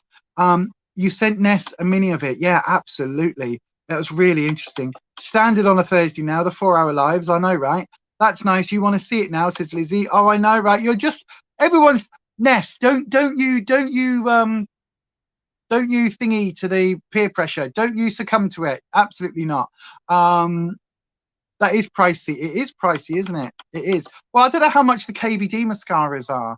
They're sort of up there. I know the Jeffree Star, that whatever it's called, that naughty named one. It's not fuck proof. Is it fuck proof?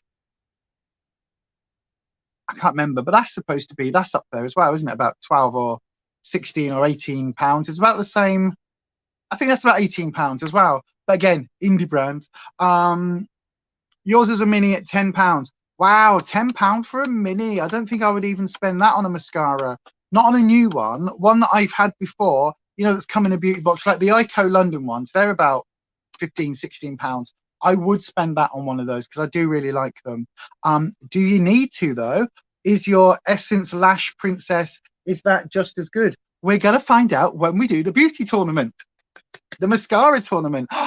Beauty tournament. Start off with mascaras and then go through a whole range and find the best of our collections. That's a video right there, isn't it? Yes, I've got some more declutters to film as well. But anyway, they're not my pajamas, they're me leggings. They're not pajamas, that's me leggings. I got these from, it's a small company that I found on Instagram, actually, that make really funky print leggings. So I've got some alien print ones, I've got some spell bottles, I've got some that have got crystals and roses onto, like rose quartz clusters and roses, and again spell jars and all sorts of things on. I like all my esoteric leggings and things. So yeah. You have the air conditioner on the net. Well, that's because you're in a whole other country with a whole other like weather pattern. You've got the aroma lipstick. It's lovely but pricey. Yeah, I've heard that. I've heard that their products are very good, but a little bit expensive. You're wearing a similar look today. What, to mine? That's lovely. Boiled eggs in the kettle. That's a really interesting idea, actually, Ed. Does it work? I know you can do them in an air fryer because Rufus has done that before. I'm so hungry. We're gonna end very, very soon because I need to go and get. Oh, what does an indie brand? So indie brand is like an independent brand. So not one that's owned by a conglomerate. So Fenty. Who owns Fenty? Rihanna. Rihanna owns Fenty, right? No, Fenty is owned by. Hang on, computer. Who owns Fenty makeup? Hang on. Yes. Right. Computer, who is LVMH Cosmetics? I think it's Louis Vuitton.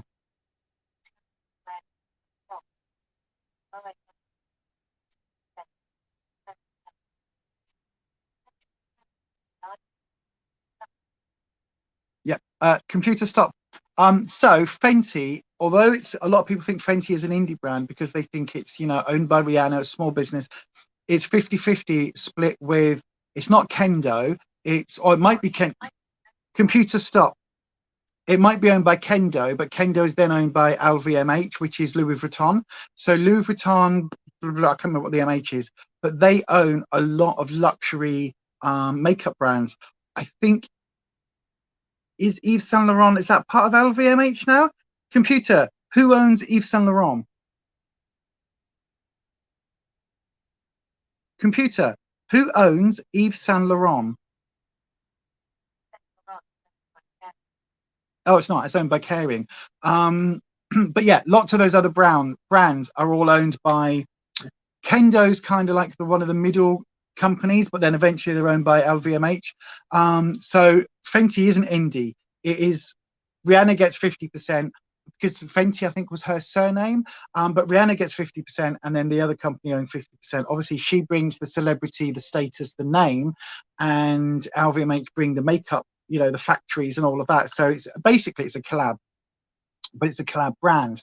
And then you've got true indie brands like Jeffree Star Cosmetics. Now that is owned by Jeffree Star, makes it in factories that he doesn't own, but he employs factories to make his products that he then packages and he sells. So that's indie. Manny MUA, all of the influencer brands, largely, not all of them actually, but Manny MUA is an indie brand. Jacqueline Cosmetics is owned by Former, which also own Morphe. So that isn't, I don't think Morphe, in my opinion, is an indie brand. They are too big now to be considered indie. But basically, you're looking at independent brands where a small group own that brand. So like technically Makeup Revolution is an indie brand, even though it's a huge giant brand, it is still an indie because it's not owned by sort of big parent companies, or at least it wasn't. But I think in Revolution, a bit like Morphe now, have gone beyond that indie element now. So yeah, there's lots and lots and lots of lots of small brands. So generally, when you're looking at indie brands, certainly in the UK, you're looking at companies like VE Cosmetics, really small, tiny companies where there's maybe one or two people at the head of the company, a few people that work there, and the products are made by factories somewhere else and then imported. And then you're looking at the big brands are like all of the, anything in a drugstore. If it's available in a drugstore, then it's no longer indie. Juvia's, I'm not sure about. Computer, who owns Juvia's Place?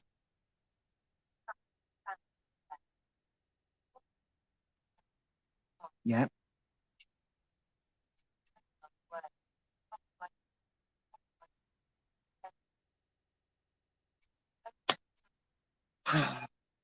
Computer, who owns the makeup brand Juvia's Place? Hang on.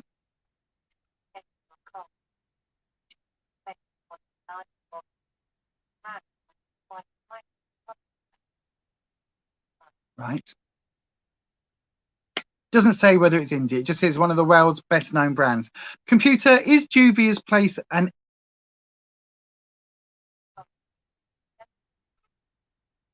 It doesn't know. She doesn't know. But anyway, indie brands are basically small brands. But anyway, right, we've gone over the 4-hour mark big time now. I need to do my second spray and then I need to bugger off and go and get some food because I'm hungry. And also, this lot probably need a wee, or to be honest with you. But anyway, let's have a look. Right, give it a quick squirt.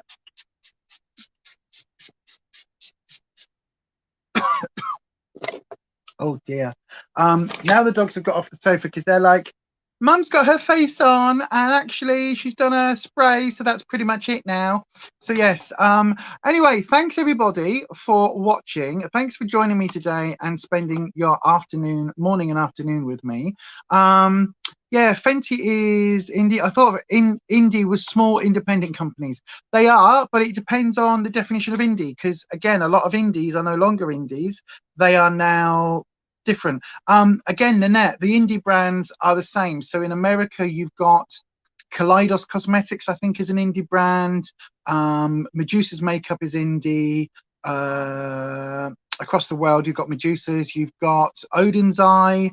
They're getting quite well known. Ace Beauty, Sample Beauty.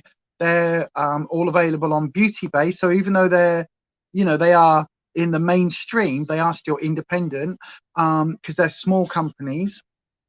What else? What other ones? I mean, technically, even BeautyBay would be considered an independent brand. So yeah, KVD is owned by Kendo as well. So KVD isn't indie. Actually, yeah, Fenty isn't owned by Kendo. Fenty is owned by LVMH. KVD is owned by Kendo. That's that. Yeah, I mean, it's all companies and layers and companies and layers, and eventually it's all owned by Google or Facebook, probably eventually. But anyway, I'm going to call it there, everybody, because I am hungry, and I have a soup to eat. And this has been a 4-hour, 15-minute nearly live stream, which is ridiculous. But anyway, this is the look that we have totally ended up with today. So what do you all think? Oh, you've Googled it, and in Juvia's Place is an indie brand founded in 2013. Yeah, so Too Faced used to be an indie brand. That's now been sold to, I think Too Faced has been sold to Kendo or one of the other big conglomerates as well now. So eventually a brand goes amazing, lots of people buy them, and then the big boys, girls brands come in as play, and they buy them up and then incorporate them, and then the people that own the brand make a lot of money, and then the quality sucks, and then all the stuff that you go, wow, this is lovely, it then sucks. Sucky to quote Avenue Q.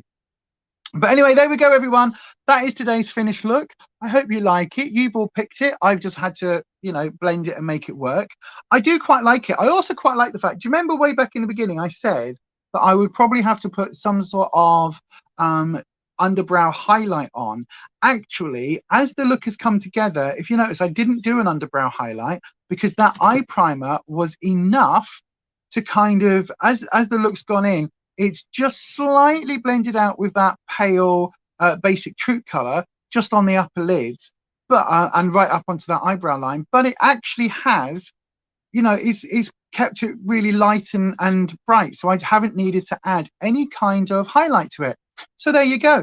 It's a really basic Truth look, but it's a neutral look. It's a very wearable look. You can do this for work. And this is why I love the BeautyBay Nikkie palette so much, because you end up with a workable, everybody can wear this. You can be any age, doing any job. This is perfectly wearable.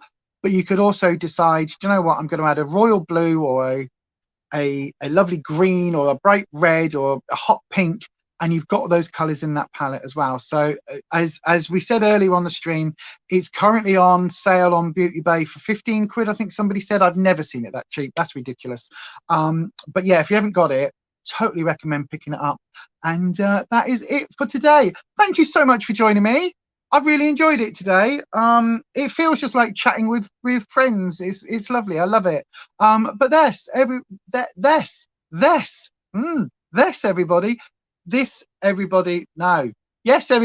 that is the look for today. That's what I was trying to say, and that is going to be the stream for today. I've got to go off, let the doggos out, and give them some lunch, but they've had their ham and their biscuits. They've had everything. They've still got some doggy biscuits down, but they're going to need to go out for an appointment.